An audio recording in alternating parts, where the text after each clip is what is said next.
It's time to tell the tale of the championship title fight so far for the D1NZ 2025 Series points race, roaring into life at round one at Taupo Motorsport Park for a massive doubleheader weekend. It was the arrival of the internationals as the Australians threw down against the Kiwis. Or is he going to be able to carry it through the run? I don't know how the judge is going to view that one. Halligan though, Connor Halligan right up on the door of the JDM machine, and he has stayed in it, Kenny. A chase for the ages by Connor Halligan as they come around. Definitely make some noise with this one. Four-time champ Fagger Dan was on pole for round one, but Luke Fink led the international charge after two dramatic finals. Brodie Maher in the Drift League S13 from Tasmania taking first blood for round one, with Team DSR's Adam Davies taking pole and winning round two, with Dave Steedman scoring two third-place results, splitting his round two trophy after a draw with Connor Halligan.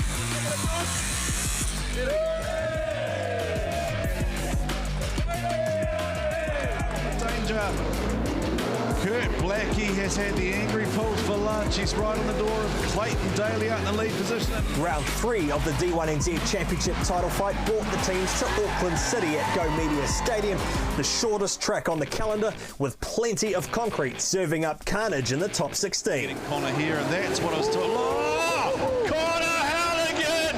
You wild man. Out here playing dodgem cards, right? Oh no, Stocky's got it all wrong on the outer. How does this set him up for the... he's in the wall. Oh, he's moved the block. That is a hard impact for Stocky. Here, I wonder if that's one penalty. Johnny! Massive hit. JDM Racing continued to bring international form, with young gun Jeremy Slammett taking pole position, battling his way into the finals in the 2JZ Supra. Just heard the result. You got the win. Woo, let's go. Yeah, no, it feels real good. I'm just proud of May, the team, and all the work that's been put into it. Yeah, I just want to say a quick thanks to everyone watching back home as well. It's awesome. We're going to get this. Finland's Lauri Heinonen was ready to throw down in the JDM V8 180SX. A strong performance in qualifying backed up with a hard charge into a crazy semi-final matchup with Luke Fink. Two top-notch drifters. This is international class drifting right here on New Zealand soil. Here comes Fink. Up to the inside goes Luke Fink, surging up on Lauri Heinonen. Lauri Heinonen opens the door up.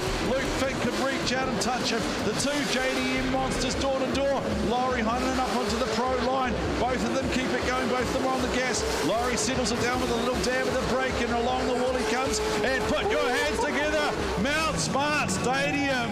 It was an underdog story for young Braden Mayer in his debut season, putting his authentic Haniko Silvia into fourth place after mechanical issues took him out of the fight for the top spot. Drift Masters champion Lauri Heinonen taking third place on the podium. The Drift Masters Grand Prix champion Lauri Heinonen just flirted with that outside line there, Kenny, and he is right in the pocket, showing why he is one of the best in the world. Lauri Heinonen, the Finnish phenomenon, doing what he can do. He is just an absolute animal behind the wheel. And ladies and gentlemen, please let Lauri Heinonen know how much you have appreciated seeing him here on New Zealand soil for a final time. First of all, thank you JDM Racing and whole of New Zealand for having me. It's amazing to be here. It was a tough weekend because of the new car, and it's kind of similar what I'm used to, but it's lacking some how do you say it? It's lacking some specs that we have back home, so yeah. But would you come out again, or do you want everybody to come over there? You should visit Europe. Drift Masters is a hell of a series, but I like it here. I might come again. The final battle was once again a tough end to the competition, with gearbox failure knocking out the Mark IV Supra of New Caledonian Jeremy Slammett, Australian Luke Fink taking the round victory and extending his championship lead. Congratulations on your first P1 qualification and P2, which I think is the highest you've finished in D1, correct? It is, yeah. It's been an absolute... Yeah, awesome weekend. I don't even have the words. It's amazing. Just those runs with Lauri obviously did it for me. Like, it's just a hell of a lot of fun. I've been helping the guys out with getting the guests here, and Lauri, great driver over there. I watched him and I wanted to get him over here because I want to drive with these guys, just like you guys want to see him as the fans, and all the other drivers obviously love having the opportunity to come out here and go against one of the best. So yeah, no, it was just an amazing time, and just keep trying to drive smart but still put on a good show for everyone. And extend your lead in the D1NZ Championship, mate. It's been a Trans-Tasman Anzac battle so far, and it continues with JDM Racing and Team DSR. Who will put a stop to Luke Fink and the Australian invasion as we get ready for the penultimate round at Manfeild Raceway, where the cars will hit top speed on the fastest track of the season.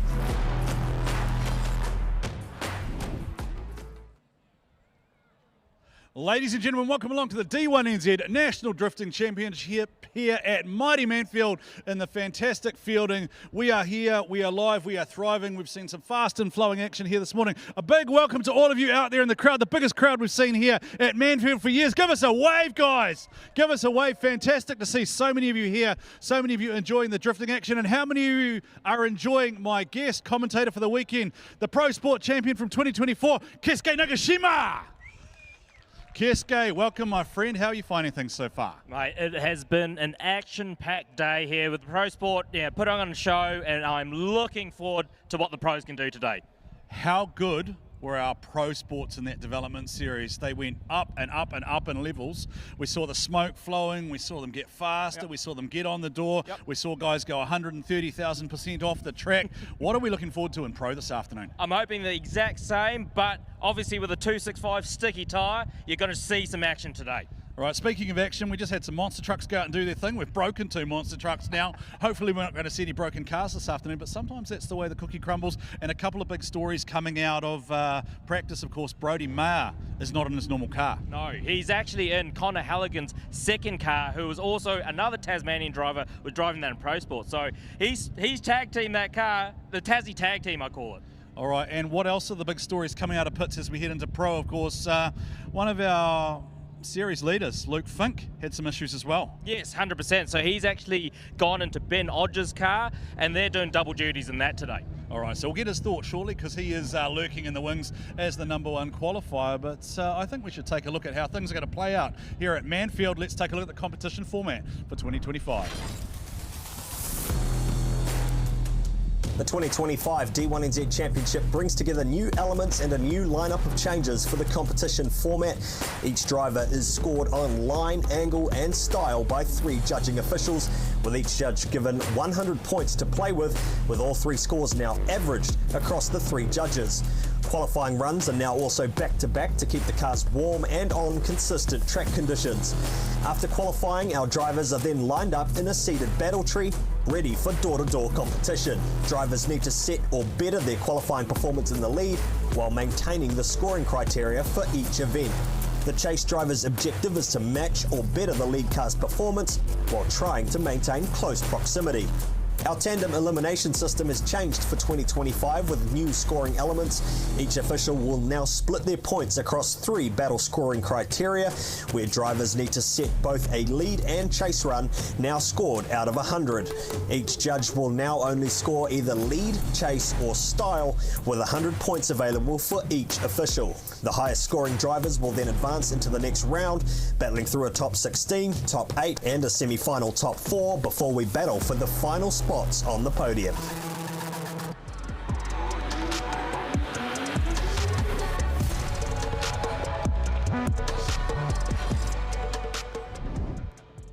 Well, that's how they go. That's how they flow. The man doing it all at the moment is fantastic, Mr. Fink. Luke Fink from Australia, currently #1 on points. You're not making things easy, mate. You've qualified #1 as well. $1,000 from Bold, and you've got one hand on that silverware. How are you feeling at the moment?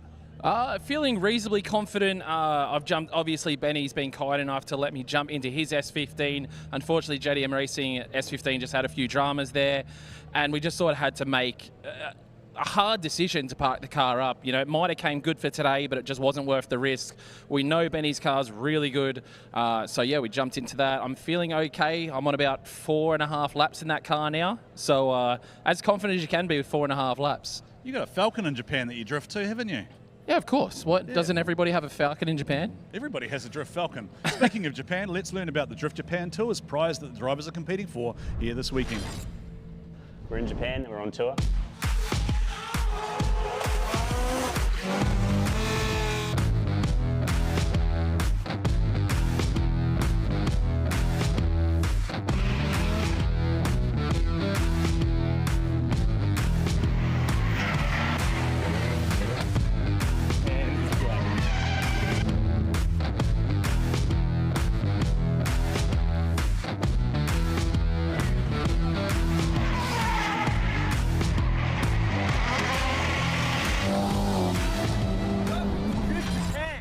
The biggest prize ever in D1NZ, $15,000 in value thanks to Drift Japan Tours. $15,000 value for Pro, $15,000 for Pro Sport. Benny Hodges, tell us what the drivers can look forward to as they go to Japan with you and Benkai.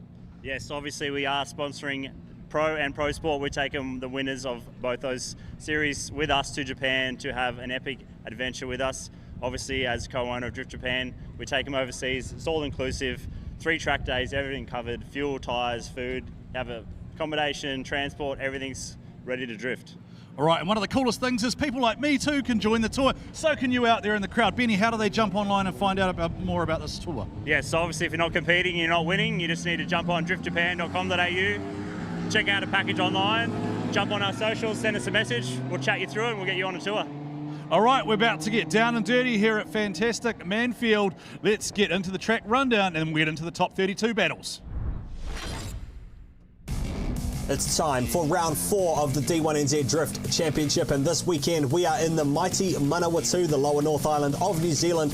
We are set to go drifting at Manfeild Circuit Chris Amon, rich with Kiwi motorsport history and the Formula 1 legend. It is a fantastic circuit here with lots of camber, a fast flowing track, and the midsection here is the battleground for the drifters this weekend. For round 4 we see the return of the rolling start around turn 1. There is a start chicane leading up to the outside line through the initiation.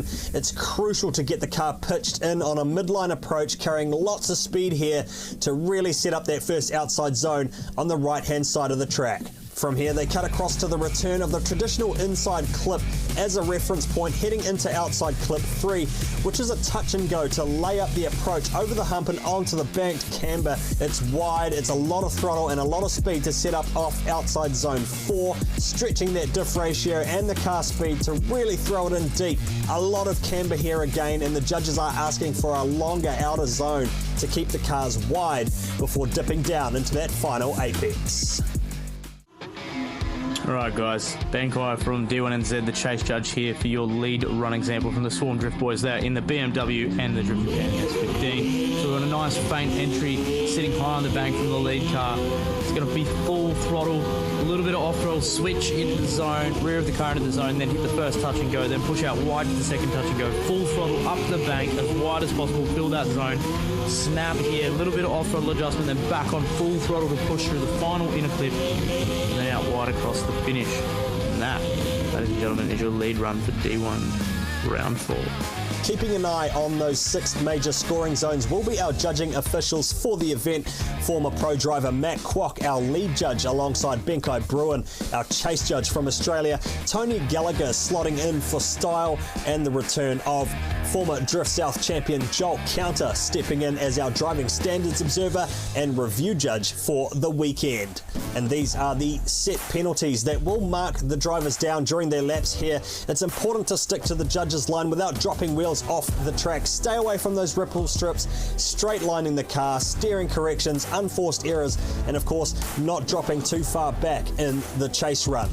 Our new for 2025 3-strike system is back again for round 4, and again single wheel drops are now accumulative, and while Rubbing's racing, hitting the lead car and forcing a line adjustment will see you penalised heavily this weekend, and keeping those front wheels off those ripple strips is going to keep you out of trouble.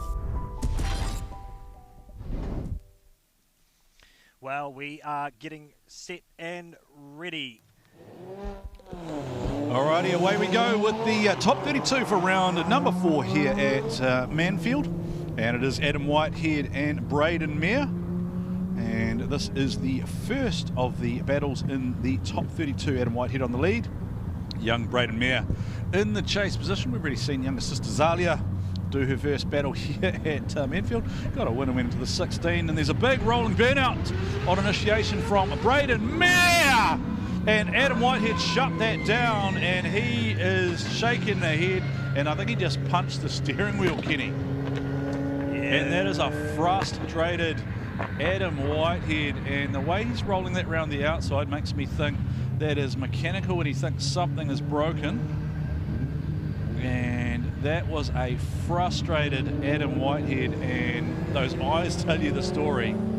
Rough way to start for the Curtec machine of Adam Whitehead. in the lead here in the GT Radio replay. Look at the amount of pace that was clawed up by Braden Mayer in the Authentic Honeyco S14, and indicative of what was happening out in the lead there for the lead car. Perhaps a mechanical issue shutting the car down for Adam Whitehead. Unable to get the power down. The way it came out and then wobbled around too was really weird. It was almost like it was the car that shut itself down rather than intentional. So yeah, we'll see how that... We've already had a couple of broken axles in the Pro Sport class. Are we going to see some more of that as we get underway on the fastest track of the calendar with a lot of speed, car speed, and a lot of grip out there this time of the day? We've been drifting since Friday morning, so a lot of grip out there now. Good weather, and we will approach that temp sort of drop off at around 3 o'clock as well. So that's another factor that the teams are going to have to deal with as they dial in these cars. And it's also super hard to be sitting in the pits for the last couple of hours while the Pro Sport boys are out there. Not a lot of laps, and they're going to have to try and get the setup in the car right off the bat, right out of the pit box. They only really get their out lap to get a feel for the track, and yeah, that's sort of all you've got to work with. So you've got to try and get through that first battle to try and get a reference point on where you can actually set the car up heading into the next phase of competition. Straight off the track there for Adam Whitehead for PureTech, and that is going to be an immediate mechanical. So we will, I imagine, move straight on to our next battle. Kenny, no, what did he do then? He just jumped. That was weird. He jumped off the edge of the track, went around the ute, and then now he's gone back to the scrub box. So this is interesting here from Adam Whitehead.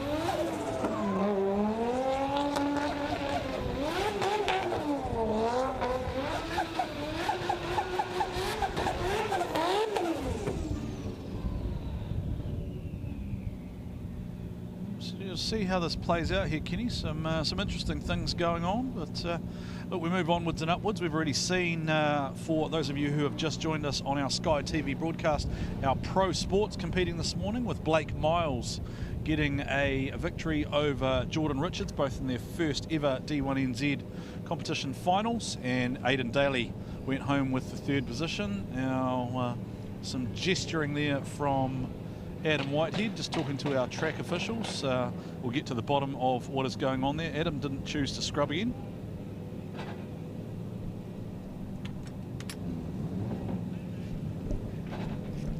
Okay, so we've just had a confirmation that Adam is fighting mechanical gremlins. He knows he can't fix it, so he's just going to send it. So that is a great attitude for Adam Whitehead out there representing his sponsors. Braden Mayer is in the lead position with the Authentic Honeyco on board, and we are about to take a look at what Adam Whitehead can do with a misbehaving car in the chase position, chasing down the very fast and flowing Braden Mayer, who is a name that's on everyone's lips at the moment simply because he came to prominence through Mad Mike's Summer Bash, coming second. And Kenny, there's that body language you were talking about, just that aggression and that throttle stab, and Adam Whitehead, she's done. Adam Whitehead is out of that, so this is just going to be a procession lap there for Braden Mayer. So we'll just let this one play itself out. Listen to those tyres be So Braden Mayer getting essentially a free pass there. He had to complete his lead lap to actually quantify those points and move through to the next round. Adam Whitehead trying to send it. Perhaps he's blown an axle and he's just gone and sent it on one. So yeah, interesting. Or lost a gear that he can't use. So I actually like the attitude from Adam Whitehead in terms of, well, look, I know I can't fix it, which leads me to believe it's probably an engineering type thing, like it's a mechanical thing that's going to require some welding or something or other else. Clearly can't fix it, so he just went out there and tried to send it, but didn't want to behave. A big warm welcome to all of you out there on Sky TV joining us, along with KO and the Pacific Islands Pacific Direct, along with our viewers on Oversteer TV. Oversteer TV is the only way you can get involved in the live chat and the banter that goes on in the background. Keep it civil, keep it positive out there in live stream land. Massive weekend of motorsport for the Kiwis as well. Plenty of action happening just a couple of hours up the road. Now, or any information you might be looking for, of course, in relation to the way that we got to where we are now in terms of qualifying results or anything like that, is all available on the D1NZ Facebook page.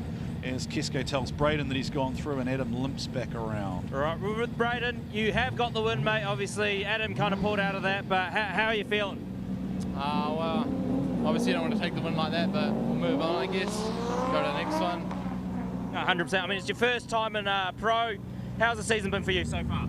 It's been pretty up and down, like just chasing car, like it's a whole new experience, you know, whole new car setup. But no, it's been good fun, good learning.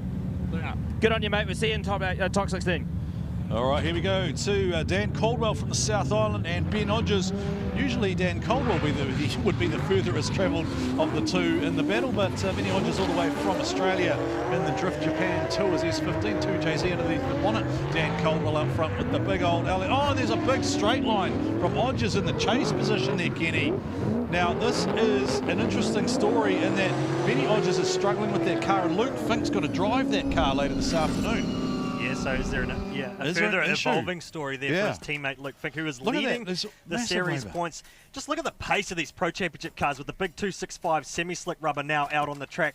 As we saw the Pro Sport this morning, these Pro Championship cars certainly picking up the pace, upwards of nearly 100 mile an hour on entry. Anywhere between 140 and up to 180 kilometres an hour in some cases, but a lot of the car speed that you'll see out there, 160 kilometres an hour sideways for these guys. Great drive by the VIP machine of Dan Caldwell, all the way from the South Island, based out of Christchurch. Good to see the South Island drifters mixing it up here at Manfeild Raceway. The Drift Japan, Sylvia, just not quite getting comfortable and settled in the chase position there. So a good, strong lead for the VIP team. All right. Speaking of interesting things you can see at D1NZ, I asked for it yesterday and we've got it. We have Connor no, it's not quite what I thought it was. Sorry, I was looking at Connor Halligan. So that's Brodie Mayer in the Connor Halligan spare car sitting in behind him. I thought maybe they were lining up for a battle, but that isn't due to happen just at this point in time. Brodie Mayer is battling the winner of this battle, so he's just out there waiting. Now, Dan Caldwell, can he get a win here? Dan Caldwell is a multi-time podium finisher in the Drift South Championship, and Benny Hodges, multiple-time Metro champion over in Australia as well in his local series. Spends more time drifting these days in Japan, and he is part of the Drift Japan Tours that the drivers will potentially win at the conclusion of the D1NZ series after round number 5. Tickets available now for our Baypark Grand Finale. Let's see what happens, Kenny, because this is a very big developing story if that car is not healthy.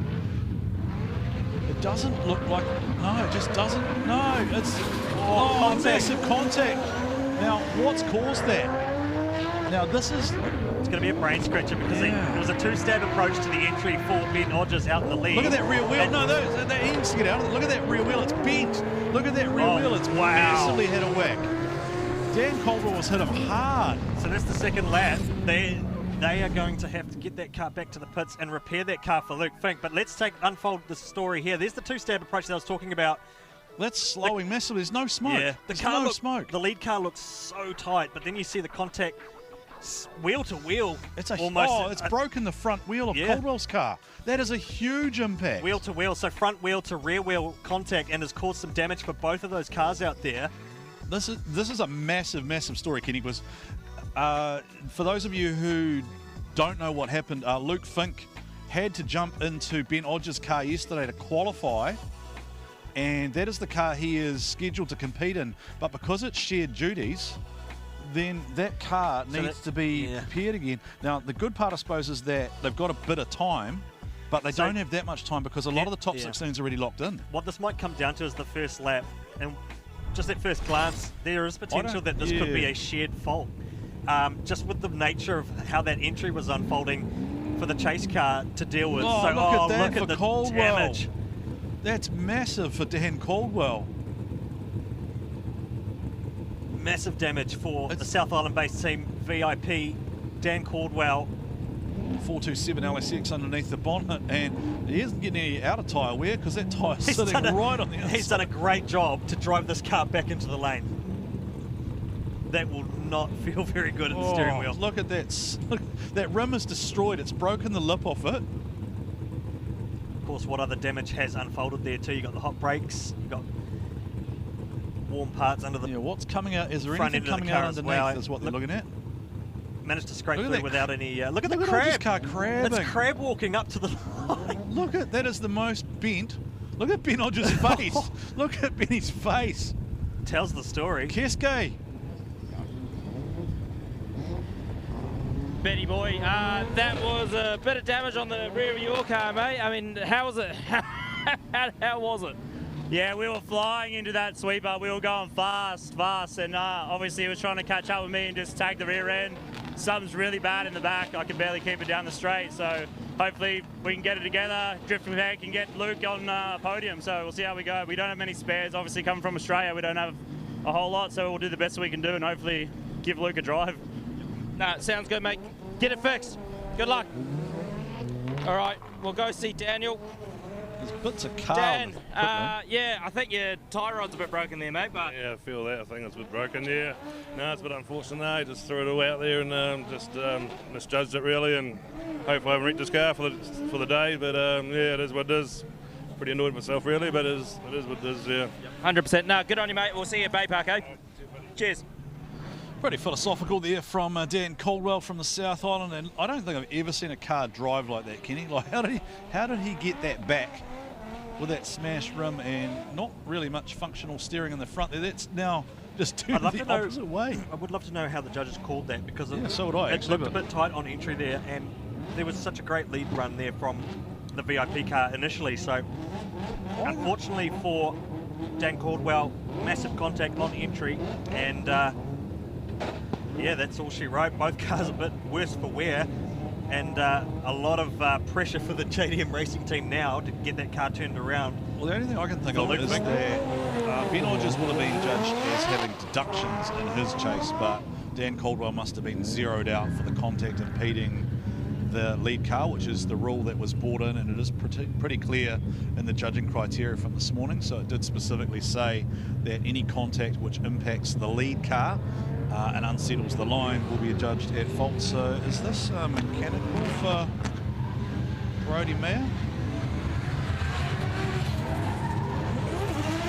So these are the buy runs, which is a great opportunity for the guys that have qualified higher to go get some track time and actually dial the car in, because they've been sitting in the pits for the last 2 or 3 hours while the Pro Sport boys have been out there. They haven't got any laps. The track condition has changed, and limited time to set these cars up. So these buy runs are really important for the teams to use and extract some data out of the car and get some feedback from the drivers, get those tyre pressures dialed in, any other suspension setups, and get things dialed in.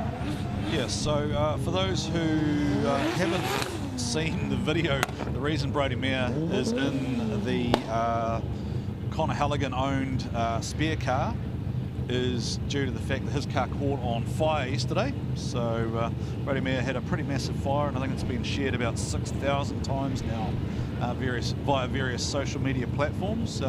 Thankfully, Brodie was able to get out of the car safely, but shows why you wear the full race kit, Kenny, including gloves, anytime you go out there in a competition setting. All right, so this is Potros and McManaway. Potros and James McManaway in the, still says Laurie Heinonen on the side, but it isn't Laurie Heinonen behind the wheel, it is James McManaway. We did have a discussion yesterday with Luke Fink. The reason Luke Fink is not in that car as opposed to the car that he is in is because he doesn't fit. He's got a fixed seat in it. Laurie Heinonen quite a lot shorter and slightly different stature to Laurie Heinonen, as Sean Potros is three-wheeling, and then Potros throws the angle there, and McManaway comes back at him. McManaway lost in the smoke, and he straightens up massively there. Now he comes back at him. McManaway, the mongrel, makes a little contact tag. Sean Potros, who doesn't get out of it at all and just stays and slide. This is the... I don't know. This reminds me of McManaway when he first came out. Like it's like he's fighting the car, but then there's almost like a red mist that kind of descends. Look at Sean Potros it's lifting a wheel. It's massively three-wheeling. I actually thought Luke was going to. I actually thought, James was going to hit him then. Three-wheeling, well, pretty much all the way through the section, every transition, three-wheeling the lead car of Sean Potros, Champ Vision S15, 2JZ, Toyota motor under the hood, straight 6 turbo, laying down some rubber out There there. it is again. Look at that front wheel lifting. What an entry. I love the entry here at this circuit. Super fast transition. Drops the wheel though on entry. Pardon me. I'm just having a bit of lunch here at the same time. Oh, look, one of the... We missed our lunch break today. We did miss our lunch break today. It's been pretty fast and furious here. See that tap there that's upset the lead car as well, and yeah, that was a bit dicey. Look, a big dice roll from the chase car there of James McManaway. It wouldn't have mattered, right? Like by then, James had been straight a couple of times, I think, by then. So that car wasn't meant to be being driven this weekend either, right? So they have literally pulled it out of the workshop for James to drive after the barn find R32 had an unfortunate incident yesterday. So it was ruled out of competition, and James elected to jump into the turbocharged 180SX with the LS underneath the bonnet. Potros, I would like to say Sean will play it safe, but Sean doesn't really roll like that. That's not how the SMP Motorsport collab with Champ Vision rolls. Having a look at the replay again from a different point of view. Camera shooting down the screen, and there is the big understeer from James McManaway. Different view shows us a completely different perspective, doesn't it, Kenny? We couldn't really see that the other way. And there's the straight line again. Battling a bit of the smoke there to get that next transition. And so there's another one there. So 3 and you're out. And that will be, you would imagine, a fairly large advantage to Mr. Potros.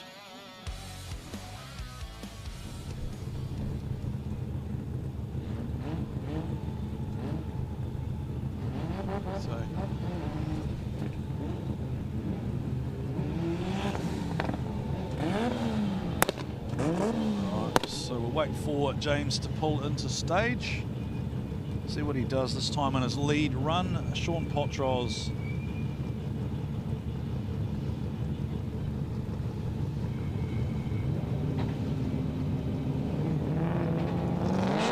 We know won't hold back here in the chase position. As we see Fagadan scrubbing in the rear position. See if a clean run can be delivered here out front by the JDM racing machine. Big high wide angle there. Sean Potros is allowed to overlap as long as he does not impede James McManaway. Now what's going on there? McManaway very slow to the initiation.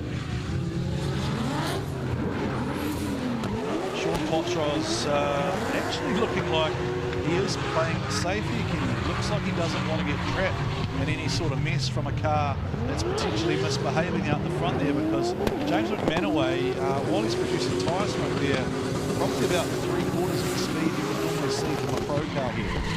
Yeah, car looked really tight right from entry, certainly the first lap as well. Talk about the car being tight, it's just hard to manage. It doesn't quite get out there in terms of flaring of the angle, and just too much rear grip. The relationship between the steering inputs and where the rear of the car needs to be. And of course, a drift car works in a relationship between you steer from the rear, but you also need to feed the steering with your hands.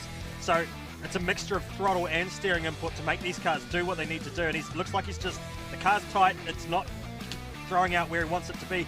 Great job by Sean Potros in the chase there. A lot more calculated, I think, than what I've seen in the previous events at the moment.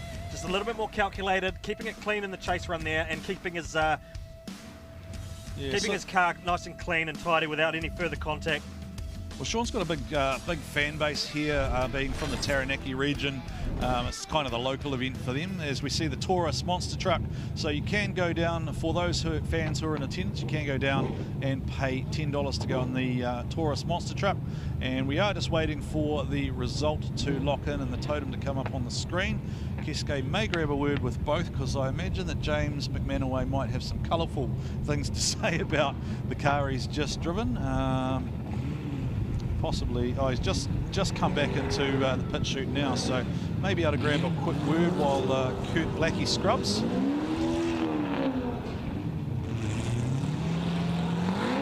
One of the interesting things is always, Kenny, how... all right, so we have a call, and it is Sean Potros going through. Yep. All right. We're here with James, mate. You are obviously a local here. Look at the amount of people here. You must be stoked. Mate, I'm happy as. I can't believe that, you know, everyone's come out to support everyone, so it's fantastic. Couldn't ask for more, really.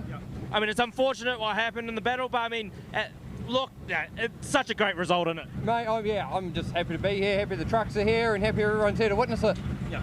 Huge thank you for JDM. Huge applause for JDM Racing for bringing us round to, fruition. Good on you, James. Thank you. All right, Sean, mate, you've obviously won the battle. How are you feeling? No, you're feeling good. Just done a couple of wheel alignment tweaks and suspension setup. So, yeah, thanks to the PBs that jumped on board and helped us out heaps this weekend, and all the family friends. Massive crowd here, so probably one of the biggest ones I've seen here at Manfeild. So, next up, my favourite, Finger. Get it done, bro. Cheers, man. Put your hands together for Sean.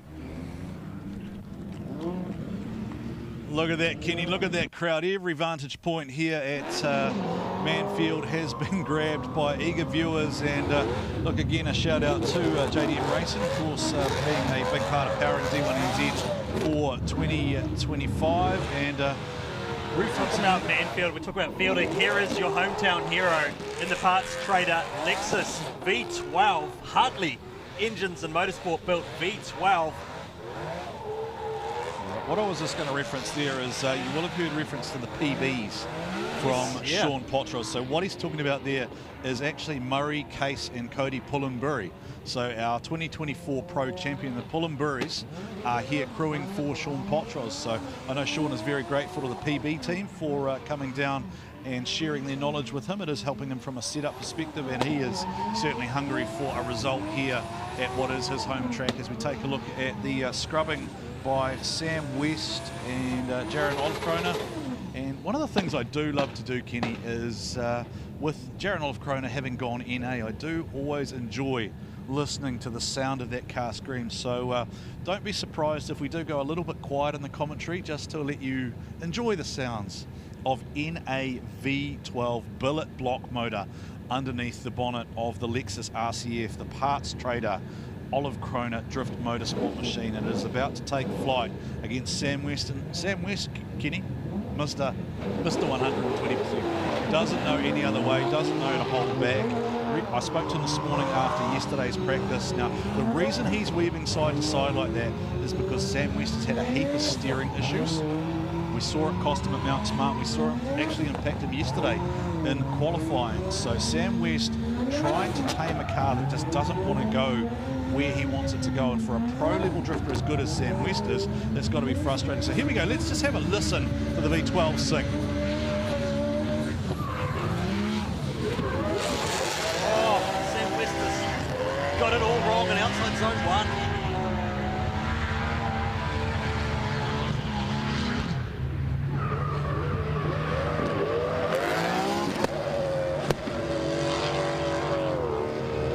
Just wanted to hear that Hartley V12 sing there, but it has gone all wrong there for Sam West, Kenny. And is that steering bind up again that we saw at Mount Smart?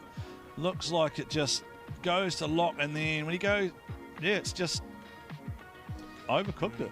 Is he? Well, the lead car. Is it the lead car? This is the thing about just. It'd be nice to talk to the judges about just how tight some of these guys are running onto in the layup into the first outside zone on the right-hand side of the track.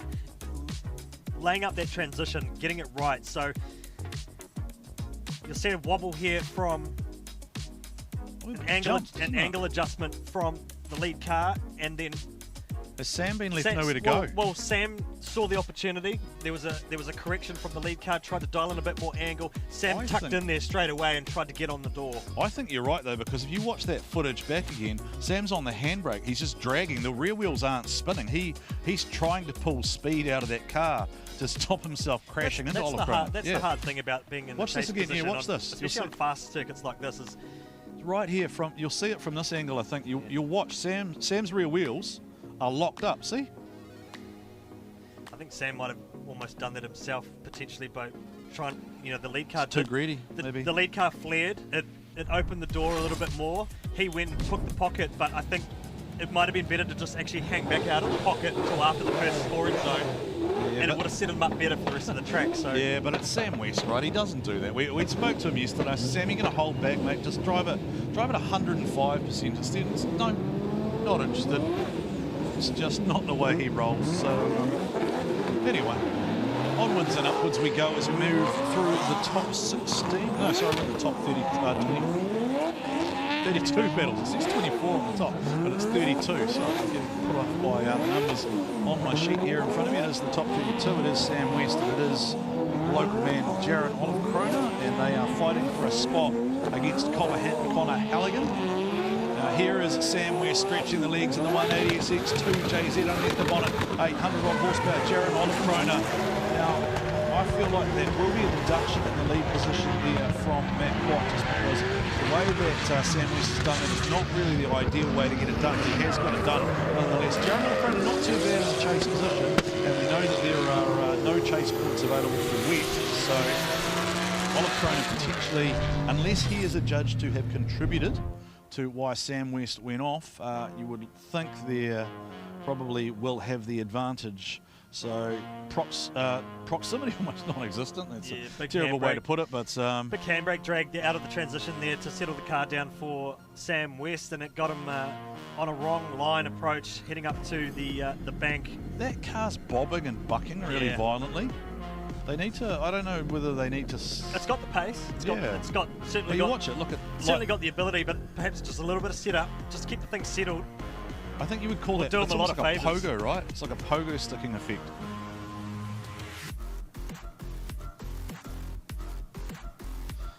And the call, I believe, has been made. So we'll just wait for the drivers to come up on screen, and I think we're going to have a chat with our judges too there, just to confirm that Kenny and I are on the right track and not telling you the right things, as Keske waits to inform the drivers, because they don't know at this point in time. They may have comms on, but until it's made official, they don't know who's actually gone through.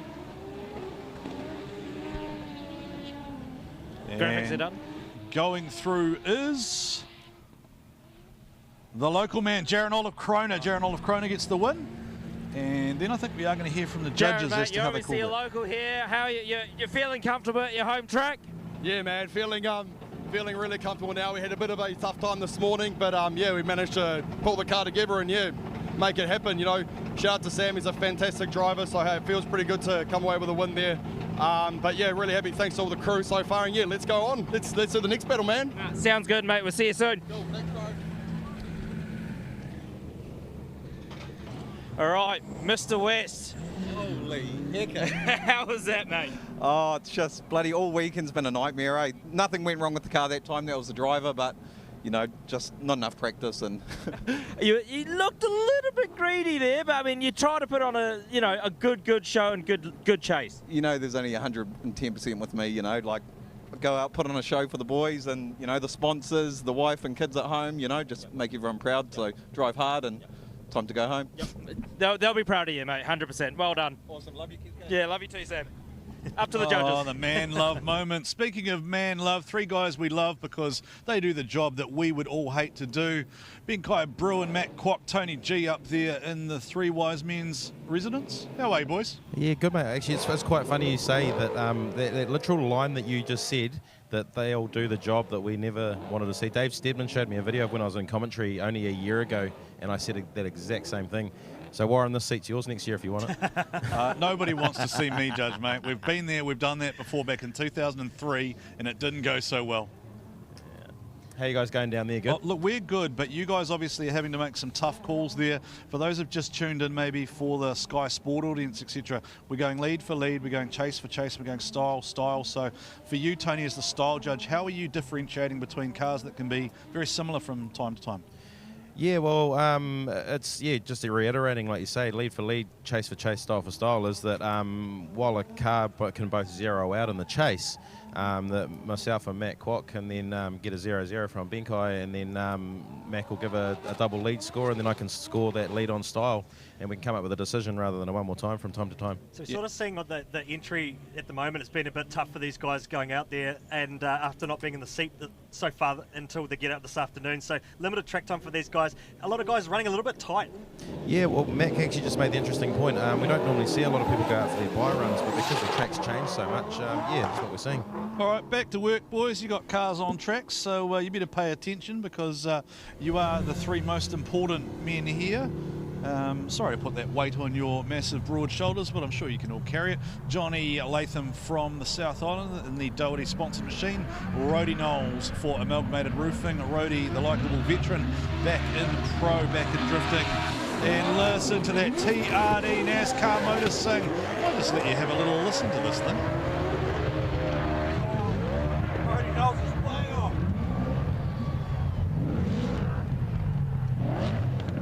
On of Hex Johnny. Now, was that straight, Kenny? Is that going to be a 0-0 run? Did Johnny Latham have a massive issue at the end there? We've seen it happen a couple of times with him. I think it's something to do with the NOS feed. He said it's just been a bit unreliable. Both of them super scrappy on the entry and really battling the grip. You can tell Rody Knowles having a mare of a time He's in the back off. there, and he just about nearly cut across Johnny Latham as he was coming through outside zone 4, gets up onto 5. Now here's the big moment for Johnny. Is that straight and a reinitiation? At first glance, that's the way it's looking. Yeah, I'm happy to be corrected. They may have just zeroed each other out, or zeroed themselves out. You'll see Rody just trying to duck in and dive up on that red quarter. Didn't stick for him though, got lost in the smoke and ended up doing a bit of lawn mowing through the infield there. Johnny Latham nearly had it all in the bag. All he had to do was massive steering correction there. You'll see it, that shot through the driver's window. I wish we hadn't changed right in the middle of that, right? Like, we changed shots right in the middle of that, but there is a different perspective. He may have just been a bit of steering blind, and the skate bowl does do that, especially with these steering locks kits in these cars. It can be quite hard to, there's sort of a operating window in the steering rack that's usable, but then sometimes it can fall on lock. Wait, and Rody's off track. Rody's gone straight off. Rody's gone straight off. So is this just a safety check, or is this going to be a 5-minute call? So Keske down there in the pits will no doubt have finger on the pulse, looking to find out why Rody Knowles has come off the track. Has something broken for Rody Knowles, or is it just a check, given that car did go off and come on awkwardly? It sort of, the way it went backwards, I just wonder if he feels like he wants just a safety check done. But would they do that normally on the track? What are the rules around that? Regarding? So if he just wanted a safety check done because the car went off the track, could he? Well, he's got to call. Is he entitled to do that via his crew, or he's got to call his 5? Anyway, look, I think we should pay some bills. Let's. Oh no, we're going to go Keske first. Keske, what's going on down there? All right, I think Rody's come into the pits and he's called his 5 minutes just to see something's wrong with the front end. You see him as he initiated, the front wheels are going in and out. So it's just one of those things. I think he's going to have a look at it, make sure it's all right, and make sure he can get back out there and put on a show. So we're going to have a quick advert break and we'll be right back.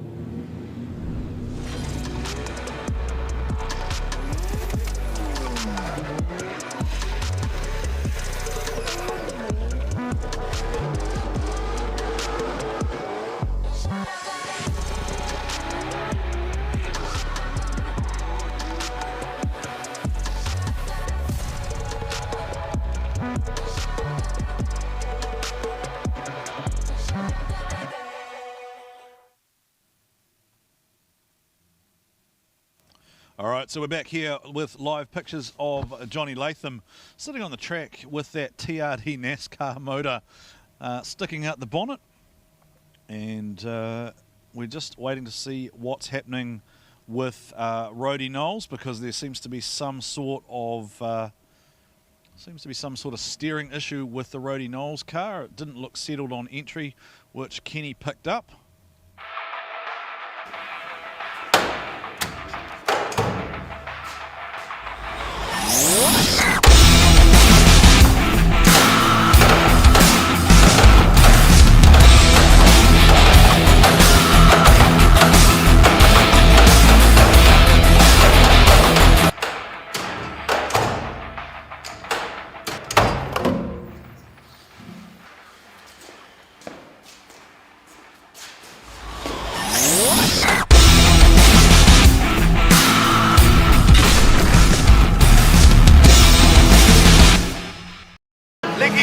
Let's go! So the next step was to get this thing on a proper ECU, especially with all the technology that Link has to offer. Which should give us full communication and full control over all the sensors. But so far being able to log in and review every lap. It's been a huge plus to have Link pull through and step up for us and just help us out to be able to all pull it together. That's all he needs. Simple, cheap, easy, works, good ECU, weatherproof. It's got enough IOs too, like we're doing tons of stuff. Boy.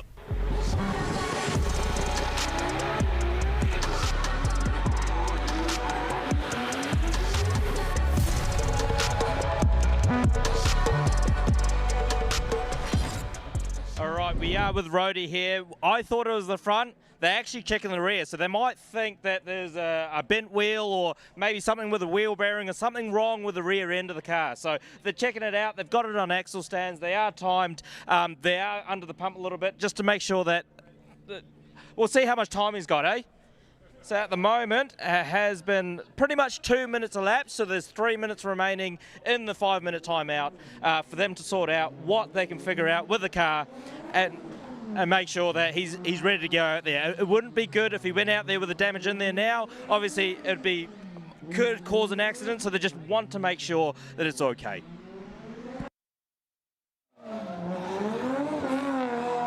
I saw Jace Brown lurking in the background there. Jace Brown, former pro driver. It'd be great to get an insight from him into his role as a spotter for Rody, just the information that's relayed to drivers in real time. So maybe pick that one up for us next time we come back down to the pit lane, as this is going to be Luke Fink, I think, doing a bye run in the Ben Odgers car. So should be Luke Fink in a bye run? Or are we going to Luke Fink versus Braden Mayer? No, we're up to the other side of the tree. So yeah, Luke Fink and Braden Mayer into the 16. So the reason for that is because Latham and Knowles is the last of the 32 battles. So we are just moving ahead to the left-hand side of the tree, just because we do run to time certainty under our broadcast obligations. So hello to all of our Sky TV viewers, hello to KO, and hello to Pacific Direct, going live to the Pacific Islands for the 2025 series. Pacific Island drift fans tuned in, and hey, who knows, one day we may have a Pacific Island athlete competing in D1NZ. Kenny maybe shipping a car all the way from the islands. That'd be kind of a cool story. Already got Jeremy Slammett here from Newcal, and Benny Odgers and Luke Fink and Brodie Marr here from Australia. So who knows what the future could hold as Luke Fink will accelerate away. Luke Fink, the #1 qualifier, has one hand on the D1NZ Championship trophy, but that, I don't think the rear of that car is healthy, and then Braden Mayer's shut down. I don't reckon that wheel's straight though. Have a look at the back wheel on the left-hand side of the car that Fink's driving. It doesn't seem like it's impacting him at all, but it doesn't look like it's quite right. I think they've had to do maybe a quick down and dirty fix just to get Luke out there, but then Braden Mayer has just aborted that run and will zero his chase. They might have not had time to fully get that thing straight and just hide it up.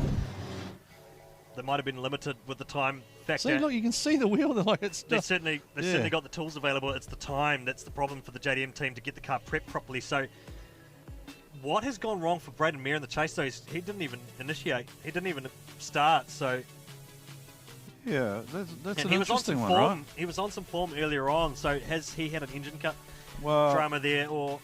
I don't know. I mean, how do you compete with Luke Fink? I mean, the guy could borrow the hot dog cart from the car park and go and drift that, and he'd still get that thing sideways. I mean, what is it? What else has he got? Like, he's got the Patrol at the moment, the Nissan Patrol. He's got the Falcon. He's got his other various pro cars around the place that he drives. I mean, the man just lives life sideways. He travels the world doing different events, competing and doing demonstrations as well for many different teams. Certainly living the drift life, and we hope everyone here at Manfeild Raceway enjoying the action and soaking it up. A day of motorsport here in New Zealand, wherever you are watching around the world. It is round 4 of the D1NZ Pro Championship for 2025. It is the penultimate round of the season as we head to Baypark in a couple of weeks' time. The grand final. Yeah, and for those of you who are tuned in live stream land, let us know where you're watching from. Always really interesting for us to know where our viewers come from. So let us know what part of the world you're watching from. Of course, we had the Finnish Phenom here, and Finland took over our chat box, Kenny. I've never seen that many Finnish flags in my life. But we know that also the Australian drivers all have hordes of fans who tune in and support them from Australia as well. As we take a look at an aerial shot of Taurus doing its thing out the back there in the car park. So you can, if you are here live and loud at Manfeild, pay $10, go and jump in the back of the Taurus monster truck.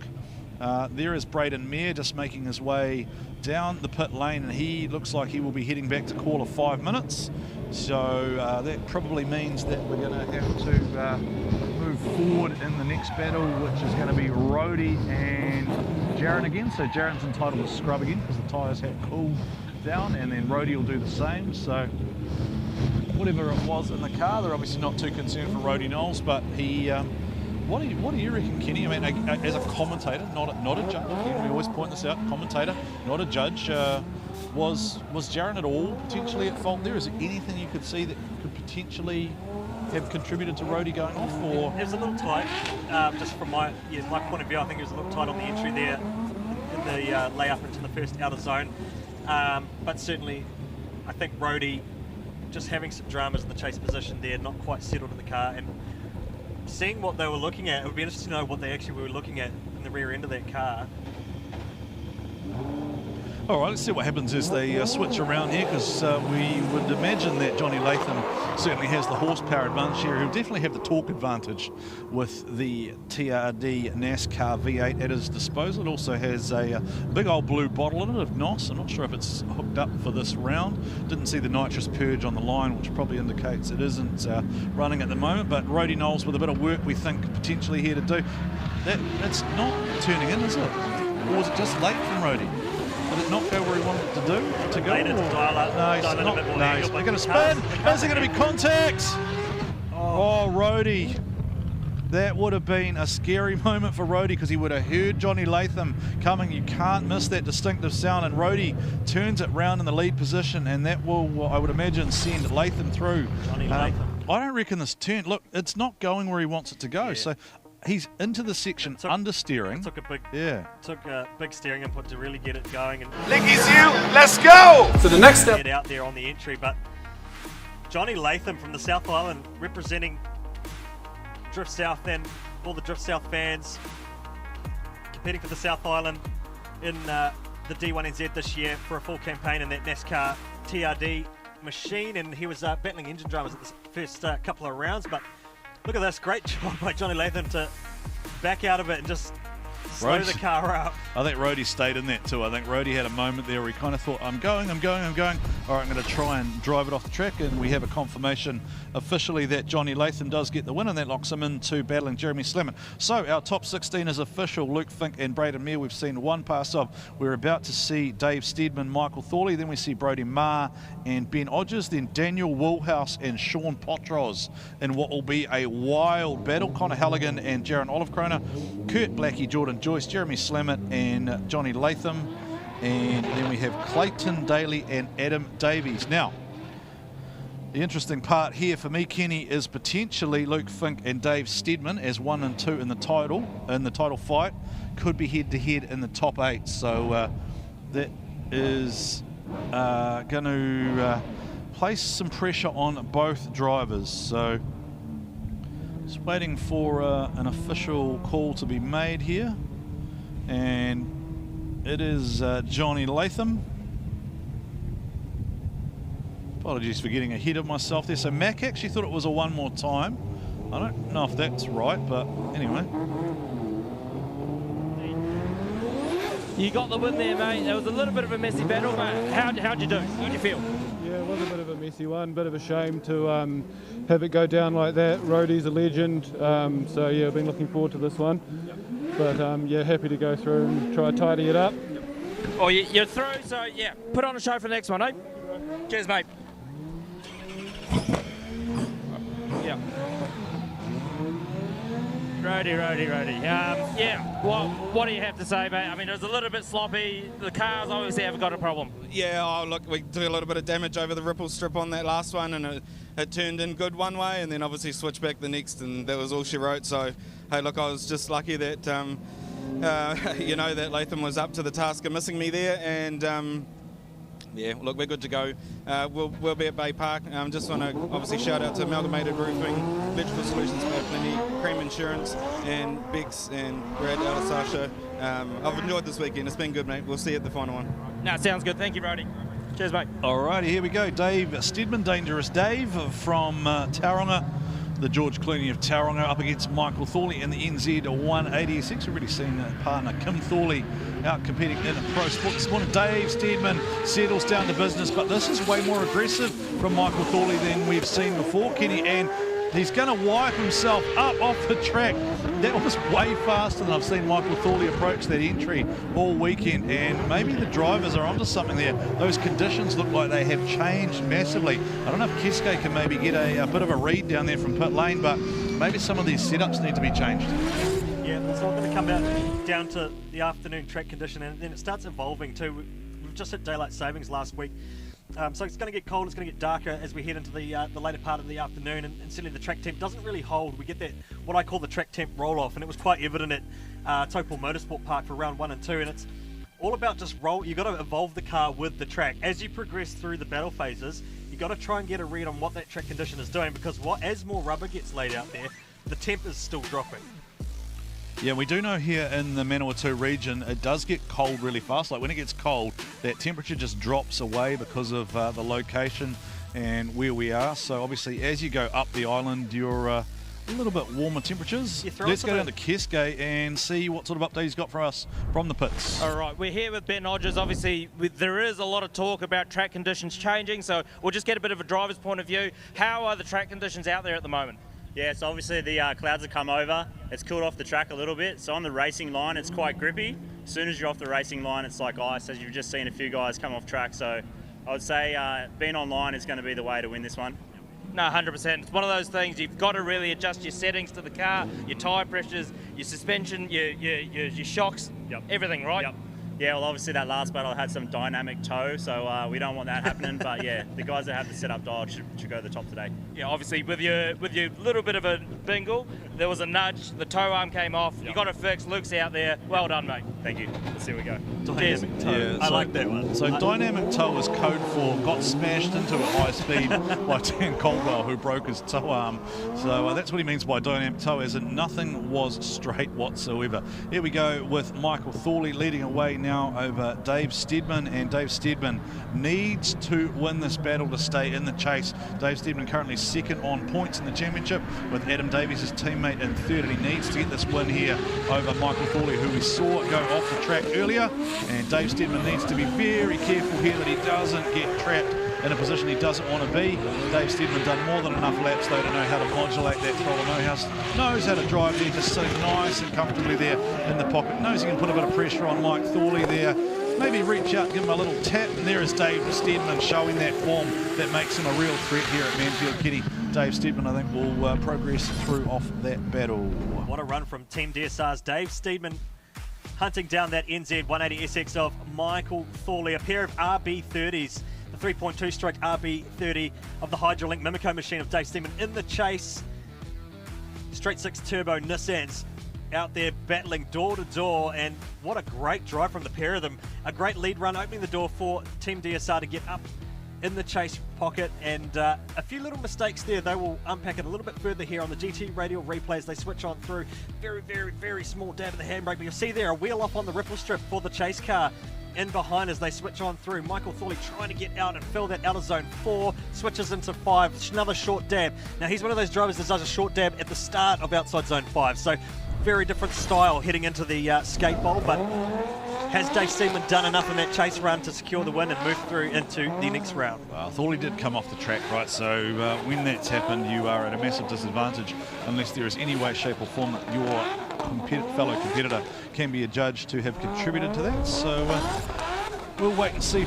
We'll wait and see it officially lock in, and there it is. It will be a dangerous Dave Steedman going through. So Dave Steedman goes through. It's a 2-1 call. So well done, Dave, mate. That chase was unbelievable. How are you feeling?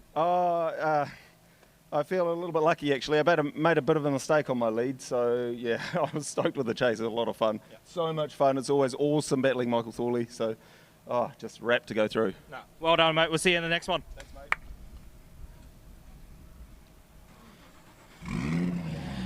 Michael. Right, I mean, obviously, we know what kind of went wrong, but how did you see it happen? I know Dave's really fast. He's faster than me, so I tried to stay there, and I just didn't have the grip to hold it with him on that corner. Yeah. a lot of drivers are saying if you're off that racing line or you're off that line that you kind of go off, right? Yeah, once you're out there, there's no grip there. So I just was too deep, didn't have the grip, and he was gone, long gone. Well, good on you, mate. We'll see you at Baypark. You will, and maybe someone else. Maybe. All right. Cheers, Michael. Always friendly banter between those two. Of course, Michael Thorley protested Keisuke Nagashima at Mount Smart, but that's another story for another day. And Braden Mayer has had that problem again, and Luke Fink is going to go through to... is Luke going to just drive up to him, around him, or just put on a show? Just slide on past it. Very reminiscent of the recent drift bus footage from Mad Mike's Southern Bash, isn't it, Kenny? Is it Luke Fink? Well, it's not his car. Looks like a very clean victory there with Braden Mayer battling mechanical dramas in the car, which is a shame really because he was doing such a great job earlier in the day and yesterday. So can I point this out, Kenny? Basically, we have Dave Steedman fighting for his title life in the top 8. Steedman and Fink 1 and 2 in the championship, head to head in the 8. Which is, it's gonna basically decide the title just about. It's a Trans-Tasman battle lining up there. So Luke Fink, Dave Steedman, your championship contenders are going to meet in the top 8 here today. Well, I did ask Keisuke Australia before. versus New Zealand. Yeah, I did ask Keisuke before, do you want to actually interview Dave if that happens? Do you want to interview Luke if that happens? And we were a little bit split on whether we want to actually put that pressure on them, but I'm happy to talk about it over the live stream because they can't hear me with the helmets on. Hello, Manfeild. Hope you're having a good time out there. Massive crowd in attendance here. Great to see you all out here enjoying top-notch drifting action here at Manfeild for round number 4, the penultimate round of the championship, with 1 round to go at Mount Smart. It's on my brain now. It is Baypark. It is in Mount Maunganui, Baypark, Mount Maunganui, 25th and 26th of April, with of course the monster truck backflip. So the monster truck backflip is one of the features happening along with the round 5 of the D1NZ National Drifting Championship. And we are progressing now through the top 8. We're into the pro class. And an interesting feature, Kenny, that we haven't had before during D1NZ Pro is we're going to have a monster truck demo halfway through for the benefit of both our crowd in attendance and our Sky TV and international audience. So haven't had that before. Awesome to have the monster trucks here as part of our halftime entertainment this season, and they have certainly been crushing cars and getting some airtime as well. Some crazy jumps at the last event in Auckland. Where did that come from? Whose oil is that? Was that was it Dave before? Thorley. Luke, you've got the win, mate. I mean, obviously Braden had a bit of a, sorry for the pun, a mare. But yeah, how's the car feeling? Obviously, it was a little bit damaged with that tow arm, but yeah, luckily we had another spare GK Tech tow arm there, so we slapped that in. The boys gave it the best alignment they could. The car feels good. Not only changing cars, I actually changed onto a different kind of tyre as well, so I'm still getting my head around the tyre. I don't want to win like that. Like, I'd rather, you always rather the full pulls, you know what I mean? But, every lap in that car, I'm learning the car more. I know you like a little back in the last corner then, or? But yeah, it was great, mate. You're going to have to learn it a lot faster because you've got Dave Steedman up next. That is the championship. You're both up there in the championship. It's going to be a great fight. Yeah, absolutely. I'm keen for it, and hopefully just get my head around this car and remember where the handbrake is my hardest thing in this car, so yeah. No, good on you, Luke. Well done. See you in the next one. The handbrake. Unfortunate. What's happened with the car? Oh, it's hitting some sort of cut. Hit it on the my chase and thought we sussed it in the 5-minute, but obviously not. Yeah, it's a bit of a bugger, mate, because you were on, during the day, during qualifying, you're doing well. So next time, we'll see you at Baypark. Yeah, of course. Good on you, Braden. Great to hear from Keisuke Nagashima down there in the lane with our competitors this afternoon. Now, we heard Luke Fink referring to remembering where the handbrake was.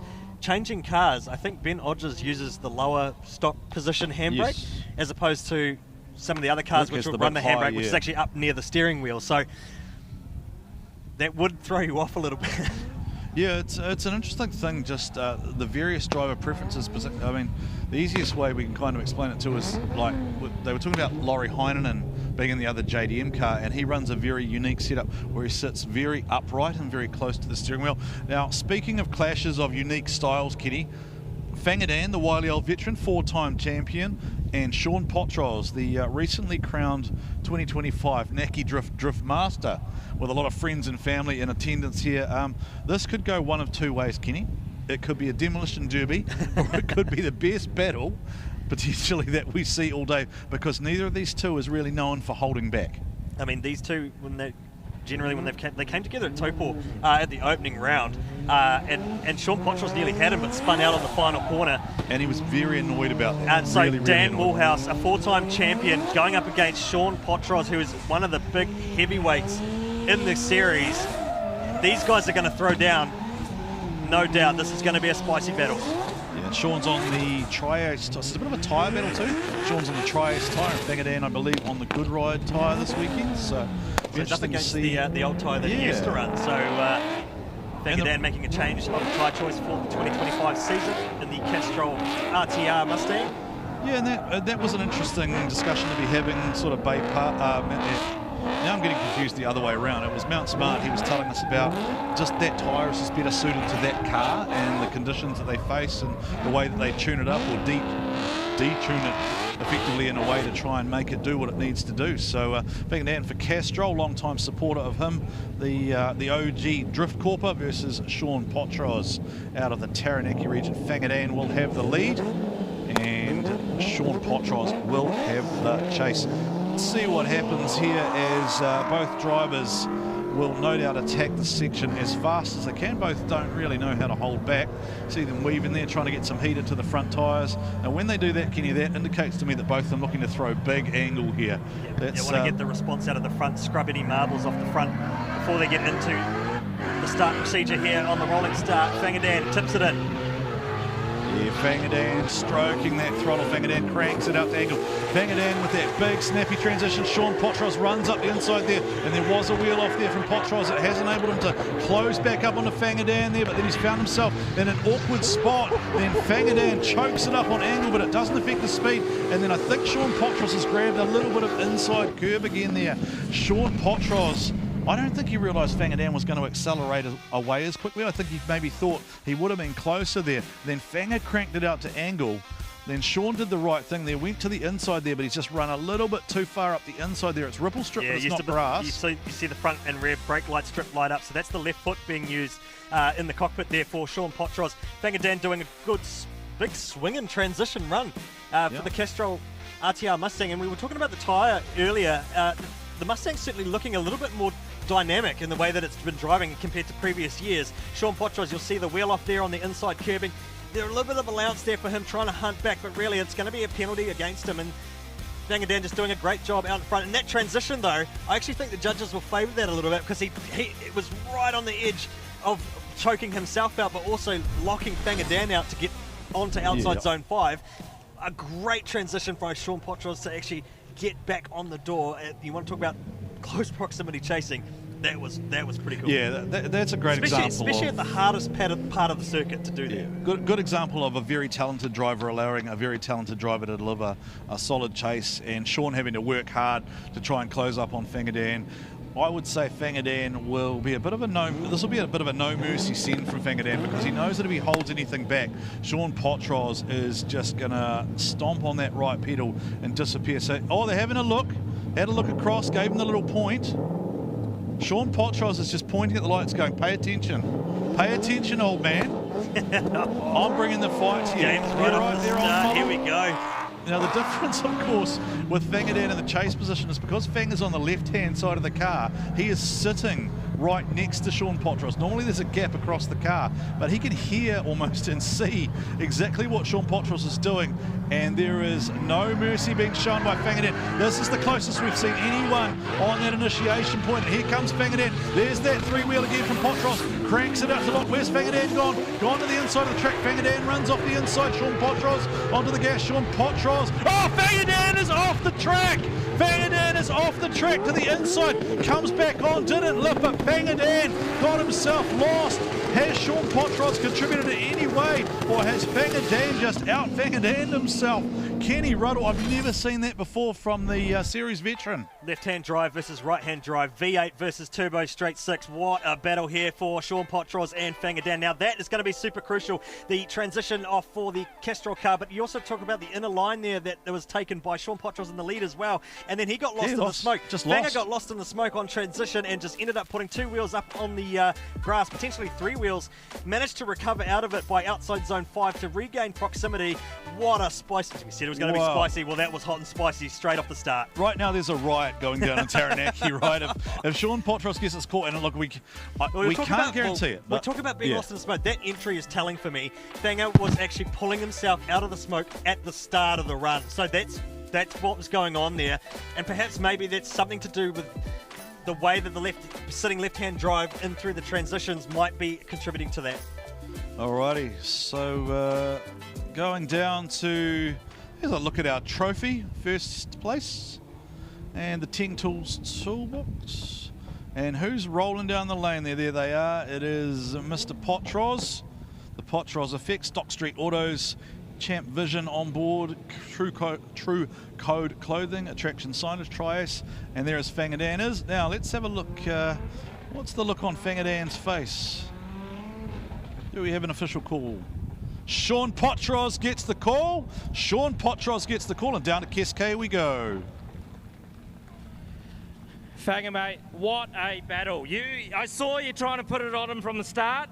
Yeah. What happened in between? Oh man, you know, like you're at a bit of a loss at this track. You know, being left hook, you're sitting right in that smoke stream, and yeah, I was just trying to be really close because you can sort of get through if you're nice and close there. But you come through there, man. You're just timing for that switch, and just that split second too early, and we're like, you know, 3 wheels off on the grass, man.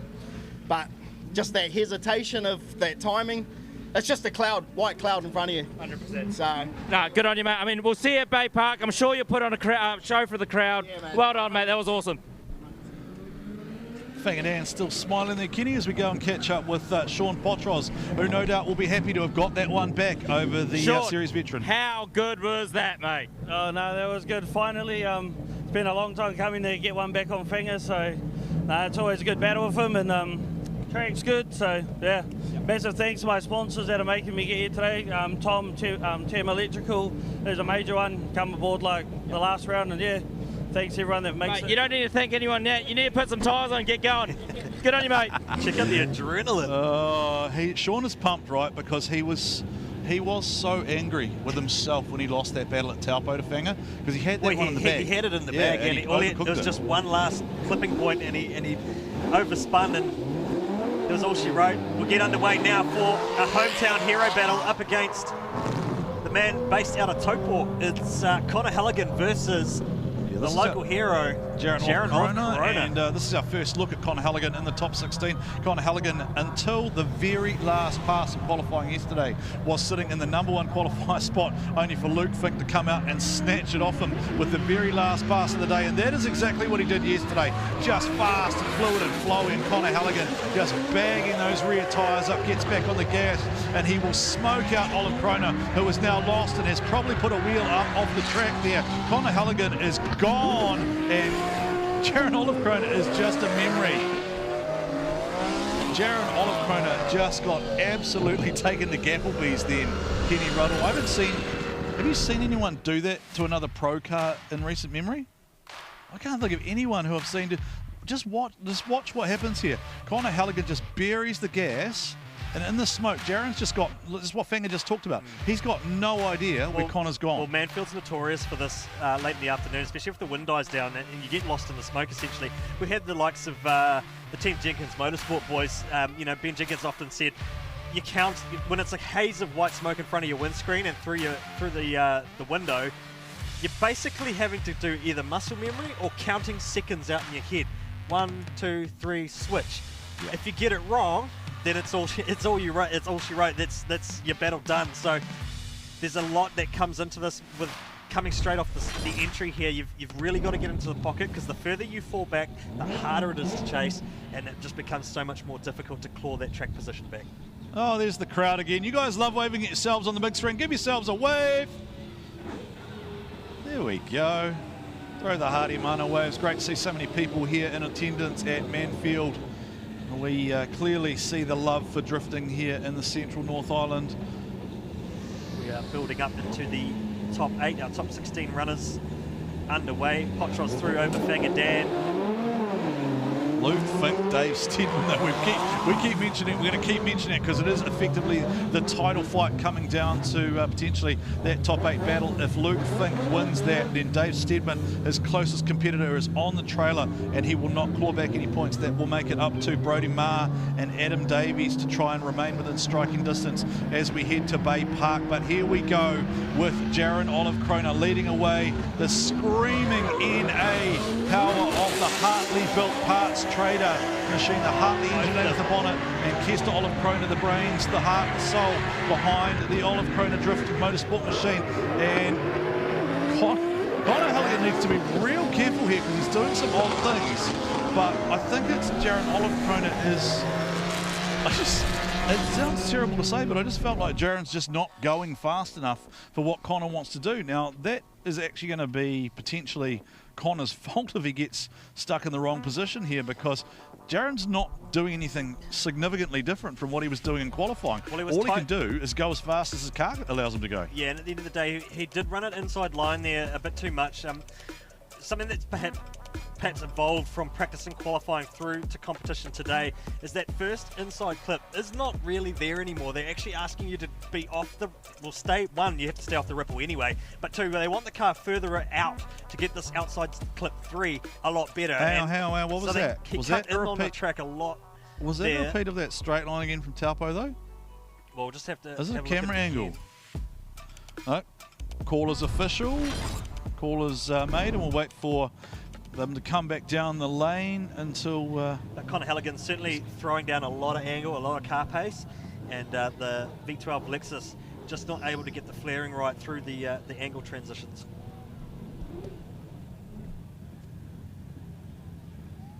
And the winner there, Connor Halligan, takes out the hometown hero. Connor, you've taken out the hometown hero. Mate, that chase is pretty wild. Yeah, it was a little bit wild. We've got something going on with the, well, I know what's going on, our O2 sensors. We've got a leak down there, so the anti-lag's not really working properly, so anyway, it was good. I'm happy to, yeah. No, good on you, mate. We'll get ready for the next one, eh? Thank you. All right. Jaron, mate, the Hartley V12 sounds amazing, but unfortunately you lost that. How do you feel? Yeah, mate. Oh, hey, Connor's obviously driving absolutely outstanding. He has been all season. I've been watching. Look, I'm really loving this car, though. You know, we've come third time driving with the naturally aspirated V12, and it's absolutely amazing. We're only going to get better with it. So, hey, I'm really excited. Thank you to all my team, Past Trading New Zealand. Honestly, can't do this without any of them. And hey, honestly, D1NZ, you've done a fantastic job with round 4 at Manfeild. Those stands are incredible. Well done. Look at the crowd, mate. Good on you, mate. Thank you. See you at the next one, eh? All right, so the hometown man, Jaron Olive-Kroner, behind the wheel of the now NA Lexus RCF. Unfortunately, the twin turbo motor suffered catastrophic damage at Mad Mike's Summer Bash and was unable to be rehabilitated, so the team made the decision to go to an NA motor for this season's events. I believe they are still working away on the twin turbo motor in the background, but when there's a total of 2 custom parts in that motor, it's a very time-consuming and very expensive process to try and build a second twin turbo V12. So it's great to have Jaron out here competing, and I believe he has intention potentially of coming back to World Time Attack Challenge this year. So maybe the big twin Huffer motor goes back in for that. Who knows? All right, Kenny, let's take a look at Wolfie. Kurt Blackie for the first time, along with Jordan Joyce. Jordan Joyce had an interesting first qualifying yesterday, and then came out through down on the second one. And Kurt Blackie did a one and done, came out and had a single run after having a mechanical, and was able to also deliver a solid qualifying effort. So he was positioned 7, and Jordan Joyce position number 10. So both drivers doing a good job with really singular efforts. And now let's see how they go as they settle into battle. Jordan Joyce is definitely a driver. Oh, Kurt Blackie's gone off the track. Oh, Kurt Blackie went off the track then. What's he doing? He was way behind, and that's his own doing. He went off the track. There's something wrong. Like, I don't understand how you call it. Like, Something massive has happened for Jordan Kurt Joyce has Blackie had Jordan before Joyce they even got to the start chicane. I really want, there's something not right in that car. Look at how it's bouncing and bucking. It's unsettled, and I can't see how Jordan Joyce can track. No, he's gone straight again. How does Jordan Joyce chase that? We'll unpack this a little bit more in the GT radio replay. It's like, oh yeah, so they did. It was out of the chicane. Sorry. Yeah, he was just too far wide. Put some power down on the ripple strip, and it's got them all wrong. Yeah, but then Jordan Joyce has had to get out of the gas because otherwise Jordan Joyce is going to enter the section ahead of the lead car, which he can't do under the rules. So that's surely that's got to be unchaseable, right? It's a poor start straight out of the gate for Kurt Blackie. It got stuck on the ripple strip, put some power down, and the thing stepped out on him because the ripple strips are notoriously a bit more slippery. They're a little bit more aggressive. Yeah, so watch this. Here it goes. He'll go off the... He's gone off the track. He just literally understeered himself off the track. And then Jordan Joyce has looked. You saw Jordan Joyce turn his head. So that, I mean, in my understanding of the rules... Jordan's done a great job to hold back there, wait for the lead car to catch back up, and re-initiate. So I think Kurt Blackie will be marked down heavily for this, if not potentially an incomplete because of that start procedure, getting it all wrong. Well, I honestly think, I just about reckon that would be zeroed for the lead because he's completely impacted on the chase car's ability to even maintain speed. So you can't achieve proximity, you can't really drive the angle. It's just, weird. Like probably one of the strangest runs I've ever seen. Although having said that, we did see Brodie Maher, of course, drive off the track at Taupo at round 2 because that car wasn't straight. So Kurt Blackie's going to try and put the pressure on here, and this one has all the hallmarks of something that could end in a contact, but Kurt Blackie now is probably going to try and overdrive a little bit too much just to try and make it, and he puts a wheel off the inside there. We've sort of seen this before. The red mist comes down. That's 1 ripple strip, that's 2, that's 3, so that's a 0 there for Blackie, and hopefully he doesn't hit him here. Kurt Blackie's got to get out of that because he's going to smoke the side of Jordan Joyce's car, and that's a 0 for Blackie. That is the 3 strikes rule coming into effect. Hard luck there for Kurt Blackie because he was on some form this year, and he just got that entry wrong, and he would have just had the red mist heading into the second pass because he knew that it was an unforced error. He did it all himself by putting trying to get the power down on that getting caught on that ripple strip. So he brought a lot of aggression to try get on the door of the NZKW S14 of Jordan Joyce, but Joyce just sailing away there. Yeah, it's the classic red mist drive, isn't it? Taking home a big bag of points. And the call has been locked in by the judges. We'll just wait for them to make their way around the pit lane so the drivers find out at the same time as the crowd does. We're just taking a look at the GT radio replay again. Really lucky there, I think, that Kurt Blackie didn't keep his foot in it because I think he would have smoked into the side of Jordan Joyce, which is probably not an ideal place to find yourself. There's a fair bit of debris, just a bit of grass and a bit of dirt out there through heading up to outside zone 5 too, which I do wonder if race control have taken note of that because that could cause some issues if that keeps building up. Yeah, here we go with the call coming through, and it is Jordan Joyce going through NZKW, and Kesko's just going to grab a quick word. Kurt, mate, it all kind of went wrong for you in that lead, and then what happened? Unfortunately, I understeered coming around the first corner, and bit of a mistake from me, maybe not warming up the tyres enough, but yeah, fully understeered, and then felt real bad for Jordan, big disadvantage for him. So, end of the day, the best man won, and bring on Baypark, can't wait for it. A couple of weeks' time, hope to see everyone there. Massive shout out to the RHP family. I can't do this without any of those people, so cheers. Good on you, Kurt. See you at Baypark, mate.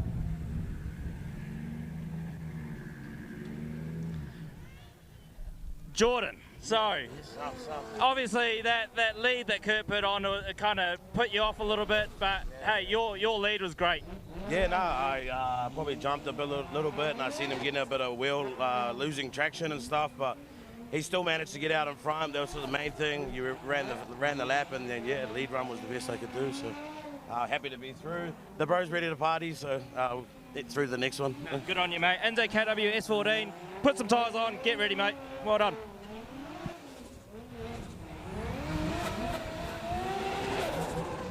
All right, good stuff there from Keisuke Nagashima down in the pits. Your Pro Sport champion from last year. Good to see him amongst the action here today at round 4, Manfeild doing a bit of presenting for us.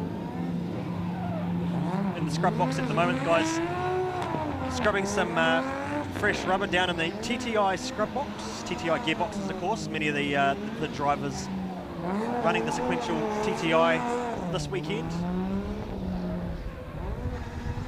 Now, if you're new to drifting as well, here today there is a lot of differences between a pro drift car and your standard road car. Of course, the biggest things will be the safety features as well. The drivers all wearing a lot of safety gear in terms of the fireproof overalls, the race helmet.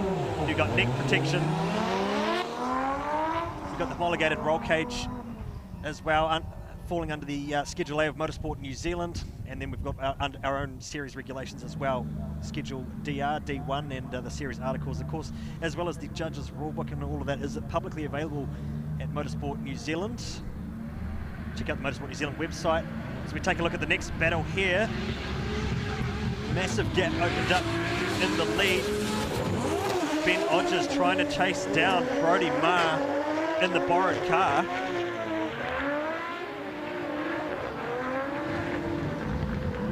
Brodie Marr doing a great job in the Halligan machine, the 1.5 JZ S14. Yeah, what's that? Maybe 5 total laps for Brodie Marr behind the wheel of that car, Kenny. So shows the talent the man has. The reason he is a multi-time podium finisher in just about every season, in every series he has taken part of. He is always very fast, is Brodie Marr, the Tasmanian, who is normally behind the wheel of a very, very angry SR Plenty, 2.4 litre and 1,000 horsepower. Oddly enough, a downgrade into an 800 horsepower 2JZ. Certainly not lacking any pace, and the Halligan team certainly put together some great cars, and the second car is certainly seem to be using that word a lot this weekend. There's always one word, isn't there?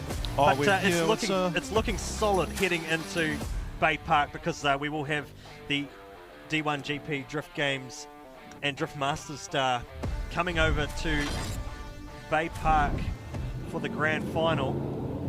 Yeah, just a monster truck filling your vision there, about 20 minutes away from the next monster truck display for the big crowd here at Manfeild, and those of you on Sky TV will get to watch that as well.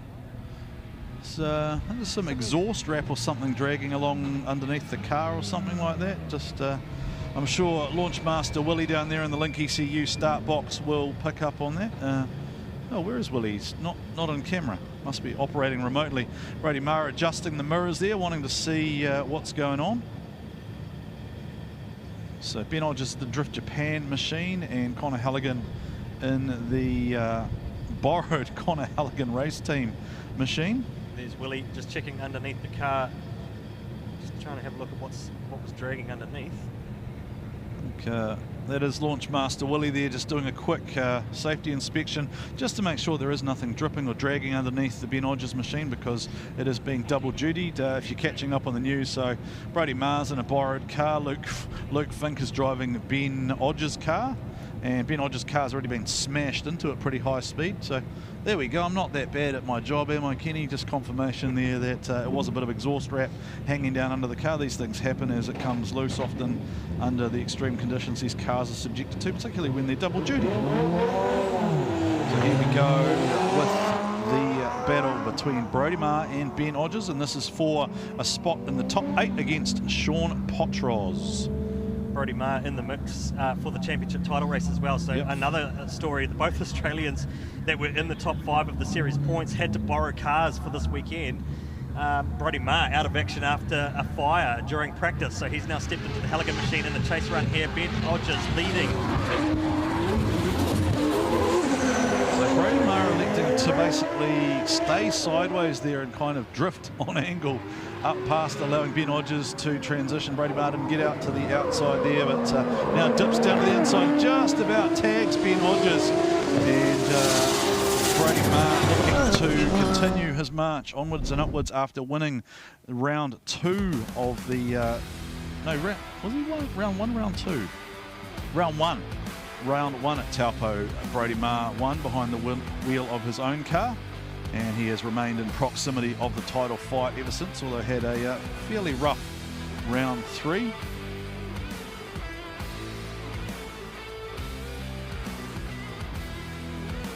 So welcome along to all of our international audience. It's just after 3 o'clock here in the afternoon, and we are in the central North Island of, well, we're in the lower sort of mid part of the North Island.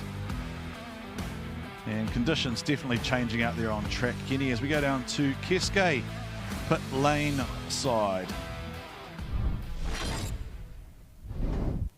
But yeah, obviously that was the battle of the Australians, right? So I'm pretty sure, obviously, Brodie Mares from Tasmania, and Ben Hodges is from Brisbane, as far as I'm aware. So Queensland. So here they come.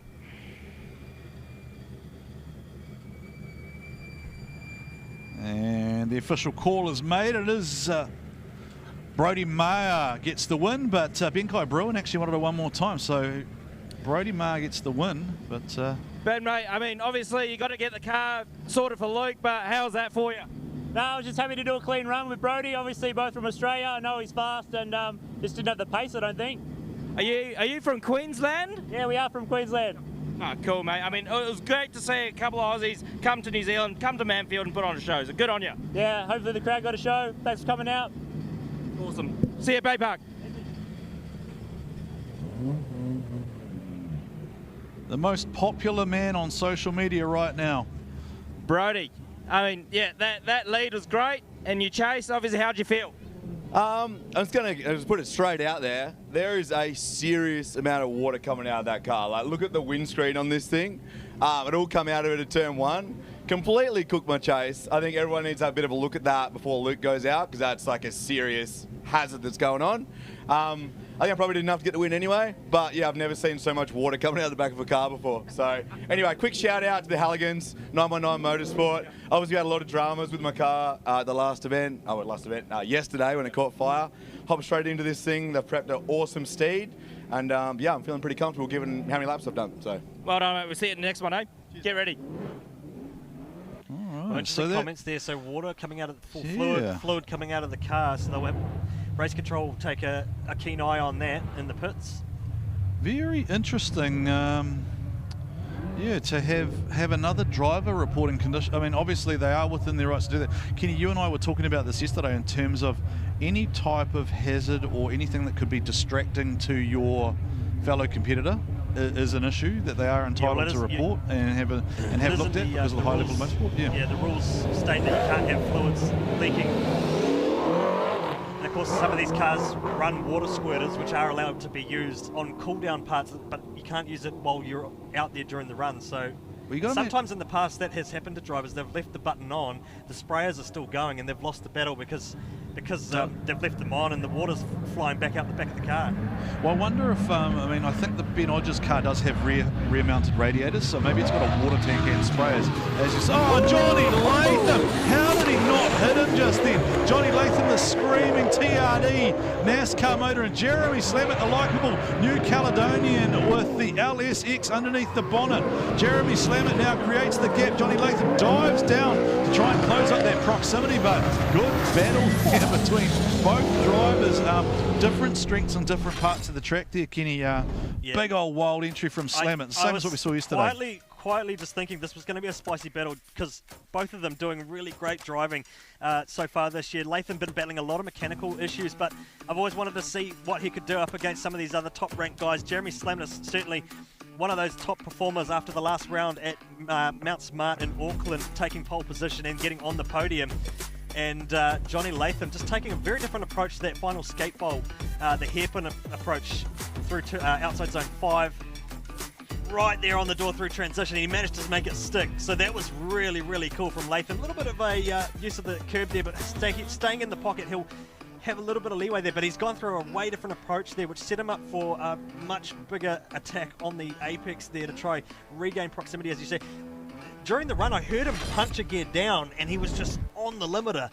It was just singing. That thing's talk for days, right? Like, it's got more talk than you and I. But he was having a trouble keeping the thing steered. He very well nearly straight-lined the car, which would have got him 0. That thing's got so much talk, it out-talk Luke Fink. There you go, there's a one-liner for you. How do you like that one? Mr. Fink's always got something to say. It's been great to have him here for D1NZ this year. And And we are moving our way through the top 16, and then we go to the top 8. So we are going to have monster trucks just before we go into our top 8, Kenny. So looks like we've made up some time here after having a fairly rocky road through our pro sports, but we've now lost Jeremy Slammett. Where's he gone? Just taking the cool down lap, or is he pulled into the pits? Slow to cut back around. Where is he?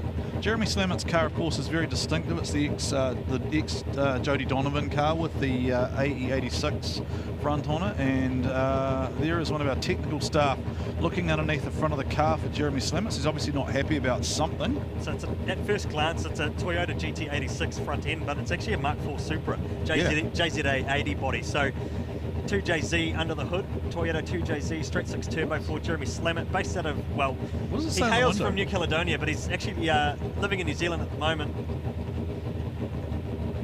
Does it say watch out? Is that what it says? Watch out. So there's something not right here. Now the bonnet's coming off. Now what are the rules around this? There are very limited things that the crew can do here. Because they're looking to see obviously what's fluid. Is there fluid coming out? Can we get any closer maybe to have a look at what's going on? What are the rules here, Kenny? I mean, I suppose if it's a safety aspect, right? Our tech crew can have a look. They can have a look and see where it is, but they can't help them. They can't fix it, but they need to know where and what it is. Or perhaps it's fluid. Anyway, welcome along to D1NZ, the National Drifting Championship, round number 4 here at Manfeild. Friendly fielding. I'd love to know what they're looking at down there. Is it the power steering side? Is it where the power steering reservoir would be? Is Jeremy complaining the steering's maybe got heavy or something? I wonder if it's. I mean, that's gonna cause a Comp 5, right? If that is in any way potentially leaking fluids as well, they surely have to. We'll all hear from Joel, who's down there, the head of the staff down there. So Joel is the head of our technical team, that's right. So he's within his rights to basically instruct the team to call 5. Where it is, but it might be power steering fluid. So it does sound like from the chatter that there is something connected to the power steering. It is within, I guess, the what is it? Well, the thing is, if it's enough fluid coming out, they're going to have to send him in to call us. He'll have to be forced to take his mechanical 5. Because he can't have fluid out, so... Yeah, because he is in the chase position, but the problem is going to be that that's going to leave stuff on the line for the next competitor, then it's going to leave it up the track, right? So it can't be leaking that badly. Well, looks like he's going to send it. Thumbs up, he's comfortable to go, so this is a driver choice. The technical stewards do not see a problem with the car. Johnny's given the thumbs up. Good to see that thorough level of check, though, isn't it, Kenny? Because the last thing we'd want is a battle. Oh, there's the NOS purge. So I said to you before it wasn't connected, right? So we didn't see the purge earlier. Now, to me, this means he knows Jeremy Slammett is fast, right? Yes, so he knows Jeremy Slammett's fast. So he's now basically purged the NOS, because that's going to give him another 100 horsepower at his disposal. So you've gone from 800 probably to 900. So you're now 850, maybe 950 horsepower. Let's see what this does to the power delivery of the Johnny Latham car, because it was torching tyres instantly before. I threw the line out there, right? More torque than Luke Fink. But this thing is going to be instantaneous tyre smoke. Let's see whether Johnny Latham can harness it and drive away from Jeremy, or whether oh, there it is straight away. He just jumped on the gas and it bakes those rear tyres so far. Let's just listen to it scream. Oh, he's just pushed a bit wide there. Has that cost him?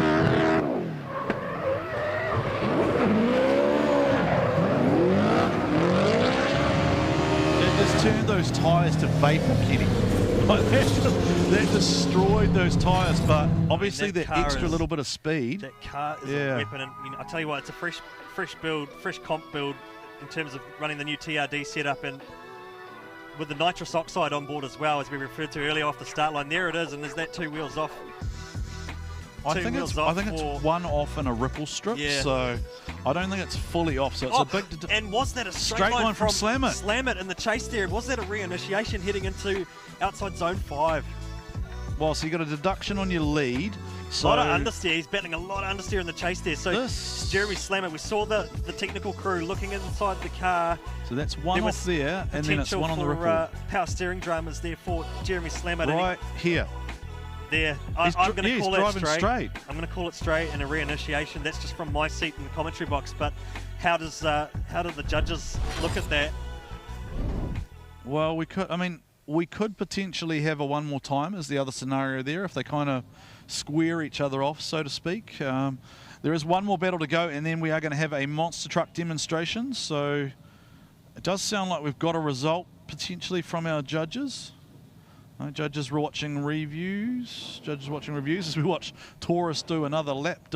Taurus doing more laps than any of the drift cars today. Great to have the monster trucks here. Of course, 4 is the most we've ever had at an event. So we've got Taurus, Kiwi Thunder and Reaper here, our regular 3, along with Boss Hog, the brand new unit that we haven't seen before, the convertible. Didn't have a roll cage in it, hence why you didn't see it jumping earlier on. And for those of you who are tuned in on Sky TV, you will see the monster trucks up shortly for a bit of an exhibition. We are moving pretty nicely through our program here in the D1NZ Pro for round number 4. At the moment, we have Luke Fink locked into battle Dave Steadman, the battle for the championship effectively. Then we've got Brody Maher up against Sean Potros, Connor Halligan against Jordan Joyce. We're waiting for a call here between Jeremy Slammer and Johnny Latham. Then we've got to still see Clayton Daly and Aidan Davies, and the call is in, and it is... No, that's not the right graphic, so I'm not sure who won that one. Apologies there, and it is a one more time, I believe, as we called it. Yeah, so mistake versus mistake, and we go again. Kes, that's not a funky dance move that Kesko's just perfected. That's the one more time call. There it is. Judge's decision for the BMW V8 and the 2JZ Mark IV Super of Jeremy Slammer and Johnny Latham. So they'll go again. So we're going to actually see more spicy battling because their first run was so good. It was so entertaining, and yeah, I'm actually excited about that one, Warren. Yeah, we get to see that. We get to see the nitrous oxide purge once again. Yeah, well, you wonder if he use it. I mean, I guess now that he's shown his hand, so to speak, by purging it and showing that extra speed, he's got to now expect that Jeremy's going to throw harder, right? Jeremy now knows that he's turned the NOS on. Now, speaking of turning it on, Adam Davies, this is very important for him. Fellow Tauranga-ite Clayton Daly stands in his way. If Adam was to go out here, that would effectively take him out of the running for the season championship, and it would mean that he would be competing effectively for probably 2nd, 3rd, 4th, but he'd have a bit of work to do because we've still got Brody Maher and we've still got Dave Steadman in. We've still got Fangadan's gone. He was in 5th position. So this is a lot to play for here for Adam Davies. So important for both him and his teammate Dave. So it does sound like this is going to be our last battle before the monster truck demo. So I don't think we're going to run the one more time Jeremy Slammer at Johnny Latham before the monster trucks. We'll just unleash the monster trucks and let them entertain the crowd. Team DSR, of course, have been strong here at Manfeild over previous years. Yes. And we're about to see a rotary versus V8 battle now. So again, just repeating, this is very important for Adam Davies. Adam Davies is 3rd on points at the moment. So Adam Davies needs to win this and go through. And then we've got Luke and Dave head-to-head in the top 8. So Luke Fink and Dave Steadman, the 1 and 2 in the championship at the moment, head-to-head in the top 8. And effectively what will be a title match. If Dave wins, then he stays within a shot of the title. If Luke wins, then effectively he will have one hand on the trophy. So we are going to have, just for those who are tuned in on Sky TV, you can see some quick commercial messages. Adam Davies, and he put a wheel off there. Is he feeling the pressure there, Kenny?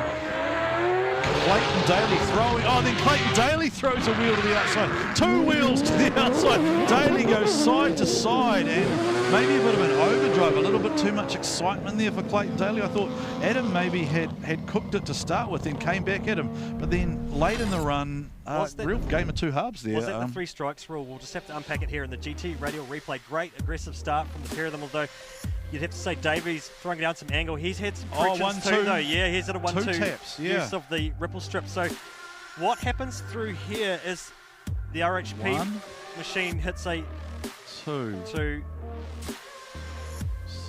No, he's kept it clean. No, he didn't. Had a little bit of a waiver. Yeah. So I know what you were looking for there. You were looking to see. So what we're looking at here is the single touch there from Adam Davies, 1, 2. So if you hit it a third time, you zero out. So if you hit it a third time, you zero out. And what Kenny was looking for there was the inside clip. And then there's the 1 and the 2 from Daly. Yeah, is that 2 from Daly? So he's pretty deep. He's pretty deep in there. Oh. Which might just be enough for the Team DSR boys to and this is why snatch another victory, potentially. And this is why we're grateful that we are not the judges. Well, the judges get the bucket of wicket wings and the spa pool. Oh, right. And the helicopter. They get a helicopter as well. So it's not a bad job. No, they get fed. Yeah, we don't always get fed, unfortunately, in our jobs. So we just sit here and talk a lot, and occasionally they feed us a half-eaten piece of chicken or a piece of bread or whatever. But fortunately, Kenny and I have got reserves to live on, so it's fine. It's fine. All right, Adam Davies fighting for his championship life. Clayton Daly, he looks to move into the top 8. He is looking for a big result after having problems at the last round. What happens this time around? The 20B starts to sing, the big old turbo comes on boost. There goes the tyre smoke from Adam Davies. Clayton Daly in the chase position, trying to close down. Both of them look like they got pretty close to the inside there. Clayton Daly certainly falling back further than Adam Davies was. No mistakes this time from either in front. Oh, and then as Clayton's got greedy on the inside. Kenny's grabbed the inside ripple strip. I think Clayton Daly got greedy there. I don't think he needed to do that, but was that Adam coming down the track on him? We'll take a look at the GT Radio replay here. Battle damage on board for the Mark IV Supra in the chase of the V8 powered RHP machine. Clayton Daly trying to hunt down Team DSR out in front. Adam Davies leading out and trying to put down a good run in the Hydrolink Mimico machine. Watch this here though. How far down the track? Almost three-wheeling it through the hairpin, and yeah, how far down the track did he go? Not too bad, I don't think. I think being in the pocket there, trying to get onto that proximity, he'll get some leeway out of that. But Davies a little bit early off out of zone 1 into the first, heading to outside zone 3 or outside clip 3. So yeah, kind of opened the door for Daly to regain some track position there. So do we have a call? Where are the three wise men? We haven't seen them or heard from them for a while. It's going to come down to that first pass, I think. I think that's where the key points are going to be, with those wheels off from both drivers. Adam Davies goes through.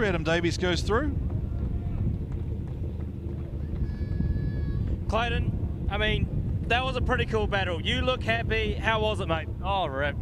No, it was bloody awesome to get back out there with Adam. Last time I drifted with him, his gearbox spun come out and car caught him fast. So, thanks to do an actual battle.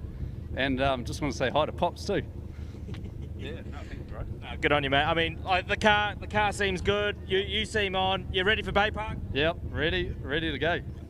Good on you, Clayton. We'll see you there, mate. By Pops, I assume he means his grandfather, not Seaton Daly. So, but who knows? He'll clarify that later. Still smiling as Clayton Daly. Mr. Adam, in the Mimico 180, you obviously got that. How do you feel? Yeah, I was pretty happy with my lead run. Clayton had felt like a bit of a wobble on the start.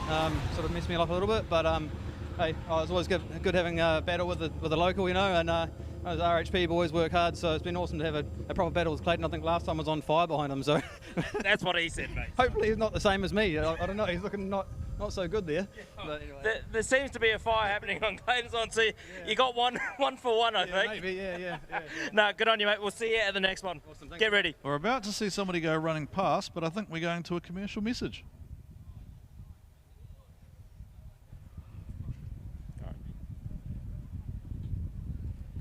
All right, we're just going to have a little bit of a break, and we'll be right back for top 8.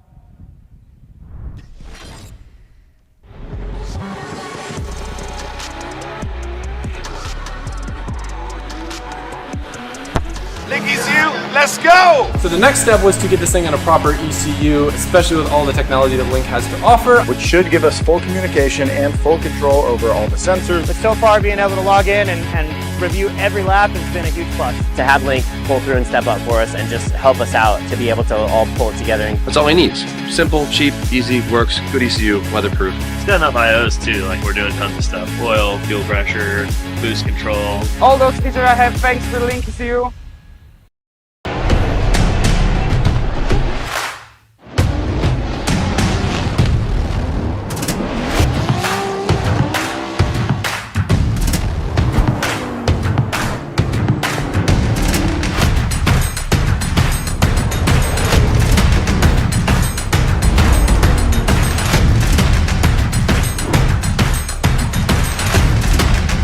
GT Radio. Experience ultra high performance. At Repco, we get what gets you going. Because while you told her it would be loud, you forgot to mention how it feels. Repco gets you going.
So we're back. Welcome back. Put your hands up if you're here because you're a monster truck fan. I'm really keen to see who the monster truck fans are up there on the bank. And who would like to see a monster truck up on 2 wheels? I'd like to see a monster truck up on 2 wheels. Hopefully we can see one up on 2. Do you reckon we could get them to do maybe one of those endo wheelies? Do they go better on the front? You're on TV. Give us a wave. Look at the big screen right now. Give us a wave. You're on TV. Yeah, all you kids down the front there, give us a wave. Keep looking. Get mum and dad to get the cameras out, and you'll be on the big screen. Kids of all ages. Some of you look like you're slightly older kids, maybe been around for 1, 2, or maybe 7 or 8 decades. Hello, how are you?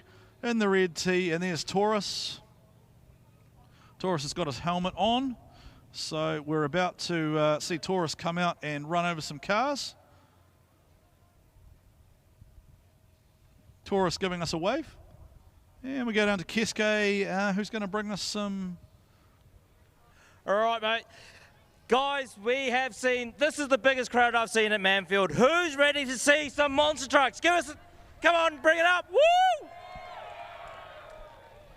All right, they're just getting ready now, so we'll hopefully see some cars get crushed. We'll hopefully see some jumps. It should be a good show. We've obviously seen the smoke show today, and it's been amazing. So I'm hoping you guys have had a really great show today. Hopefully they're ready. Let's get them ready. Let's make some noise. Come on. Woo!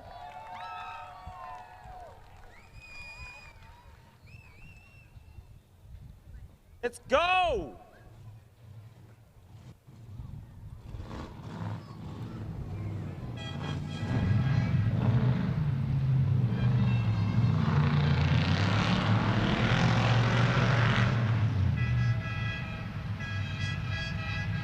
Alrighty, so this is Boss Hog. Boss Hog doesn't have a roll cage in it, so it's not allowed to run over the cars, but it's out there having some fun. And Taurus, of course, which you can go for a ride in. Hopefully he knows those cones are there in front of him. He's not going to run them over. And hopefully he doesn't run over our microphone either. Boss Hog, of course, named after the famous Smokey and the Bandit movie, I think it is. Boss Hog are pretty... No, that's Sheriff... Here's the jump from Taurus. Up goes the front, down comes the front, bounce, bounce, bang. Reaper's just parked up there because Reaper's just saving it for another day. Reaper's, of course, the unit that you will see attempting the backflip at Baypark for our series finale. And here is, Boss Hog is, what's Boss Hog doing? Well, there you go, Boss Hog just going for a little scenic drive. He's not allowed to run over the cars. I think he's just lost, Kenny. I don't think he's done anything wrong. He's just got lost. Just can't see where he's going, I don't think. You've got no visibility whatsoever. You've got no steering lock. So these things steer worse than your average driver after 1 or 2 beverages, Kenny. This, in fact, reminds me of the last time you and I went drifting, because our driving was very similar. We just ran over some stuff. It was just cones and stuff. Certainly eaten my fair share of cones. You'll have to excuse us just for using the opportunity to get a little bit of fluid in while we have a quick break in commentary here. I'm sure you don't mind enjoying the sights and sounds of a couple of monster trucks out there doing their thing. That is, of course, Taurus, which you can go for a ride on here at Manfeild, $10 per seat. And Boss Hog out there, Kiwi Thunder, unfortunately, and Reaper seem to have had some issues, and hence they are not driving. Reaper's just having some fun there. He's just going over the crushed cars nice and slow. All of those cars available on Trade Me after this for a low $1 reserve. If you're interested, inquire via the D1NZ page. And hey, look, while you've got some time here and there's no drifting on track, use the opportunity to jump onto the D1NZ page and grab your tickets for the grand finale, where you will see these monster trucks in action. And of course, the backflip attempt with Dylan from Kiwi Thunder behind the wheel of the Reaper monster truck. Here is Taurus attempting the jump again.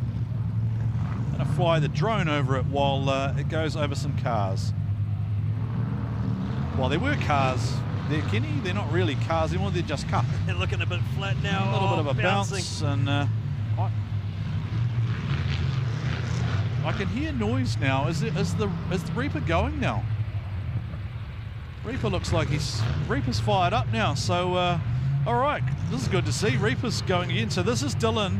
Dylan's the one who's going to try and backflip this unit at Baypark. So we put you wrong earlier. We told you it was going to be someone else driving, but it is going to be Dylan who does the monster truck backflipped attempt as they go over what is left of the cars here at Manfeild. And we hope you're enjoying the monster truck demonstration here put on by Reaper, Boss Hog and Taurus. We had Kiwi Thunder out there earlier, but it suffered a mechanical mishap. These things are fairly high strung, Kenny. Quite hard to keep running. And a shout out to the JDM team who are behind the monster trucks being here. I wonder if we can just get a bit of audio of these things. Just the V8's just rumbling away underneath the bonnet. So we get a little bit closer. Just as we see, Reaper's doing donuts on the grass now. Oh, monster truck. That is going to go down real well. Monster truck drifting. Well, we did see a monster truck race, didn't we, last time? Yeah, that was good. Truck race. That was good. I wonder if we can get a monster truck race again. Not much left of this car stack here. They are looking pretty flat. Just cut. Oh! Dylan sends it, and it's broken. I thought it just broke, but that was a bumper. The bumper and the guard's flown off. Is it? How does that happen on a monster truck? Is that James McManaway driving? Oh, no, it was the guard. It's the right front guard of Reaper. The right front guard is now sitting on the infield because he just sent that so hard it blew clean off. Oh, these guys are madmen. Of course, they are on display at Baypark. Tickets available now via the D1NZ website or go to Ticketek. Very reasonable prices. Get in now and be part of what will no doubt be a sold-out show for the grand finale of the D1NZ, featuring the D1NZ grand final and, of course, the monster truck backflip attempt. It's probably easy to backflip now that it's lighter, Kenny. It's got no front car. Shout out to the JDM racing team as well for. He's going for the other. Bringing the Reaper out pile of cars. And, is he lining up the next one? Is he going to race? Are they going to do the drag race again? I'd say there's not much lock in these things to be able to turn it around and line it up. Oh, Taurus going for a bounce. Where is Kesko? Kesko's just having a party down there on the front straight. He's into it. The ultimate hype man, Kesko Nagashima, your Pro Sport 2024 champion. And what a show being put on here by our monster truck drivers. Reaper, Taurus, and Boss Hog. Did you see his head bounce around there, Kenny?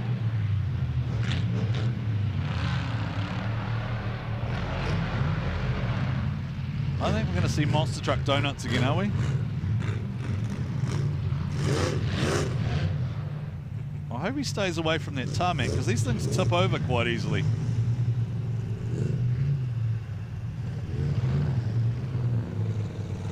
Reaper just lining up potentially for a final jump here, is he? Or is he just going to park on top of them? We saw this last time, Kenny. They just kind of parked on top of the cars, didn't they? I think the windscreen or something else just fell off then.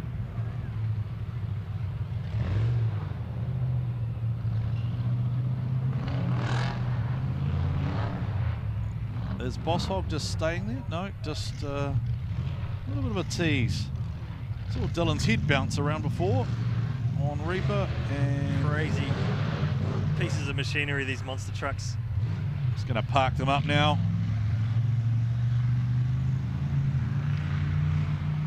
Now they actually run a brake disc right on the drive shaft, don't they? Yes. Yeah, and Taurus has got some. Taurus is the only one that's four-wheel steer as well. So Taurus steers from the front and rear.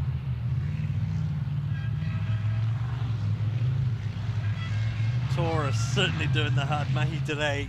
Plenty of rides out there and plenty of jumps as well.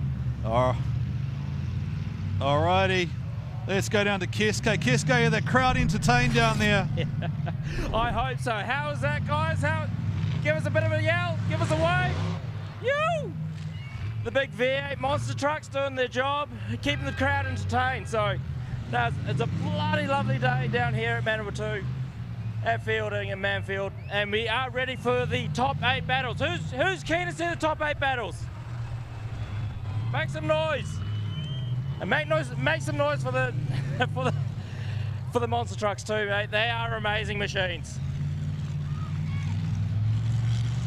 Oh, look at that. Woo!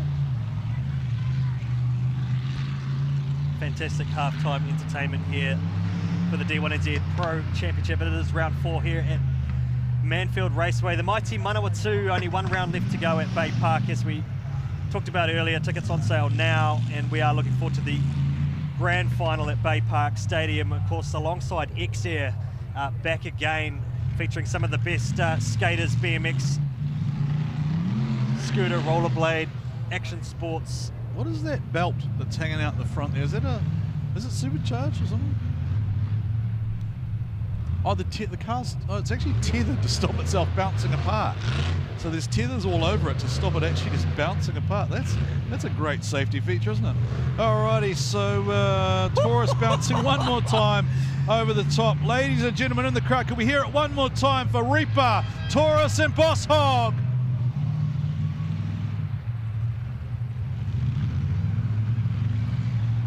And they're of course going to head back to the pits because you can go for a ride on Taurus if you want to, $10 per seat. Hopefully the boys know where they came from. Reaper hasn't given up yet. He still wants to go one more. He was a late comer to the party. Wonder if he'll blow the other guard off the other side. Usually we see the drifters blow the rear guards off the car, Kenny. The window seal has actually... That's what I said to you before. It's still got a window seal in it. Oh, I think he's done. All right, I think Reaper's staying there. So look at that smoke. Look at the smoke. Look at the smoke in the back there, coming off the diff. All right, how seamless was that? Look at who's in charge of this show. Straight into the top 8 we go. It is Luke Fink. All right, ladies and gentlemen in the audience, make some noise if you think the Kiwi boy Dave Stedman can get it done and take out Luke Fink. Alrighty, here we go. We are into the 8. It is Luke Fink, Dave Stedman, the battle for the championship effectively. Brody Marr and Sean Potros, Connor Halligan, Jordan Joyce, and Johnny Latham and Adam Davies. So Johnny Latham gets the call and goes in against Adam Davies. And here we go, the top 8, ladies and gentlemen. Luke Fink, number 1 on points, coming in the number 1 qualifier. Dave Stedman, position number 2 on points at the moment. And Dave Stedman, is this his year where he can finally grab that elusive number 1? Sitting in the wings, Brody Marr sitting on 4th place in points. Sean Potros, the lad from the Naki, this is his home track. He's looking for the win. Connor Halligan promised big things. The car hasn't played the game so far, but he's looked super fast, super aggressive, and that's also how you describe Jordan Joyce, the man from NZKW Stock Street Automotive. He will be fast and he will be furious. Then Johnny Latham and Adam Davies, currently 3 on points. He is also in the fight. Here we go, Kenny. It is top 8 time at round 4 of the D1NZ National Drifting Championship. series title fight about to unfold. Two heavyweights in the Pro Championship right here. Your series points leader. The higher qualifier will always take the lead lane off the start gate. So Luke Fink, your top qualifier from yesterday, and both of them working the front wheels already to try and get some heat into the fronts and get those front tyres scrubbed clean, getting all the marbles off them, the rubber pickup. They want a good battle out of this as they go through the start chicane. What's going to happen here? Well, here we go. Dave Steedman jumps on the gas. Luke Fink out front, accelerates hard into the section. Luke Fink loses a little bit of angle there. And here comes Dave Steedman right up onto the back of Luke Fink. The Kiwi lad, Dave Steedman, for Team DSR Mimico Hydraulic. And he is right there beside Luke Fink. He is not giving up the D1NZ National Drifting Championship title without a fight. And Dave Steedman makes him. Oh, he's lost him. He's lost him in the smoke. And Steedman washed up the track on the very end of the section. Did he get it done? I don't think he went off the track, but there was just a little bit of distance created right at the end there. But how good, Kenny Ruddle, was this battle? That is amazing. That was a super fast run from both of these guys. Both of them hungry for it. Both out to those outer zones. Great clean switches. Right here, right here, right here. Where does Dave end up on the track? I think Dave is... He's up the track, but he's all good. He just got gapped slightly, but I think he just washed in the smoke. A little bit of understeer, lost a little bit of drive, because I think he would have been known, he would have known being stuck in the smoke there. Where am I on the track? I don't want to lose this. Do you know what the best thing about this battle is? Luke Fink will be pissed off now. Luke Fink doesn't like people coming at him hard like that. So now we're going to see the Luke Fink we've seen over the years that wins championships, that comes out, that goes, okay, if you're going to be on my door, I'm going to be in your door, right? We saw it against Laurie Heinonen at Mount Smart. I'm looking forward to this. This is going to be exciting. Kiwi fans, I want you to cheer for Dave Steedman as loud as you can. Aussie fans, get right behind Luke Fink. Your man is the D1NZ Championship headed offshore for the very first time. So there it is. There is the replay, and Steedman is lost. He is still to angle, but I don't think he's dropped the wheel. Look at the straight. No, he stayed on the track. Did you see the front wheels of Luke Fink's car before the flags? Did he I was too busy watching Dave's car. Did he roll out of that a little bit too early? Or? All right, here we go. Luke Fink could drive the hot dog car and would still be competitive, Kenny. Let's see what he does in this battle-scarred Ben Hodges machine, the Drift Japan Tours machine, as we take a look at Dave Steedman. Now, Luke is sitting back here. This makes me think he's going to take a run at him here. So look for Luke Fink to be right on the door, right as they initiate here. Luke Fink going to jump on the gas. Luke Fink looking to initiate here and put the pressure on Dave Steedman. Dave Steedman on the gas, the RB32 singing Vehicle Service Centre telling him his business. And Dave Steedman at the moment, I think, has a little bit of an advantage proximity-wise. But here comes Luke Fink, tucks into the smoke, but then Fink trapped high up the track there. Luke Fink is trapped high up the track. Then he comes down to the inside. Dave Steedman opens up. There's a straight line waiver there from Fink in the chase. And has Dave Steedman done enough? Will there be a mark down from chase judge Ben Kai Brewer? Now there's a waiver here, Kenny. Just there, a little bit of a steering input from Luke Fink. Then he closes up the gap. Steedman, I think, had an advantage to here, but then there is Luke Fink sitting right in behind him. Luke Fink now ends up on that shallow line, didn't get out to 4, then through 5, he closes up to the inside there, but doesn't run a wheel off the inside. Dave Steedman leaves the door open here. Is there any, there's that input again. So just those two minute waivers, Kenny. Is it enough? Is it enough? It's very, very tight here. I would not want to be a judge. Did Dave make a mistake there? Was there something that we didn't pick up the first time around? For me, Dave Steedman certainly throwing down way more angle in both of his runs, but you'll see there the way that he approached outside zone 4, he was late to leave it. Luke Fink choosing to run a different line, which worked in favour of proximity and getting the last apex, but did that actually cost him overall by not getting out to outer zone 4? All right, we have a result. And going through is Luke Fink. Going through is Luke Fink, and it is unanimous. I would like to hear from the judges on that one. Kiwi fans will want an explanation. Luke Fink goes through to the next round, your championship leader. Luke, you got the win. How was that from your point of view? Yeah, like every lap, I'm obviously getting a lot more confident in the Drift Japan car there. Definitely when Dave came in early on that corner, I'm like, oh man, I'm in this smoke here. It's just like not being familiar in the car and getting that stuck in the smoke is terrifying. But yeah, I was confident he was going to pop out of it in the right spot. So it shows, you know, you got to have confidence in your lead driver. And even though he did come offline on the entry there, I still was pretty confident he was going to be where I needed him to be on the next corner. So it looked like you were pretty confident because that chase was pretty unreal, mate. No, I appreciate that, mate. Thank you. No, awesome. Good on you, Luke. Well done. I don't often hear Luke think That's emotion, with that adrenaline pumping like that. So there was a lot going on there. Dave, mate, you got a little bit lost in the smoke in your chase. That was probably the only thing that I could fault. Yeah, I'm pretty gutted. You know, I really needed to beat Luke, but yeah, just a couple of mistakes. It's a real shame. I was on him on the sweeper and then just fell apart a little bit towards the end, which really annoyed me. However, you know, he's an amazing driver. Hey, massive thanks to our sponsors, Mimico, Hydrolink, NMT, and all of the other amazing sponsors getting us here. You know, we're still challenging, but he might be a little bit too far ahead now to get that top spot, but hey, we'll be pushing for podiums. Try your best, mate. All you can do. Well done. You put a show on for the crowd. We'll can't wait to see you back at Baypark. Thanks, mate. Appreciate it. Well, All Dave right. Steedman. Judges, my three wise men. What have you got to say about that one? What was the defining factor there, gents? What was the defining factor, did you say? Sorry, I missed that, wasn't it? Yeah, sorry, that was it. That was my question, Mac, word for word. What was the defining factor there? Well, for me, it wasn't even all that close, to be honest. Dave come up short on quite a few of those zones late in the piece. So when you're talking lead for lead, Luke done him 94 to 87. Oh, okay, all right. And Benkai Bruin, from a chase perspective? Yeah, look, it was as simple as Dave made 4 mistakes, Luke made 2. Okay. So because of the way Dave had his inside line on the first corner, what we instructed for the chase car was to be happy to sit back, reposition, so that we're not having potential contact, and then close the door through the next period because the chase car's just not on the right line at all. That's exactly what Luke did. Yep, he did make a bobble, and he did make a bobble at the end, and he got penalised for that. All right, and Tony, just because I don't want you to feel left out, mate, you were unanimous. You can leave me out, mate. You can leave me out. You were unanimous, though, weren't you? Yeah, I mean, mine was a bit closer than what I think portrays in that. Like, you know, those boys just sent it big time, and pretty impressive to watch. 2 really good drivers, aren't they? So one heck of a spectacle. But yeah, Dave, I think he knows himself as well that he's quite shallow as well. And obviously, the line does come with the style. It's not all just about the smoke show and doing cool things with the car, but you still got to follow the line too, which comes into play when I'm doing the style.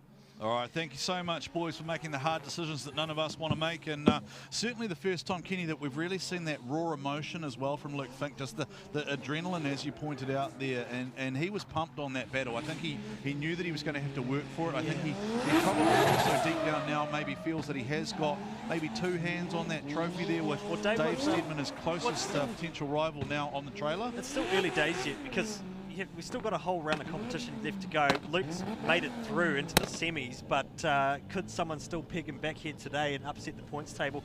Dave obviously throwing down super fast, aggressive, big angle runs, but the line was super crucial, right? So that's where he lost out. And as I alluded to in the GT Radio replay, he just wasn't filling those outer zones. He was late to fill them. So he was coming off them late, which made it a whole lot harder for the chase car. But Luke doing a fantastic job, calculated in the chase there, and he goes through into the semi-finals.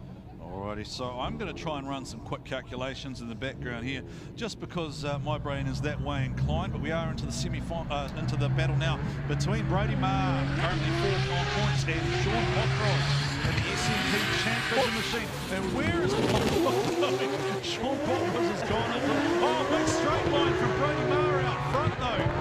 Big mistake there from Marr out the front. And was that the car? Was that him? And then the front end's wavering on that car now. Is Sean Potros' wheel stand on entry? I was just wow. He's been freewheeling it, but was that both wheels? Oh, maybe there's sacks of gold in the boot. Who knows? Let's Sean take a look at Potros it has here. been three-wheeling all day, right? It's been 3, but is it 2? Was it that too? Just as he was coming up on the rear bumper, it looked insane firing through there. And then you see that big mistake from the lead car from outer clip 3, heading up to outside zone 4. So a mistake there for the chase. A lot of handbrake use heading into outer zone 5, coming down through the skate bowl and finishing the run there. So a little bit scrappy from the pair of them, but fast, aggressive runs here. Sean Potros certainly does not get afraid of trying to hunt down the door in front of him. Yeah, and look, we'll throw the usual disclaimer too, right? So Kenny and I call what we see, and we do get excited from time to time. We are not the judges at all. Feel free to agree or disagree with us. Don't hold us 100% accountable for things you don't agree with. we just call it as we see it. Sometimes we get it right, sometimes we get it wrong. We'd like to think that more times than not we do get it semi-correct, but we have been from time to time to make a mistake. There are very few battles that I've 100% got wrong in my 16 years being involved. So, okay, so just for interest's sake, if Adam Davies was to win, he would be somewhere around 290 points versus Luke Fink, I think would be, if he went out at 4, he would be around 360. So Adam Davies would have to win at Baypark, and Luke would have to go out in the top 16, I think would be the mathematical equation if Adam Davies stays in competition. But anyway, we focus on the battle in front of us, and there is that three-wheel again from Sean Potros.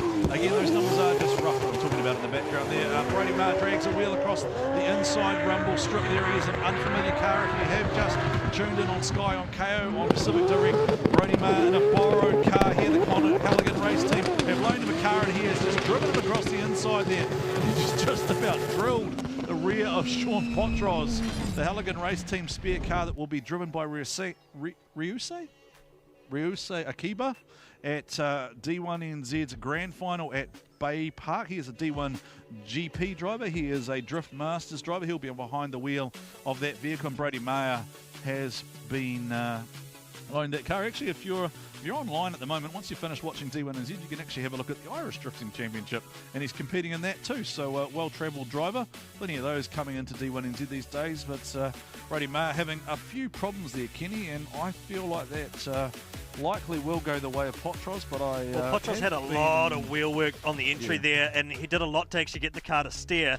And while fluid in terms of an overall run, he did run a wheel up on the curb in the lead there, and then there was a mistake from the chase car as well. So yeah, through the first half of the section, Potros was doing a lot of wheel work to get the car to do that, but it didn't upset the overall car pace too much, but he was wrestling it. Yeah. Oh, now what's happened here now? Brody shut that car down, and that's going to be a recovery by Purihi and the team from Smart Steel. It is a great chance to thank our sponsors as well. You can see Link ECU on the screen. We also thank NZKW, who are one of our sponsors as well, and have been for a long time. Thank you to Bold Signs, thank you to Drift Japan Tours, thank you to Mimico, thank you to TTI as well. So thank you to all of our partners who help bring you D1NZ's National Championship Drifting, and we are going to see a line tow here, recovery post-battle for Brody Maher and the Connor Halligan team. So Keske, have a chat with Sean Potros. Let's see how he felt about that one. All right, we're here with Sean. We don't have a result so far. We don't have a result, mate, but how'd you feel that went? Yeah, it was good. Always been waiting to battle Brody. I was hoping to be in his good car, but hey, he's got Connor's practice car, they call it, but she's a beast. The track conditions are changing a little bit, but we just adapt. Yep. I mean, it looks pretty gripped up, mate. You were three-wheeling through that first sweeper.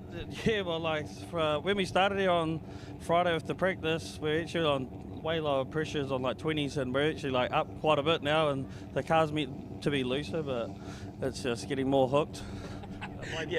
Yeah, 100%. I mean, you always have to adjust to the conditions. You always have to adjust your, how you're working with, who you're driving with. How do you figure that all out?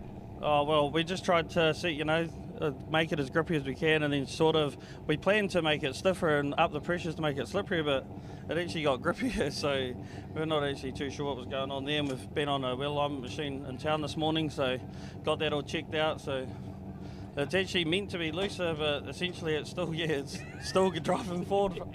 It looks fast, mate. So, well, we're still waiting on a decision, and obviously Brody's still stuck up on track. But we'll get back to you soon. We'll look at the replays. All right, so we go to the GT Radio replay. GT Radio, the official tyre of D1NZ for the season. So I guess they're looking to see how big are those deductions now. So there's a straight line, and then Brody's got out of that there, so that's a deduction. But then what's Sean done?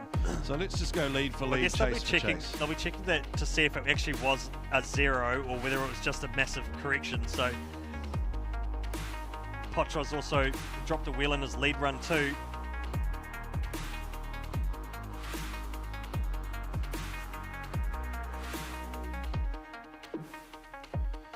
So the corrections could balance each other out depending on how heavy of a deduction it could be.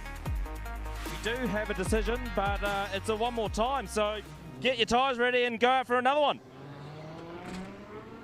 There it is. Sean Potros gets the OMT. So I guess what I was just alluding to before, that straight line that we saw, I guess that we check. It's incorrect for us to call it a straight line because a straight line is actually a 0.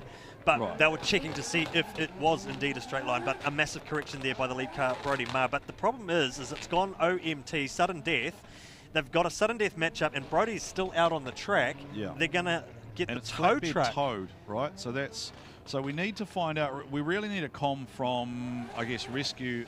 Do they think they're going to be able to fix that car? Well, that's not Brody's car, right? That's Connor Halligan's race team's car. So it's kind of not his choice, I suppose, as to what spares are there. Maybe I think that's going to come into play, which is an interesting dynamic with borrowed cars. We talked about it earlier with Luke Fink and the Ben Hodges car, right?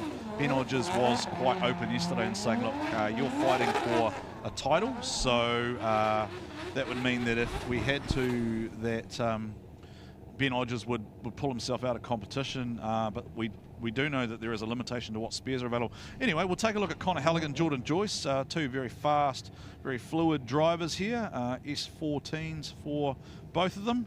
1.5 JZ versus a 2 JZ, similar horsepower. Here we go, and off the line we will go. So who's going to go through to the semi-finals? Connor Halligan, Jordan Joyce on the right-hand side of the tree. Yeah, I'm still trying. We're boiling down round 4. The cream is I'm risen just trying to the to top. work out, because we didn't see the replays there in terms of what deductions there were there, but here we go, and Jordan Joyce going to have to play catch up here with Connor Halligan, who's done it only one way all weekend. He's been super fast, super aggressive, and there is that tyre smoke again from Connor Halligan, and Jordan Joyce, is he going to make it through the tyre smoke? He does, but he gets lost and hits him, and that is Jordan Joyce lost in the tyre smoke. I was wondering that, he missed outside zone 4, and he cut in on that inner line and just locked himself out there, I think. Yeah, there was nowhere left for him to go, right? It's like a reverse of what happened last time we saw Jordan Joyce go. It's the tyre smoke, isn't it? It's the wheel speed that's being generated by Connor Halligan, just bags those tyres, and the track just disappears. And I thought Jordan would get lost and go the other way, right? And he kind of has. It's telling from the drone shot, but you have to remember the lead car's also shallow too. He didn't fill the outside zone 4, so. Well, so what you're saying is because he's further down the track, where he's come back across in front of Jordan, Jordan would be entitled to be there if Connor had gone up onto that outer zone where he should have been. We'll take a look at outer clip 3, just here. Kind of filling that, but it's the transition. The telling shot is sort of the early transition from Jordan Joyce and then sticking to that inner line. However, in terms of where Connor is transitioning on the track, he didn't fill outside zone 4. But that would we'll have to see what the judges call there. Yeah, so I mean, in my mind, that indicates to me that would be a deduction to Connor, but I don't think it's his fault. Yeah, I don't think it's his fault that Jordan's there. Yeah, not enough to perhaps call it a shared fault. If he was on the line that Jordan was running, perhaps potentially maybe, but it comes down to where Jordan switched really, because that sets him up for the next approach, and that happened 200 metres up the road. So we're in the top 8, so we're still trying to lock in. We have Luke Fink locked in on one side of the tree. We have a one more time call, Brody Marr and Sean Potros, but Brody Marr's car hasn't even come back off the track yet, so going to be interesting to see what they choose to do there. You can see that Connor Halligan's got some new sponsorship on board for the weekend. Thank you to Hob Haulage Limited for supporting Connor Halligan this weekend. He's also got some new backing on board from Fine Line Painting. It is a Henson and Murray built 2JZ, controlled by a Link ECU and tuned by JT Performance. So my apologies, I've been saying it's a 1.5 JZ all weekend, but it is now a 2JZ underneath the bonnet of that vehicle. Connor's car. Yeah, Connor's car. I think the 1.5 is in the practice car, but then I think he's got. Does he have the Frankenstein JZ setup? Yeah, I'm a bit. Yeah, who knows? But lost these days in terms of what goes on. Where the drivers sometimes change motors overnight. Some of those guys do the 2J bottom end with the 1J head. So hang on, what's going on here? So I think we're going to see a 5-minute call here. Kiske, what's going on down there, mate? Right, we're just waiting for the guys to come in. I'd assume it's a 5-minute. Yeah. So they've just given the worldwide sign for 5, which means they're both going for 5-minute timeout, mechanical, make sure that the cars are safe, and we'll go to the next battle. All right, so Johnny Latham and Adam Davies next to go. Johnny Latham, Adam Davies. So very important. So everything becomes critical here now, Kenny, for Adam Davies. He was sitting on 178 points, and he is into the 8. So Adam needs these points to try and maintain some sort of striking distance to Luke Fink. And if everything went to plan, then Adam would probably most likely have to win Baypark, which he has done before, and he can potentially grab himself his first New Zealand title. But it is going to be an uphill battle. But if anyone's up to the challenge, it is Team DSR and Adam Davies. So we know that they've got 2 cars. We know that they have plenty of rotary horsepower, and we know that they have a well-resourced program. So Team DSR probably the best position to try and take the fight to Luke Fink. But here we go. He's got to go through Johnny Latham first. And this is the, I'm pretty sure this is the best result we've seen from Johnny Latham, certainly in some time and certainly in this car, Kenny. So the TRD NASCAR, the TRD Toyota NASCAR-powered BMW. Are we going to see the NOS purge from Johnny again? Now there is the bonnet up for for Jordan Joyce. Now we saw all the lifeblood come out of this thing yesterday, and it ran across pit lane. Are we seeing the same issue again? Is it the same problem as Adam Davies launches off the line, and so does Johnny Latham? Did we see the NOS purge, Kenny? I don't think we did. If you saw it, let me know. Adam Davies leading out Johnny Latham. Bay of Plenty versus the South Island. Johnny Latham based out of Christchurch. The car might be, is the car living with the Olive Groomers at the moment? It might be based in the North Island. I think Johnny's just overcooked that there, has he? Oh, he's just he's overcooked it and got out of it. Adam Davies needs to finish the run here though. Handbrake up to OZ5. Yep, so advantage Davies completes the run. Johnny Latham aborts, so no chase points for him there. Now, where did Adam Davies qualified quite low, so he's got no choice but to keep winning. Who else is still in? Luke qualified 1, so the worst Luke Fink can do today is finish in fourth place. Actually, I don't wonder if whether it was an over-rotation or whether they just had that engine cut again for Johnny Latham. So lots and lots of mechanical stress put on these cars now as they start to get to the point end of competition. We've got Luke Fink locked into the top 4 so far. We've got an OMT for Ma and Sean Potros, but still waiting on a recovery for Brody Ma. We've got a 5-minute call on a Halligan, Jordan Joyce, and potentially here another 5 minutes for Adam Davies and Johnny Latham. So a lot of grip out there on the track too as the conditions change and the track cools off. I wonder if we can get underneath the car there and just see what Pony's looking at or trying to feel for. He's trying to, is it a front steering component? Is it loose? Is he just tightening a bolt? The lower arm or alignment change here potentially. Just checking the arms there. So that'll be additional, right? Because you can't call a 5 just to do that, right? It'll be additional to something else they thought was going on there, maybe.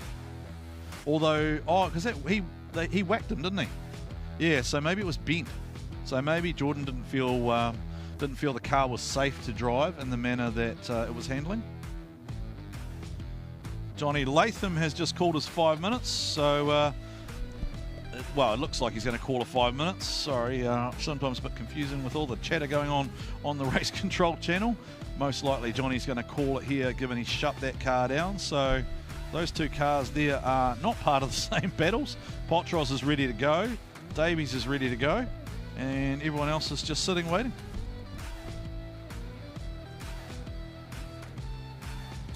I hope you're soaking up the action here. Round 4 of the D1NZ Pro Championship. Boiling down into the semi-finals. So Johnny Latham pulled off into the pits. Yeah, I think Kiske's going hunting there for This is where he's going to earn his karage chicken.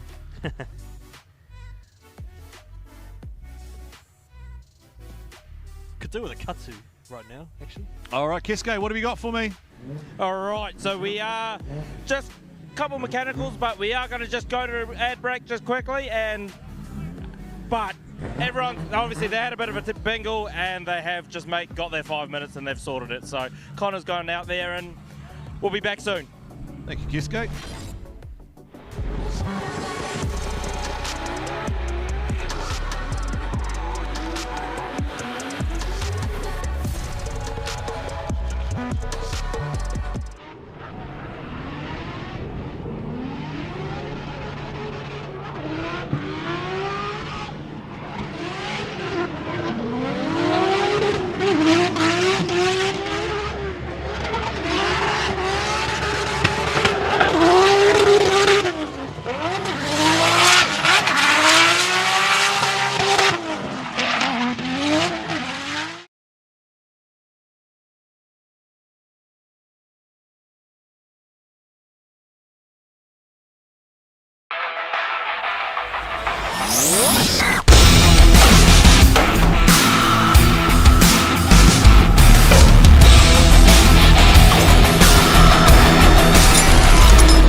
Let's go! So the next step was to get this thing on a proper ECU, especially with all the technology that Link has to offer. Which should give us full communication and full control over all the sensors. But so far being able to log in and review.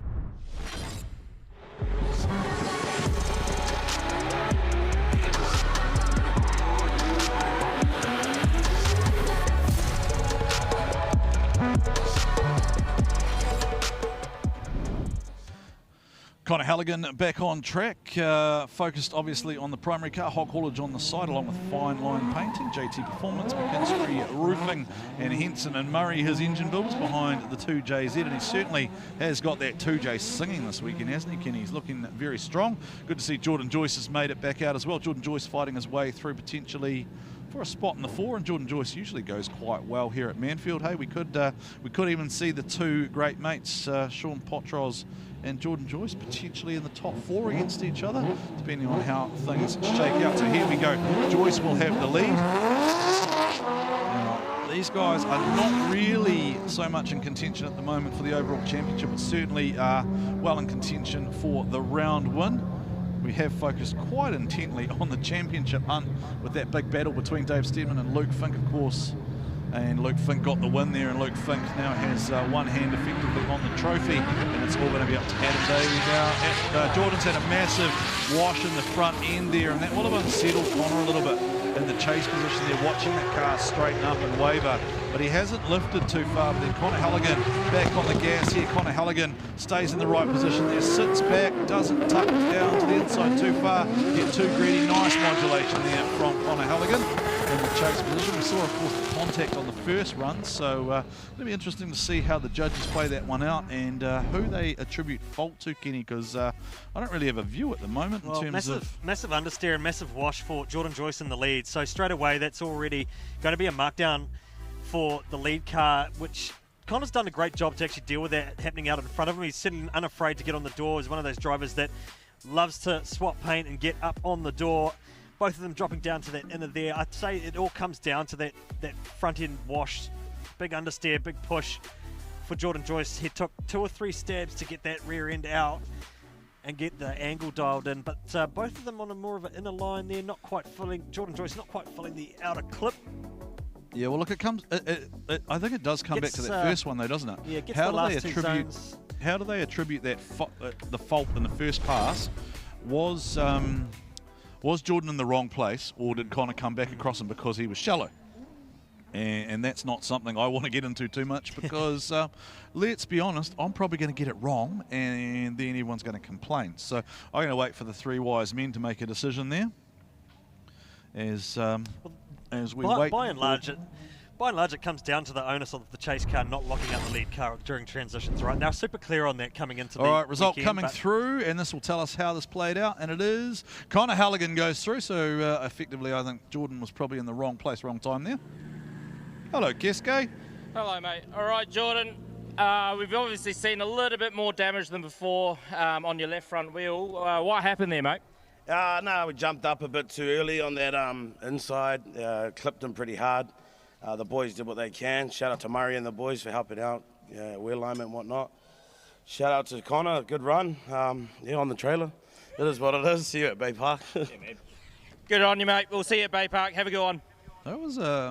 That was a bit of a disappointed Jordan Joyce, wasn't it? I think he maybe a bit unhappy with that one. Connor, you obviously got the win. How was that for you? Oh, it was all good. I mean, it was quite a big hit there. I think my helmet hit the roll cage and everything, so yeah, it was a bit of a headache now. But hey, happy to go through. It's always cool to drive with Jordan. He's, I know I've got to drive hard, so no, cool. Yep. You definitely did that, mate. So no, well done. Awesome. Cheers, mate. Yep, we'll see you in the next one. All right, so Connor Halligan through to the 4, and he awaits the result of the Johnny Latham-Adam Davies battle, but Johnny Latham is on a 5, so...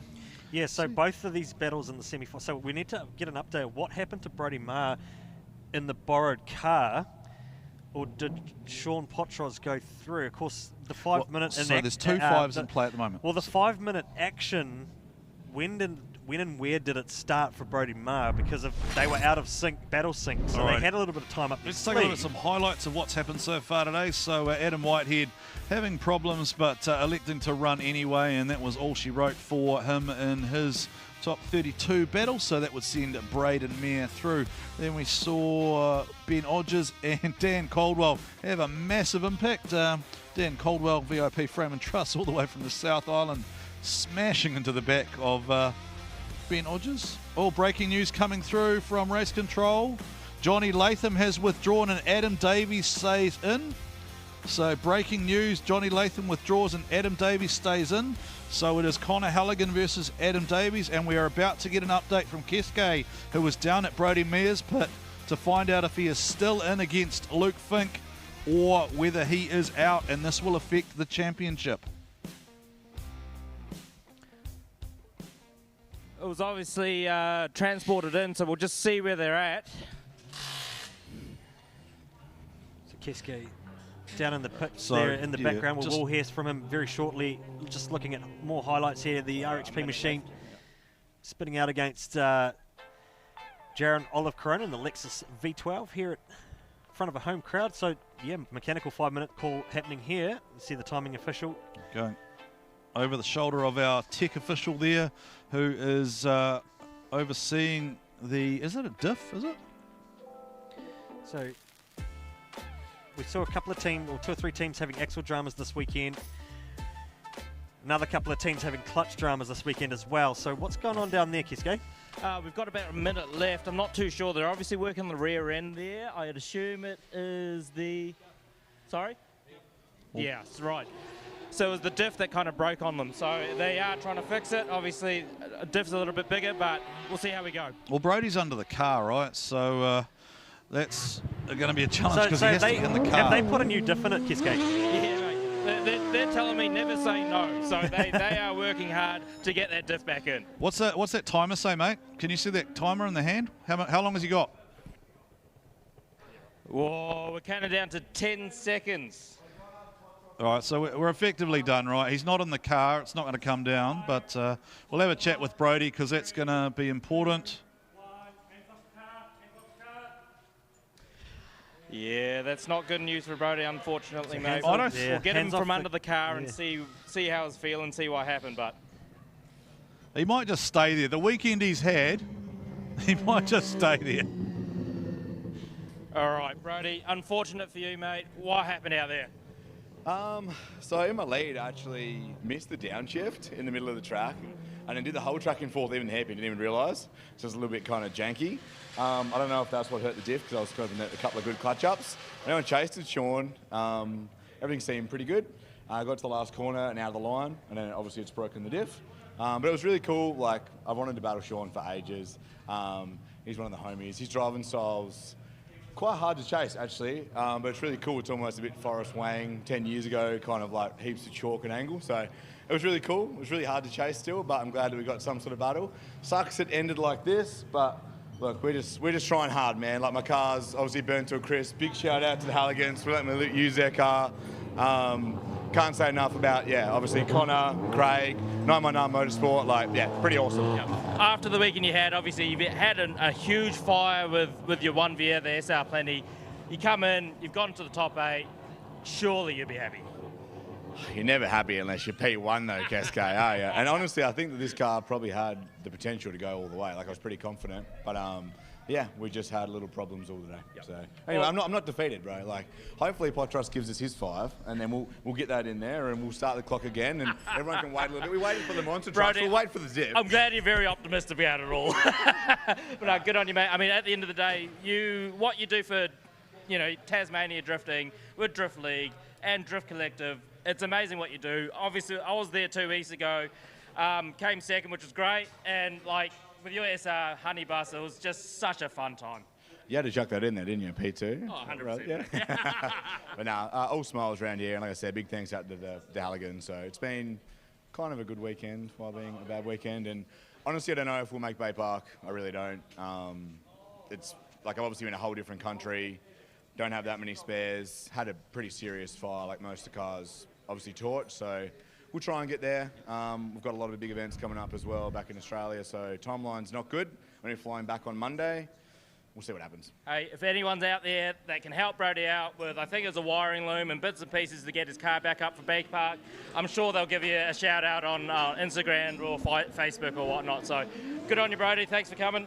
We'll see you soon. See ya. All right, great work, Kesko Nagashima down there in pit lane. Of course, our 2024 Pro Sport champion. I think Sean is just doing a buy run, Kenny, but he's also doing a burnout while he's at it. So Sean just doing Sean things, right? That's pretty much what you'll find him doing most days of the week on various skid pads, etc., located around the Taranaki region. He is, of course, working a program at the moment, trying to put together not 1, not 2, but 3 cars. So if you want to get involved with Sean Potros, then you can talk to the SMP Motorsport team. Go down and see Mama Shah on the SMP Motorsport stand.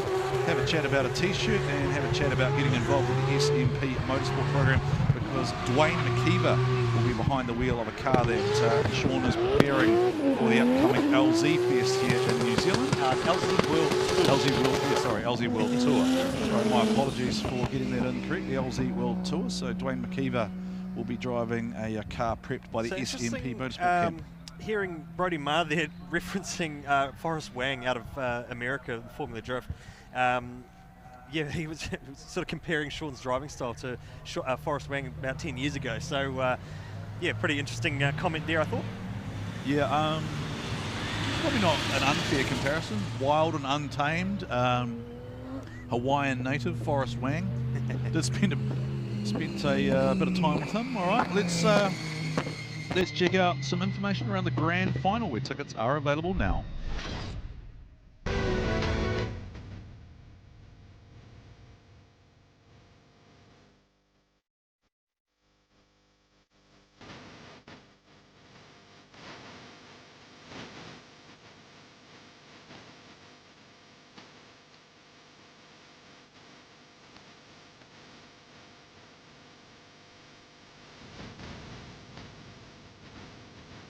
I appreciate you think I'm going to remember all that.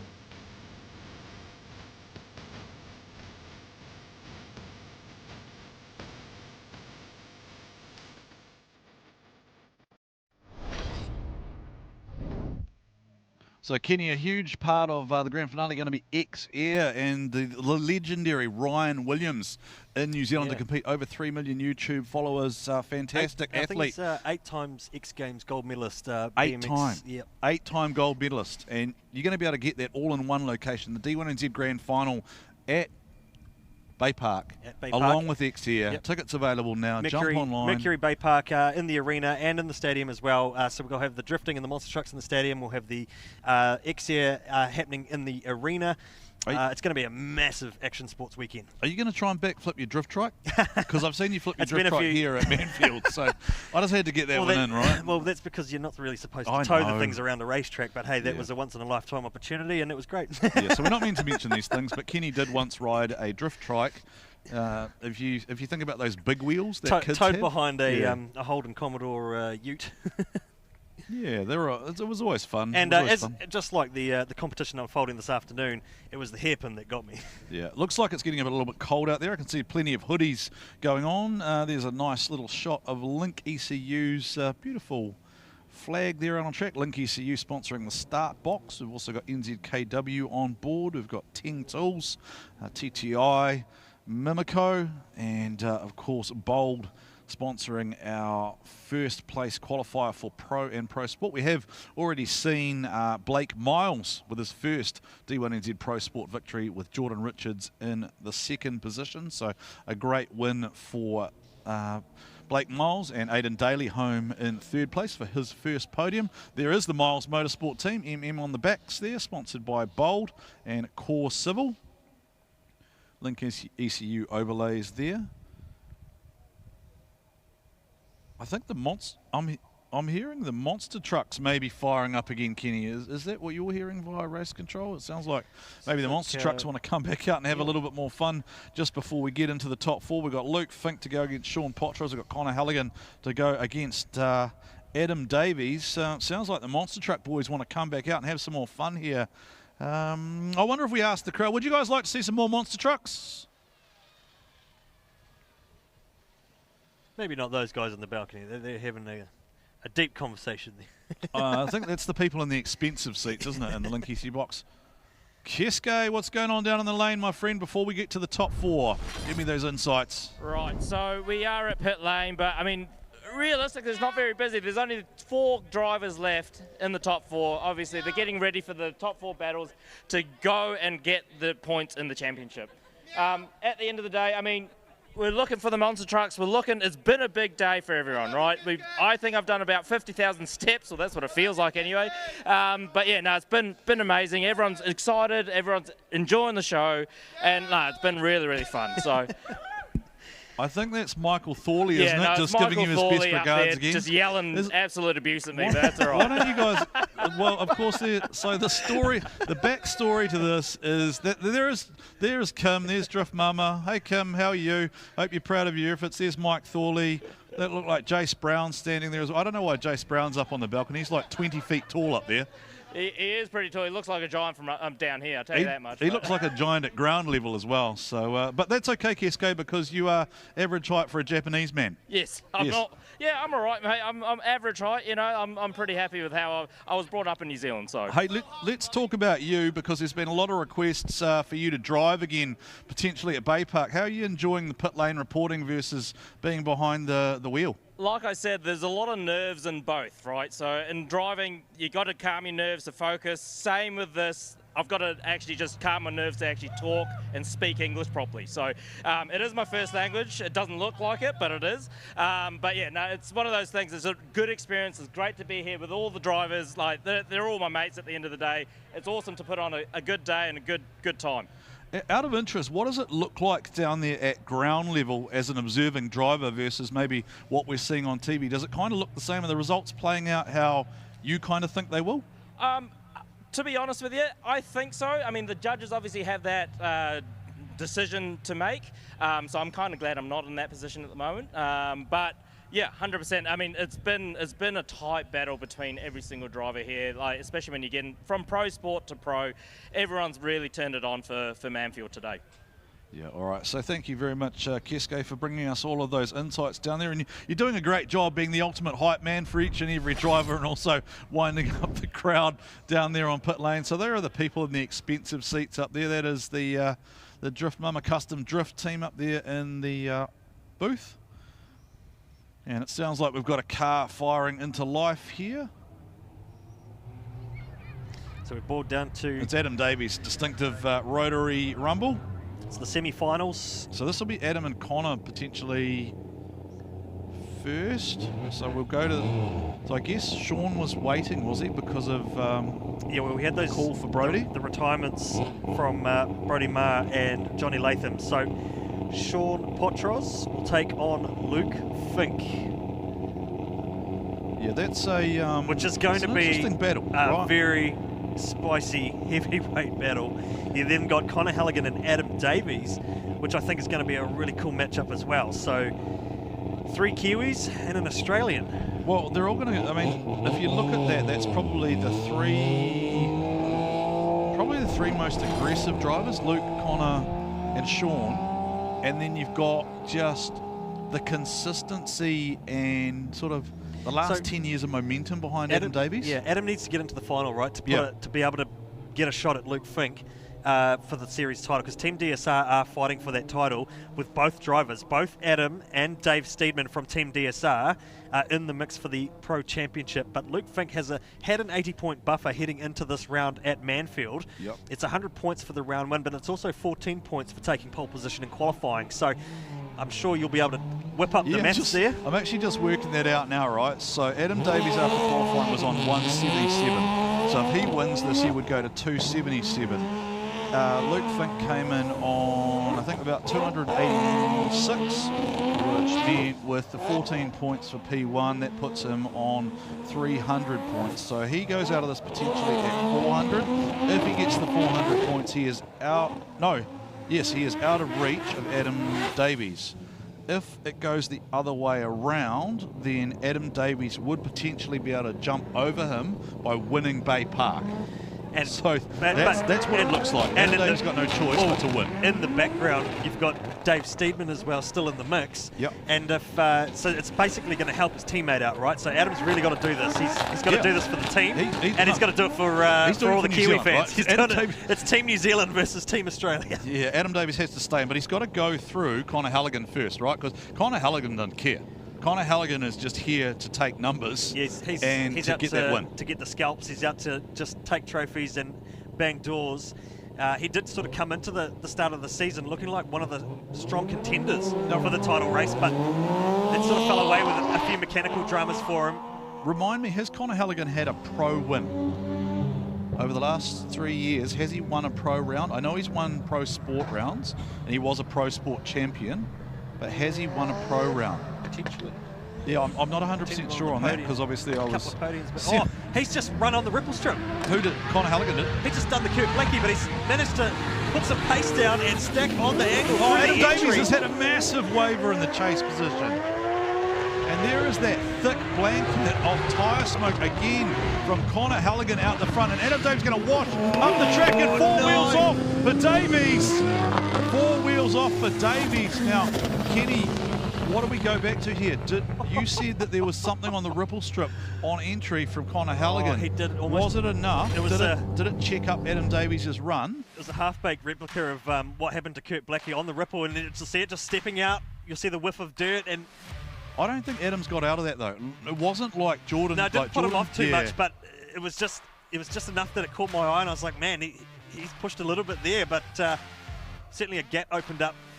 Adam not quite getting into the proximity through the first half of the section, then getting it all wrong on the last outer zone. Punches the dirt and 4 wheels off. 4 wheels off, and decides to go check out the grass. Check on the dandelions. What was the other one? I think the other one we used, which is a very Kiwi euphemism, would be digging a hungy pit out there. Yeah. Digging a hungy pit on turn number 5, and someone's going to be repairing that tomorrow, and it won't be me, Kenny. Will it be you? No, I'll be driving home. All right, me too. Well, no. Jesse will be driving home, and I'll be sitting in the passenger seat, probably asleep. It's been a long weekend. There is Putahi and the team from Smart Steel, our official recovery sponsors for the 2025 series.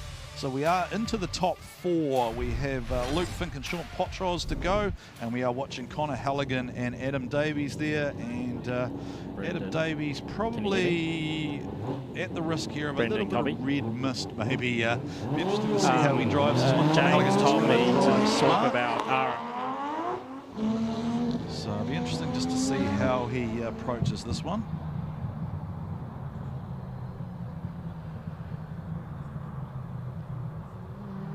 Connor Halligan, Adam Davies battling for a spot in the final. Connor Halligan staying within proximity as Adam Davies launches into the section. Adam Davies returns serve here with a massive blazing trail of rear tyre smoke. Halligan runs a wheel up off the inside of the ripple strip there, and that is one strike. He's got to stay clean now because if Connor Halligan goes up and off, and Connor Halligan chokes up behind him. Now, has Adam Davies in any way contributed to that, Kenny? That is going to be the question asked of the judges there. Connor Halligan closing right down. Let's take another look at it here on the GT Radio replay. You see Adam Davies bouncing around and there. He's on that inner line too. He was a little bit too early on the inner line, so we call it, the car was a bit tight and not quite. It's almost the same as Dave Steedman. The DSR car is not filling those zones correctly. He was quite late on outside zone 4 into 5. And there's a little bit of a moment there for Adam in the lead, and then a moment in response from Connor Halligan, I think. So Connor doing a great job just sitting in the smoke.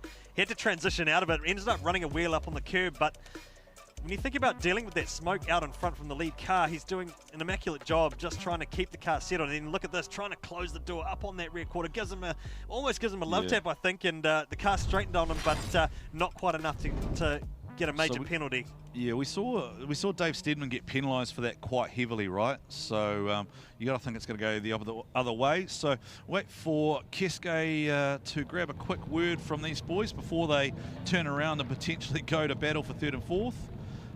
Waiting for the result to come up, and it is going to the final. Connor Halligan to the final. All right, we're down here with Connor. You threw to the final, mate. Is this your first time in a final? In a pro championship? I think so, yeah. Yeah. How excited are you? Oh, over the moon. Like, we've put so much effort in to be here, so to get through to the final, that's sick. That's where I'm struggling with front tyre grip out there. Like, they're just getting no opportunity to really warm them up, so lucky we got the lock diff, and yeah, so that's all good. No, we'll get ready for next one, mate. Good on you. Of course, yes, I think Adam, the championship fight in the final is still there. It's a little bit harder for you. How are you feeling? Oh yeah, I was a bit. I don't know. Connor was very slow to the hole there, and I couldn't even get into. I just got into 4th when I initiated. I'm normally in 5th gear there, so I know I was a bit slower to the hole, and it sort of messed up for the rest of it. Yeah, at the end I got lost in the smoke, so I thought he was actually going off track, and it is what it is, I guess. Yeah. All right, we'll see you at Baypark, mate. Well done. Thanks. Oh, sorry, no, you got 3rd and 4th. There you go. So Adam Davies will move through to battle for 3rd and 4th. Interesting what he said there. Yeah, we were debating. I'm wondering if we're going to see an inquiry there from Adam Davies' team. We were debating whether or not, when he talked about getting out of the hole, he's talking about the start of the run when they come out of those start cones as they come around turn 1. Well, that's what he's saying, the right? lead So car they're going to go back and watch that footage, and I think if Adam Davies feels like he was impeded, then they're going to be within their rights to request a review of that battle. So going to be very interesting. But here we go, Luke Fink, your potential champion in waiting, up against Sean Potros, the drift master of Naki Drift for 2025. You see both drivers weaving side to side to try and get some heat into those front tyres. You've got 2J versus 2J. Very similar build cars here. Benny Hodges, the owner of the Drift Japan Tours car that is being piloted by Luke Fink, and Sean Potros in the chase position. Will we see the 3-wheel from Potros again? There it goes. We saw a 3-wheel there from Sean Potros, and then we temporarily were blinded by our own smoke there. Fink getting up to the outside zone. Fink fills up 5, and Sean Potros comes back and attacks him. Sean Potros runs a wheel off the inside though, Kenny. Everyone's just going so hard now. Yeah, we've stepped up, right? We're 11 out of 10 now, right? We're not holding back at all. There's no point in saving anything. Super cold, grippy track, and everyone's just full send. We missed that missed that shot there. The camera went down, but certainly Sean Potros trying to get up on Luke Fink. These two heavyweights in the Pro Championship. Luke Fink, your championship leader and top qualifier, looking solid out in the lead, and Sean Potros trying to answer back, but putting a wheel up on that curb. Grabbed a big fist of inside ripple strip there, didn't he? So he's going to put the pressure on himself here. So we just wait and see. Now, Luke's... What I would say about that, Kenny, is having talked to the judges this morning, Luke Fink stayed to the outside of that line after initiation, where we've seen the judges effectively rewarding that, staying right to the outside all the way around, rather than diving back to the inside of that dipper there. So I think Luke Fink will have a slight advantage there, which will leave Sean Potros with a bit of work to do here to try and claim back some points, claim back some territory, see if he can fight his way maybe into a victory here, or at least force a one more time against your potential champion in waiting, Luke Fink. The championship fight still well and truly alive here. Adam Davies still well in the game here. He is still battling for third and fourth, and Luke Fink won't be able to quite lock out the championship today, I don't think, unless he wins. We'll have to do all the numbers, do all the sums after all is said and done here, because of course the cars kind of have to go through a bit of a parc ferme afterwards as well, Kenny. They are subject to inspection, so nothing is official until it is published effectively after the event. So let's wait and see how things play out, because stranger things have happened. Here we go with Potros. And he has a little bit... Oh, there's that three-wheel again from Sean Potros. It is lifting that front wheel, and there's the waiver in the chase position. Oh, Sean Potros, though, wasn't too wide there, and then we saw a bit of in a curb from Luke Fink. Now, Luke Fink runs around the inside of the track here. Does Luke Fink run it up too high? No, he's smarter than that, is he? He's better than that, Kenny. He closes back down, drives to the inside down. Has Luke Fink exceeded the pillar on the inside? I think he was a little hungry towards the end. Yeah, is he too greedy? Is that impeding? This. He's washing in the smoke there too, so he was having a hard time chasing in the smoke there. There's a wheel off there, Sean Potros, yes, super. I think there is a wheel. I think there's a ripple strip touch with both the front and the rear. I think if you look at that again. Look at it again. So he was super wide on entry there, through filling that first outer zone. Most of the run was pretty wide, and he didn't quite get out to 4, but Fink sort of capitalised on that too, on that inner line again. Yeah, one and then two through transitioning through. So how harsh will they be for that? Because in many years gone by, we used to run that criteria, actually put the front wheels in the zone and then transition through. That's not the case this weekend, so that's sort of an older line that we used to run here. So this is going to be an interesting call. One that probably, if we are able to, well, I don't know how much time we've got, whether the judges can elaborate further. But certainly Luke committing to a wider approach and sat in that smoke. He had a hard time sitting in it though. All right, result about to come through, and going through to the final is...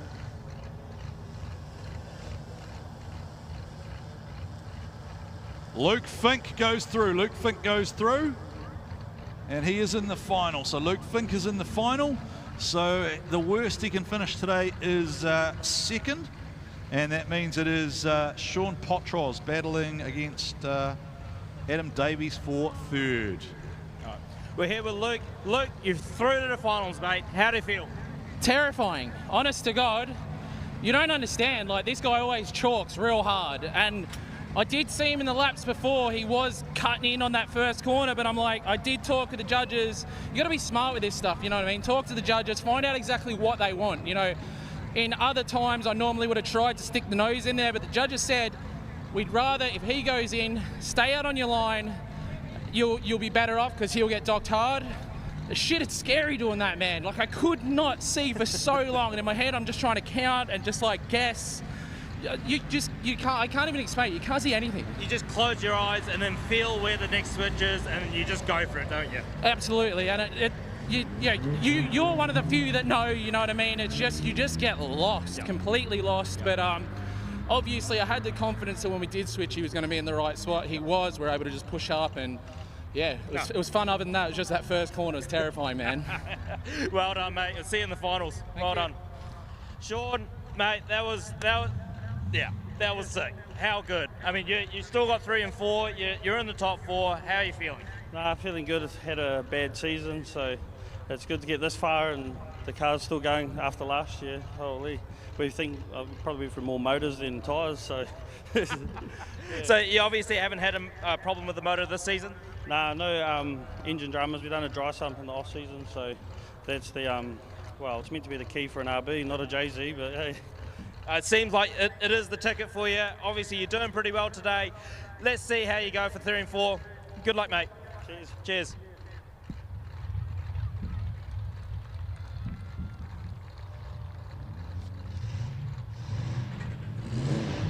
All right, we've got the monster trucks coming on again. Until we have the battles for 3rd and 4th and the final. So, hey, put your hands together for the monster trucks again. Woo!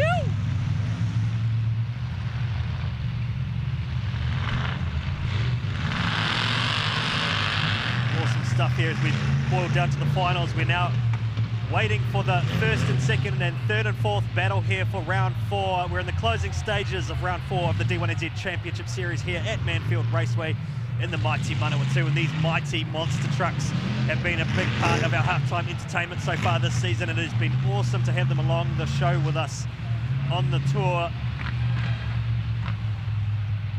JDM Reaper looks like he's back out for another show, so will we see some more air on the final monster truck show this afternoon? I want to see a big jump. I want to see JDM Reaper getting some air.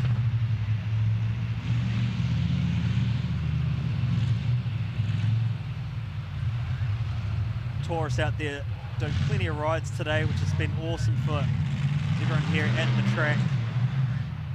Getting amongst the action. It's an awesome atmosphere, big crowd here at Manfeild this weekend. Lots of posters and certainly plenty of action in the pits there.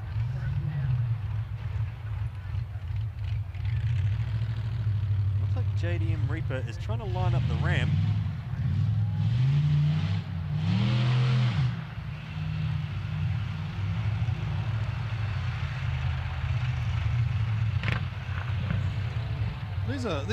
These are not a bad way to fill the time while the drivers do a fluid and a tyre change, really, are they, Kenny?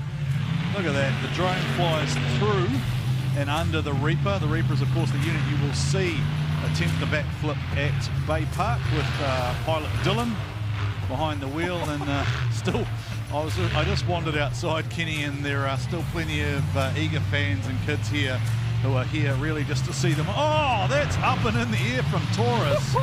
And this is what the kids are here to see. As Putahi does probably the largest rescue he'll do in some time, pulling Boss Hog back out of the way. I was trying to remember what Boss Hog was from. It was from the Dukes of Hazzard, wasn't it? Boss Hog was the Dukes of Hazzard? Or was that Roscoe P. Coltrane? I need to Google that one. You're just making me feel young again. I know. I do that just by being here, Kenny. I mean, we joke about this, but... JD Reaper getting some air. Taurus again. These guys turning it on for the final monster truck show this afternoon. Well, I don't care if they break them now, right? So if they break them now, they're just staying wherever they stop, right? So they do have to come back and do this in 2 weeks' time, right? They know that, but they're still prepared to break them anyway. Get your cameras out, because these guys might just break something. We've seen it. Session. We saw it go up on 2 wheels last time, right? Last time we watched Reaper do this, we watched it go up on 2 wheels. So now we're going to see the synchronized jump. Oh, at least double air. There's a part of me that kind of wants them to crash into each other, but because I've seen it on in the US shows, right? They don't stop very easily and they don't turn very easily, and there's no visibility, so you can't drive these in an easy way.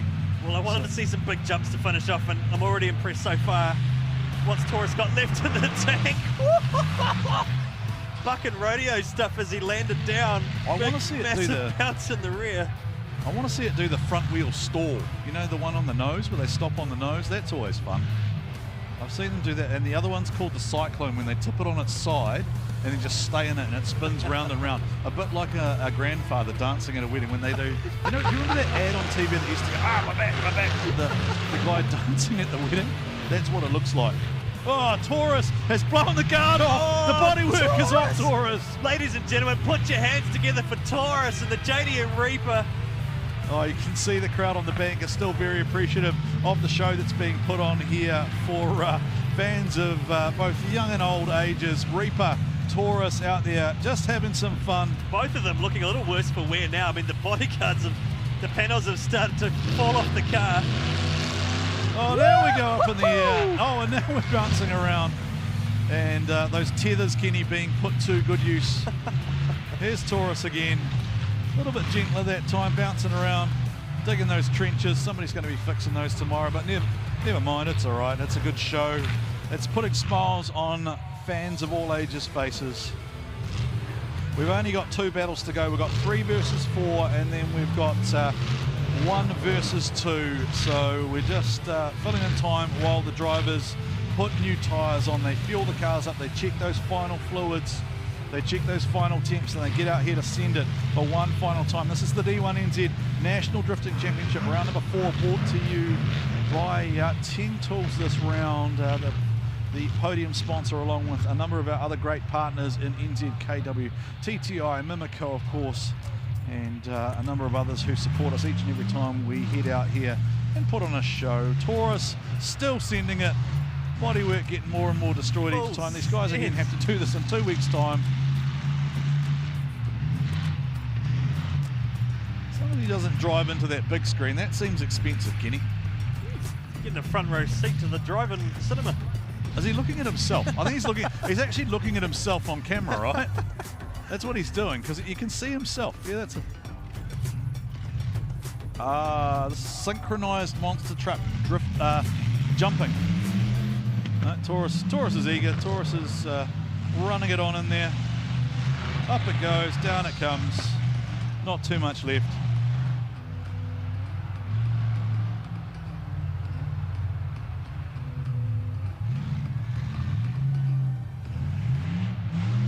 We'll see one final donut maybe from Reaper. We saw it before, and over they go just to come to a halt on that file maybe? No.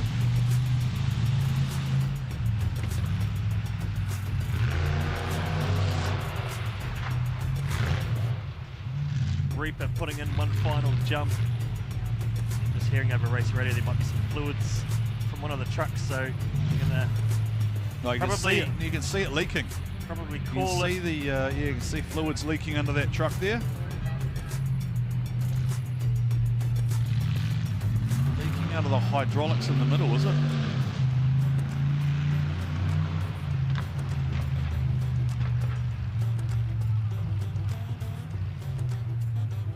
All right, ladies and gentlemen, put your hands together one final time for Reaper, for Taurus, for Kiwi Thunder, and for... Oh, just about over. One final time for Taurus. Put your hands together for them, ladies and gentlemen. Putting on a show here at Manfeild. What an effort from our monster truck drivers. And there's always one that's broken, Kenny, but not one, not two, not three. They're all suffering a little bit of damage. And you can see these again, as we mentioned, at the D1NZ Grand Final, along with X-Air at Mount Manawatū, Baypark, the Tech Arena, on the 25th and 26th of April. So Reaper's dead. We've killed Reaper. Taurus is still going. Up she goes one final time. And then we're to the 4. Are those fire extinguishers in the back there, Kenny? I think they are. Last one is the signal. I don't think you can see. One more. Universal one last time.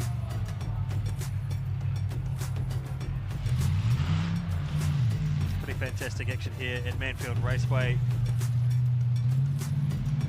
Both the Pro Championship and Pro Sport boys putting on a hell of a show, as well as the girls as well, getting out there in the action with Drift Mama and these monster trucks. Oh, one last time. On the gas he goes. How high does he send it, folks? Up he goes. Oh, the big old bounce. And that is it. Thank you to all of our monster truck drivers. There is Boss Hog, there is Taurus, there is Reaper. Thank you to our pilots. Hopefully they know the cars are coming back the other way towards them, because that's going to be kind of awkward if we have tourists run over one of our drift cars. Tourists. Oh, he's going to come over and... putting in the work today. Plenty of rides, plenty of jumps. One final chance, I would say, to grab a ride with tourists. And into the finals we go, Kenny. 3 versus 4, 1 versus 2, 60... I think it's... Okay. So, the way that this works out, if you finish in 4th, you get 60 points. If you finish in 3rd, you get 68. If you are 2nd, you get 80. And if you win, you get 100. So that is how this plays out. So, Adam Davies, difference between 60 and 68. Luke Fink, difference between 80 and 100. Can he lock up the title here at Manfeild? Or can he? Will Connor Halligan? Will Connor Halligan grab his first win? The victory. Connor Halligan just gave us the answer, right? He hadn't been in a pro final before. He's won a pro sport, but he hasn't won a pro. Well, he is your 2022 Pro Sport champion, so he's done a few laps in the Pro Series now for a few years, but certainly will be keen to get another podium and hopefully a first place trophy. But we will see. Sean Potros and Adam Davies battle out for 3rd and 4th. And again, Adam will want to finish 3rd to try and help out his teammate. Well, I think it's now about Adam, right? Like Adam is now in a position where he potentially is looking at, can he jump over Dave? Can he be 2NZ, right? There's got to be a bit of, it's kind of like that thing they talk about with Feeney and Will Brown. Like, at what point do they stop being nice to each other? Yes, they're mates, but ultimately they are race car drivers, and they are all here to win. They all want that better number. They want that lower number in this case in terms of 1NZ, 2NZ, 3NZ. Dave's had 2 before. Adam, I'm pretty sure Adam's had 2NZ before as well.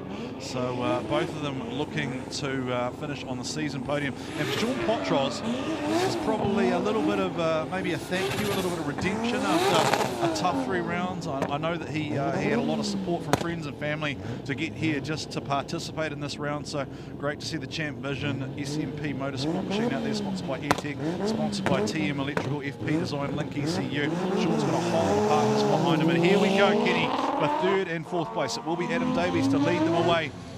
Sean Potros in the chase position. Here we go, 3 versus 4. 60 points versus 68. High qualifier is always the lead on the left-hand side. As they come round Toyota, here they go for one final time. Adam Davies from Mimico and Hydrolink. Sean Potros right in the pocket there, initiated right alongside, slid right on up, then modulated back out of that. And here he comes again on the attack again as the Naki Drift Master for 2025. Here comes Potros attacking the rear of Adam Davies' car, using him as a mobile clipping point. And put your hands together, ladies and gentlemen, smoky run from both drivers. Adam Davies, Sean Potros throwing down. Fast and aggressive run from the pair of them. Sean Potros, Adam Davies, 2JZ versus the 20B Rotary out in front. The Mimico Hydrolink 180SX. And check out the chase attack from Sean Potros.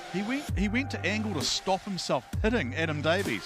Dialing on the speed through the entry. Little waiver there from Potros. A moment for Potros through the first inside apex, running a wheel up, but he learned his lesson though, didn't he? Because the last 2 runs we've seen Sean dive down on that inner clip, and that time he just sat wider out of 5, just through the inside there, and then just finished out that section nice and smooth.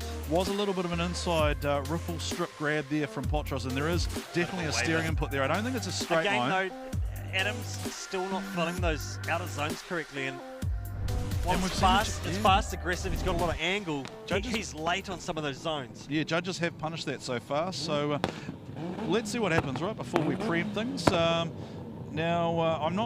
just going to try, hopefully Race Control are going to tell us whether we're going to announce the result of 3 versus 4. We have the last couple of rounds. It's been quite time certain, so 3 versus 4 has been announced, simply to avoid, I guess, a driver having to come out for a prize giving that he isn't partaking. Sean's smoking. Sean looks like he might be on fire there. There's smoke coming out the bonnet of the SMP car. That is fire. That is smoke coming out there. That's not good. Drama for the 3rd and 4th battle. Sean hasn't gone for his extinguisher though. There's Murray. Well, he's kept his mask on. No, he's pulled his helmet. He's pulled his helmet.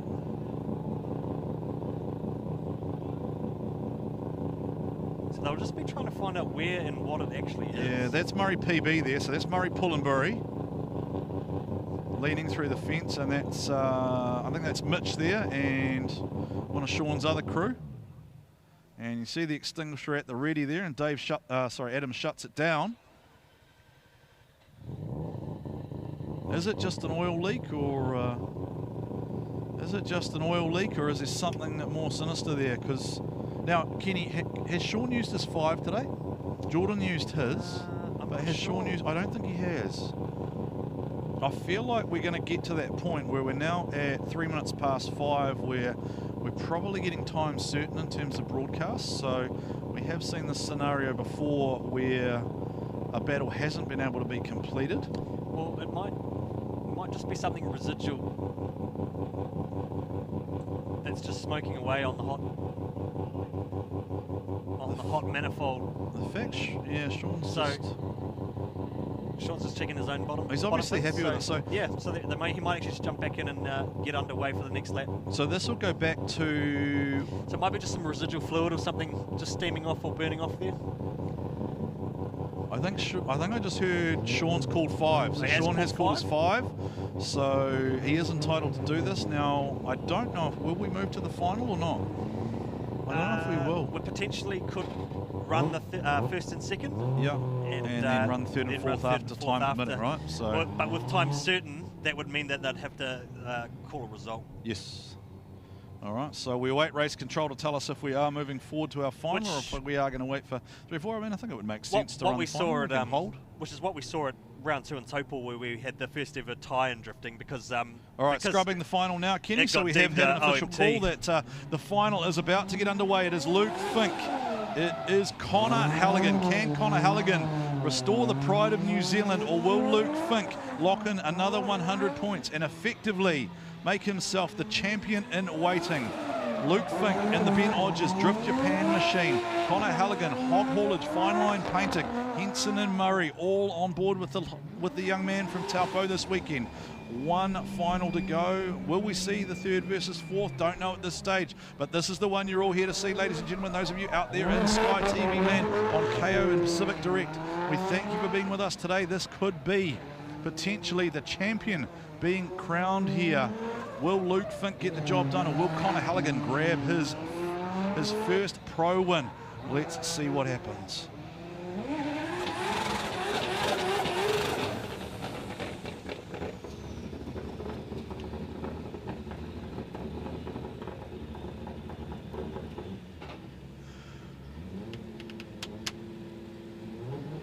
One last time. Here we go, off the line. Here they go. Luke Fink will lead them away. Side to side they go, trying to get the heat into those front tyres. And Connor Halligan right there with him, tucks him behind and says, I'm right here. If you want to grab the D1NZ trophy, then come and go through me. Connor Halligan sits back. He's going to take a big run up. Connor Halligan takes a big run up, and here goes Fink into the gas. Luke Fink will initiate sideways.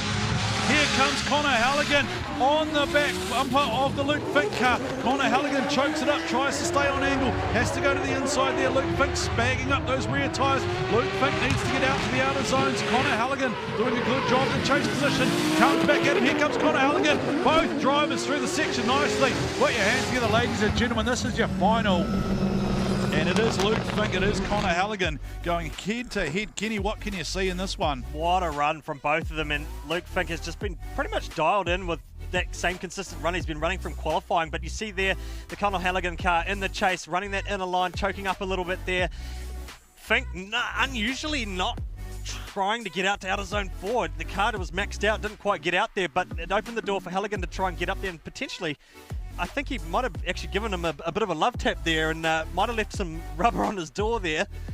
I like the angle and aggression from Connor Halligan, and he did run right around that inner ripple, but I don't think. Yeah, the car almost looked a little bit tight on entry for Luke Fink than more than what he was trying to pull out earlier in the day. But yeah, there was a bit of a tap there, wasn't there, at the end? So Connor Halligan giving a little bit of a knock, I'm here, buddy. I'm still here, and I'm still going to try. I mean, this is a repeat of the, I think it was the semi-final matchup that we had at round 2 in Topor. So yeah, it was. Yep. And that was a wild one. So a few little steering inputs there, trying Still looking at the GT radio replay. The judges trying to make sure they get this one right. So we are waiting to hear what is happening with the Potros car. The clock is running. A couple little penalties there, I think, for the Halligan chase with the just what happened on outside OZ1. And so Potros has the clock running on him. Sean Potros has the clock running on him at the moment, and this is your final, ladies and gentlemen. Connor Halligan and Luke Fink.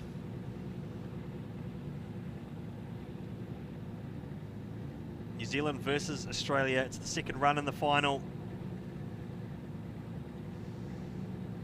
And we might be able to get a word from Keisuke if we get a chance to find out what is happening in the pit lane there for Sean Potros. Just waiting, race control, waiting for a little bit of the smoke to clear as we get into some of the lower light this afternoon. Yeah, this is for the judges' benefit, isn't it? Well, as well as the drivers, that you get a bit of a sunstrike in some places. Look at that.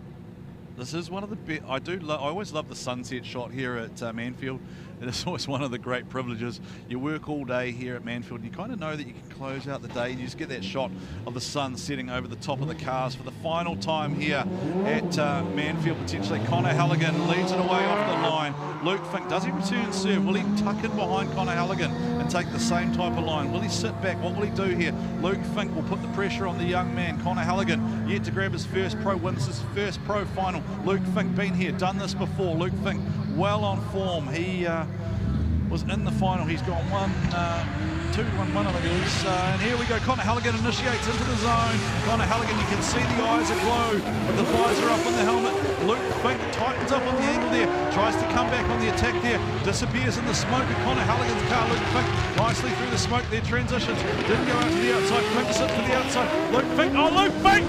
Luke Fink puts a wheel off the inside and then tags him. But it is outside the zone, so Luke Fink shortcutted across the inside there. Is that going to be enough to see potentially a could we, dare we? I don't think we want to go there at this point in time. I'm not putting that pressure on the judges. Well, Halligan certainly took a different approach this time around in his lead. Hitting OZ1, he didn't quite get out to 3, didn't quite get out to 4, but neither did Fink in his lead run as well. Fink's now, two Connor wheels was off. super wide up there turning. He was almost flirting with the edge of the track, and I wonder if he did actually get put a wheel over. We'll take another look at it on the GT radial replay, switching on through. Fink a little bit earlier off the zone, trying to get up into the rear quarter, and you talk about the setting sun and sunstrike. It almost looked like he transitioned just a little bit too early, which set him up for that tighter line. Again, though, there's that wide approach that I saw from Halligan, but again for Luke Fink, this is 2 wheels off though. That's 2 wheels off. It's definitely 2 wheels off, but he's in the pocket. There's a different measure for the chase car. So the problem, and here's the love tap and return right at the end out of the skate bowl. So the problem I'm seeing is I think our OZ4, both drivers didn't get there. So what do the judges call out of this? Because they've both made mistakes in their respective passes, and they've both hit each other at the end of the circuit. Okay, so you can hear the crowd applauding in the background there. So we won't find out anything other than we have a result. We have a result, so we will only find out if we have a result. The only thing we will let you know is happening is if it's potentially a situation where we don't have a result, and you guys know what that means. But I'm not saying that at this point in time. Still got to get the 3rd and 4th place battle out of time. We have been told that Sean Potros is likely ready to go. Sean is on the track, so I think we're going to just make them awkwardly wait there, Keisuke. Why don't you get thoughts from the boys? Get thoughts from the boys. How did they feel? All right. They obviously, you guys are very, very excited about this. We don't have a result yet, but how are you feeling? No, it was good. That's the first lead I've had where I wasn't stuck in the smoke, so that felt really nice. He gave me a little nudge over the last corner on my lead, so I gave me a little nudge on the way back just for that camaraderie. But no, it was wicked other than that. A couple of nudges is good, mate. How about you, Connor? Oh no, it was sick. Got a little bit lost in the smoke. It's just real hard with all the sun and stuff. But yeah, I mean, I was expecting that nudge back across the finish line. I knew it was coming, so I was ready for it. But no, it was heaps of fun. Yeah, sick. Good on you guys. That was unreal. The crowd were clapping. They were going off. That was cool. We still do not have a The judges are actually still watching the DSO, so we'll just have a look. Luke, I think he should have got himself some heatwave glasses. You can use my code Luke10 at heatwaveaustralia.com.au. They're delivered to New Zealand. Yeah. Good on you, mate. Oh, well done, Luke. While we're here, I mean, behind us there's road marking services. They have really helped out with D1NZ with all the setup of the track, so big shout out to them. This is for the sun. And apparently this sticker here is for the sun. The sun gets in a worse spot. So, yeah. All right, so we do have a result, but that will be... No, we're still waiting. We're still deliberating there, Kisko. The judges have still deliberating. The judges have actually requested the DSO to jump in on that one, so they're actually reviewing. So Joel Counter has his eyes on it. So the review judges also joined the party. So we might send the battle for 3rd and 4th while that's happening, and then see if there's a result potentially. But of course, time certain rules.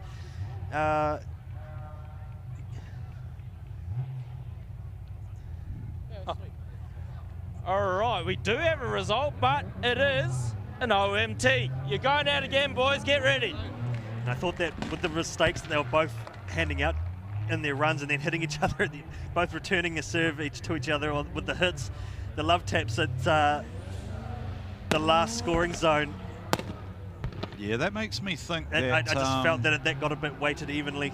Well, I think if you go back and review that, right, what you'll see is you probably saw 2 single wheel taps off for Connor Halligan, and then you saw Luke Fink put 2 wheels off. You talked about the different weighting, but at the end of the day, that's probably not a bad result for that battle. If you've got the DSO involved, then I think that's probably the right outcome there, and nobody hates seeing a good battle again. So here we go. This is Potros and Davies. Sean Potros comes off his 5-minute call, and both of these drivers looking to position themselves in 3rd place on the podium. I think we'll probably give the result of this one, just so we can kind of move things along here, and it is Potros to lead with Davies in the chase position. There's the high drone shot as we look at the second pass here. Potros to lead out and away over Davies. You can see how that sunstrike is starting to come into play here. Sean Potros freewheeling again, creates that distance over Adam Davies. Here comes Davies back on the attack here. Adam Davies runs a wheel up inside, and there is that big billowing smoke cloud from Sean Potros, but now Adam Davies back on the gas. Adam Davies closes right up onto Sean Potros, and what a 3rd and 4th battle, ladies and gentlemen. Adam Davies taking the fight to Sean Potros, and 2 great Kiwi talents delivering here.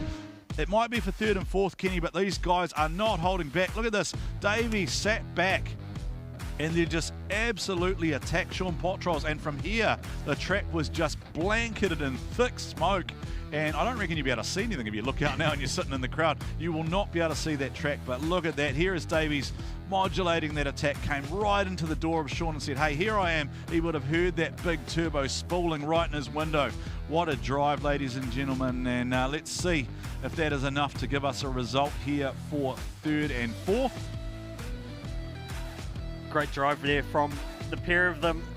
A few little scoring mistakes from the pair of them as well, but a lot of aggression. And then you've got to think about the sun setting here as well. At the end of the day, with the smoke and the sun strike, you imagine just how hard it is to chase through that smoke. And we saw Adam Davies there just... You can almost tell from the body language of the car just how he's performing, in the driver's seat, about where he thinks he's going to come out of the smoke and try and punch it and get out to outside zone 4. All right, I think hopefully we are going to get a result for this one, because I know it's one of the things that drivers aren't always a fan of, right? Standing around if you do happen to finish in 4th. So see if we find out. What, Kiske, maybe grab a chat with the boys and see what they think. Do they reckon they got a result locked in? How's Sean feeling? Yeah, I'm here with Sean, mate. We still don't have a result, but how was that for you? Oh, no, that was good on the exit there. We sort of dropped the wheel right at after the section, I'm going to say. But, I'm glad he thought about that afterwards. No, it's good. It's always good driving with Adam as well. He's a good driver. Their son would be better if it was facing the other way. Yeah, but, I can imagine, mate. I mean, how bad is actually that sun glare coming in, especially with the smoke pouring out in front of you? Oh, well, just then I was actually looking for the flags on the sweeper and I couldn't really see them, so I sort of entered it blind and to be honest. I think it was probably one of my better runs, entries, so let's make it up as we go. Everyone was clapping, mate. Well done. We'll see what the judges have to say a bit later on, but Mr. Davies, how was that for you? That looked unreal. Yeah, I was pretty happy with my chase. You can always tidy some things up, but yeah, I know I had to be on Sean. He charges hard, so I haven't battled Sean at all this season, so it was good. I know he threw a lot of angle at the end there. I actually thought he was going to go around, so I just tried to keep on it, and yeah. So, the Green Brothers and AFI and Turbo had the car on the dyno on Thursday night, and this thing's on song now. It's so good, so much easier to drive, and you just feel way more comfortable. So yeah, big thanks to the team as well for all the efforts over the weekend, and all the partners involved, NMT, Mimico, Napa, and Hydrolink, of course. So yeah. Good on you, Adam. We're all right. We do have a result, but we'll find that out on the podium. All right, so those cars can just stay there then, can't they? Because this is now going to be a sudden death final anyway, so there's no need to move them. They can just stay there, and whoever's part of whatever can probably just take part in the podium. The boys can just stay there. Kiskay's just managing some cars around there. He does Kiskay's parking service. Well done. Very good, Kiskay. Very good, very good. All right, final time, ladies and gentlemen. This is sudden death. We have to have a winner out of this one. So we have to have a winner out of this. And the champagne, the trophies, the 10 toolbox is still sitting there, just awaiting a recipient on the grid. And we are about to find out who is going to be our champion of round number 4 of the D1NZ National Drifting Championship. Just What's one going battle on down here? One battle left to go. Oh, there's Luke ready to go.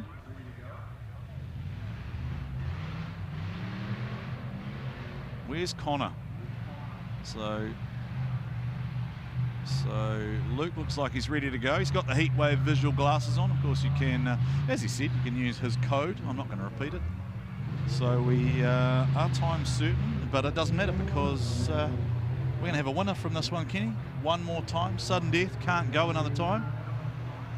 It's going to, I'm going to have to leave at some point and run away to help Kisko do the prize giving. At least it's just a short run this time. Yeah. Not like that other long run where I was puffed on camera. That wasn't much fun, was it? Does Connor Halligan potentially grab his first pro victory? Does Luke Fink crown himself the champion in waiting?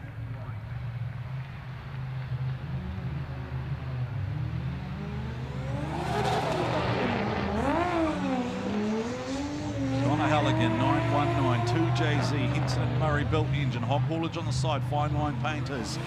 Luke Fink, Drift Japan Tours, Ben Odger's own car. 2JZ borrowed the car for the weekend after his own primary car was not able to commit, and then the backup car was put into the wall. So that's the third choice car for the weekend, and he's put it all the way in the final, which gives you an idea of just how talented Luke Fink is. The #1 qualifier, already won himself $1,000 worth of bold signage voucher, which he has donated kindly to Ben Odgers, the car owner. Here we go, ladies and gentlemen. One final time here at Manfeild. Thank you so much to all of the crowd for being here today. The biggest crowd we've seen in years, and probably this decade, Kenny, for pretty much any event, I would imagine, here at Manfeild. So thank you so much for being here in force and enjoying the drifting experience with us here at D1NZ. It shows us that we're on the right path. And let's go, gentlemen, one final time. Here we go. One more time, sudden death. New Zealand versus Australia. Luke Fink in the lead for the Aussies, and Connor Halligan will be doing it for the Kiwis. All right, here goes Connor Halligan taking that run up again. He's going to try and initiate with as much velocity, as much speed as he can. Luke Fink jumps on the gas. Luke Fink creates a big gap here, but here comes Connor Halligan on the attack. Connor Halligan winds in the angle, winds in the speed. Luke Fink transitions nicely. This time it's better from Connor Halligan. Goes with Luke Fink, shallows out an angle and then transitions across. Connor Halligan going with him. Connor Halligan putting the pressure on. Here comes the young man, 919 from Taupo. Connor Halligan in the pocket, wavering around a little bit, but what a chase. What a chase, Connor Halligan and Luke Fink, well done out front there, delivering a very chaseable lead run. Connor was just trying to hang on to the end of it there, so we'll take a look at the GT radio replay, and that Drift Japan car just keeps doing that same entry. I'm not sure what goes on with the setup in that, but in terms of filling that outer clip and trying to get out to those zones, that was a lot better than the last run now that we're into the OMT. And right look at here, that, right here, what happens for Halligan? Loses a jumps little into bit the of pocket, angle, but he's but it fighting. stays on. Yeah. He's fighting the steering there a little bit and gave it a little bit more right foot just to massage it out, so to speak. But I don't think that was a straight line. It's just a steering input correction. So Luke, though, continuing to run that wider approach to outside clip 3, which is the judges have been favouring so far this weekend, and a great door-to-door run yet again by Connor Halligan and Luke Fink, your series points leader. He's also your top qualifier from yesterday. So could we see another one of the Snake Eyes? Well, I don't think we've had a Snake Eyes, like a double Snake Eyes before, have we? Maybe not. No. I don't think know. we've ever seen the train that. spotters. Like, have we ever had Pro Sport go 1-1 and Pro go 1-1? I can't think of any time that it would have potentially happened. The only thing I can sort of think back to is maybe in the years where we had a couple of those very dominant Pro Sport champions who won every single round. Potentially happened in that year, but it would have been the likes of Vernon Case or Pullenbury, or the likes of Derek Kelly when he first started out in the Pro Sport series. All right, here we go. There is one to go. My voice box is just holding together at this point, Kenny. It's been a long day, but it's been a great day. I'm really enjoying myself being back on the call here with you for D1NZ. We're bringing you all the drifting action. We're round 4 of 5, the penultimate round. D1 has 1 round to go. Grab those tickets for Baypark. We want to see you all there. We want to see you loud and proud as we crown a champion, as we watch a monster truck do a backflip, as we check out X here with Ryan Williams in the house. It will be a fantastic event. The weekend, the place to be. Anzac weekend. It's a holiday weekend. You get the Friday off work. You don't have to work. Come along, enjoy some drifting action. And here we go.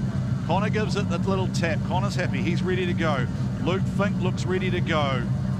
Waiting on a launch master Willie.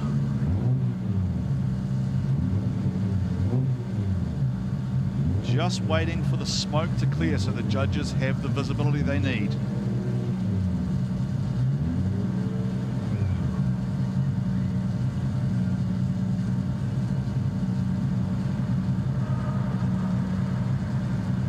I'm going to find the answer to that now. Have we ever had in the same event both the Pro Sport go 1-1 and a Pro go 1-1? I know we've had lots of drivers do the 1-1, right? But I'm not sure that we ever have had both the Pro and the Pro winner be the Q1 and the P1. So we'll find that one out. Bring that information to you maybe at the final round, because I'm going to stop thinking about drift after. Horrible ride. Be on my mind for the rest of the night. Here we go. One final time. This is sudden death. It is Connor Halligan 919. It is Luke Fink for the Benny Odgers JDM team. Does Fink basically crown himself champion in waiting, or does Connor Halligan have something to say? Here we go. Connor Halligan initiates into the zone. Out wide he goes. Smoke starts coming off the rear tyres. Luke Fink switches a little bit earlier than we've seen from Luke Fink, and there is that tyre smoking. Oh, straight! He's straight. Luke Fink has had a massive correction there in the chase position, and the front wheels have just about gone flat, and then Luke is right up on him. He's gone and taken the fight back to him, but I think Luke Fink knows there that he's had that big wash. I think that might be enough, Kenny. I don't want to put words into the judge's mouth, No, but to just me, this how has been straight so was it? tight that I just don't think we've seen enough. That was an epic lead run there from Connor Halligan. Right there.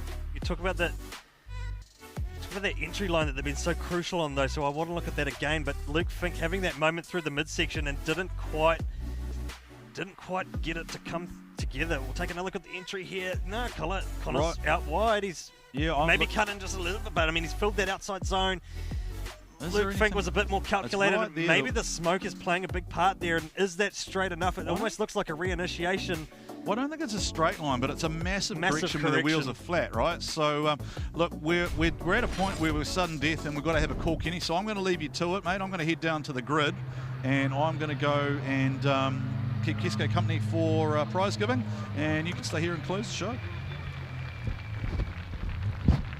Well, what a great round of applause from everyone here. One of the biggest crowds we've seen in recent years, enjoying the action here on a massive weekend for Kiwi Motorsport. And wow, the Anzac Trans-Tasman battle is just continuing to heat up here. Luke Fink versus Connor Halligan. It's Australia versus New Zealand, and it will continue at the grand final. Will Luke Fink be the first international driver and the first Australian driver to win the New Zealand title? But we'll have to wait for this result to get an idea as we head into the grand final at Baypark. And thank you to everyone that has joined us here at Manfeild Raceway and tuning in live around the world, wherever you're watching from, live on Oversteer TV, Sky Sport, Pacific Direct, and Fox Sports in Australia, Kaio. It's been a massive weekend for us, and it's been awesome to be back here at one of the fastest drift tracks in the country. Sort of reminiscing over some of the glory days at Pukekohe with that entry speed here this weekend. The guys have really started to hook these cars up, and it has been some fast runs.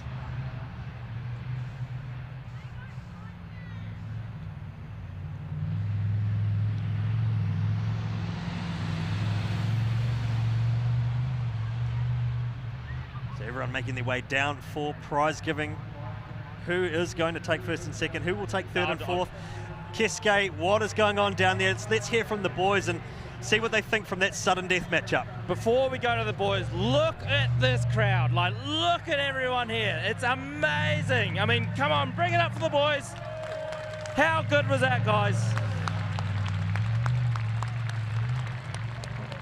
All right, so we will start the formalities with the podium. So we'll go from fourth place to Adam Davies from Mimico 186. So third place, Sean Potros.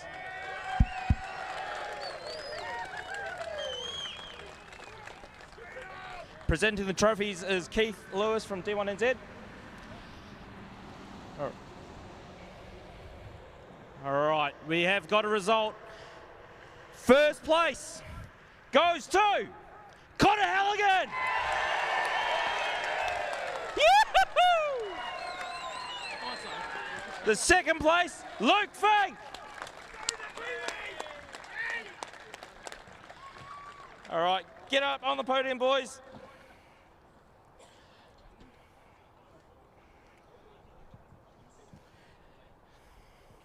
Trophies up, boys.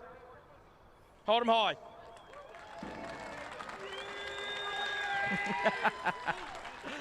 All right. Hold on. Sean, mate, you're third place today. How are you feeling? No, I'm feeling good. Didn't expect that, to be honest. Yeah, so like I said earlier, it's been a bad season, so to get a good result, like a podium at least, is something, because the qualifying's been terrible. So yeah, these two drivers though, they're just out of control, especially Connor, that final. What the hell? Mate, you're looking good up there, so hopefully we'll see you back at Baypark, back on the podium. Oh yeah, that'll be the plan, eh? Good on you, mate.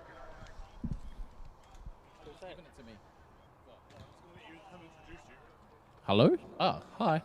Luke, second place. What a day. How are you feeling?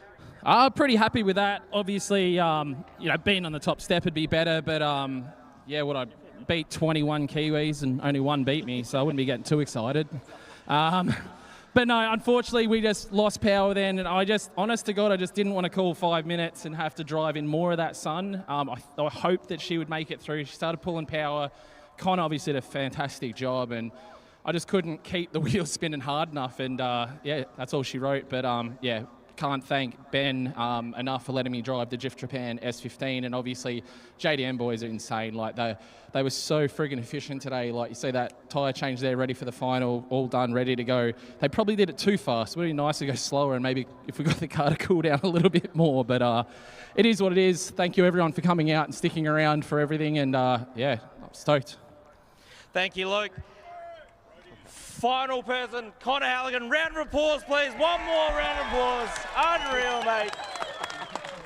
How are you feeling? You must be ecstatic. Oh man, it's unreal. We've been chasing this for, yeah, I don't know how long, but yeah, it feels unreal to be here. Yeah, massive week, trying to get 2 cars here. Then obviously the practice car doing double duties. Unfortunately breaking a diff, but nah, couldn't be happier, man. Honestly, I just want to say, obviously, a huge thank you to my family, my crew, everyone that helps me out, my sponsors, Hog Haulage, Fine Line Painting, Link ECU, Henson Murray, Luke Graf, Graphic Designs, everyone else that helps me out. Couldn't do it without all the help, so yeah. Good on you, mate. You don't have to grind that one in half this time, all right? So keep that we one could do one it if you piece. want. Now, you guys, go for it. Give him the mic first.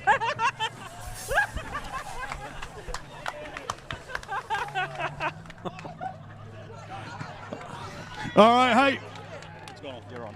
All right, ladies and gentlemen.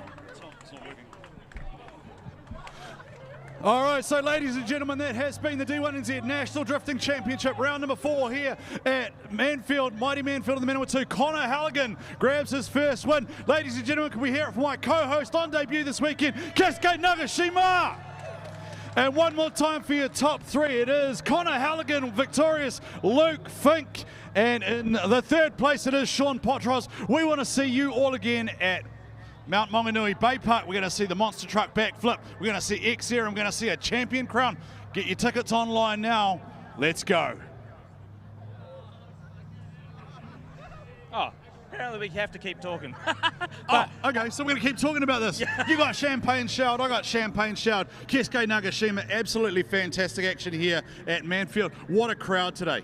Unbelievable. I mean, at the end of the day, I don't think I've seen a crowd like this at Manfeild since like in early 2000s when D1NZ first started. So, wow. I'm hoping this crowd comes to Baypark and puts this atmosphere on. Stellar job, my friend, but for you, any standout moments that are going to be in your mind for a long time? I think, to be honest, the whole day, the whole weekend was unreal. So, absolutely phenomenal. I'm super happy to be here. I hope to see you at Baypark. We'll see you there.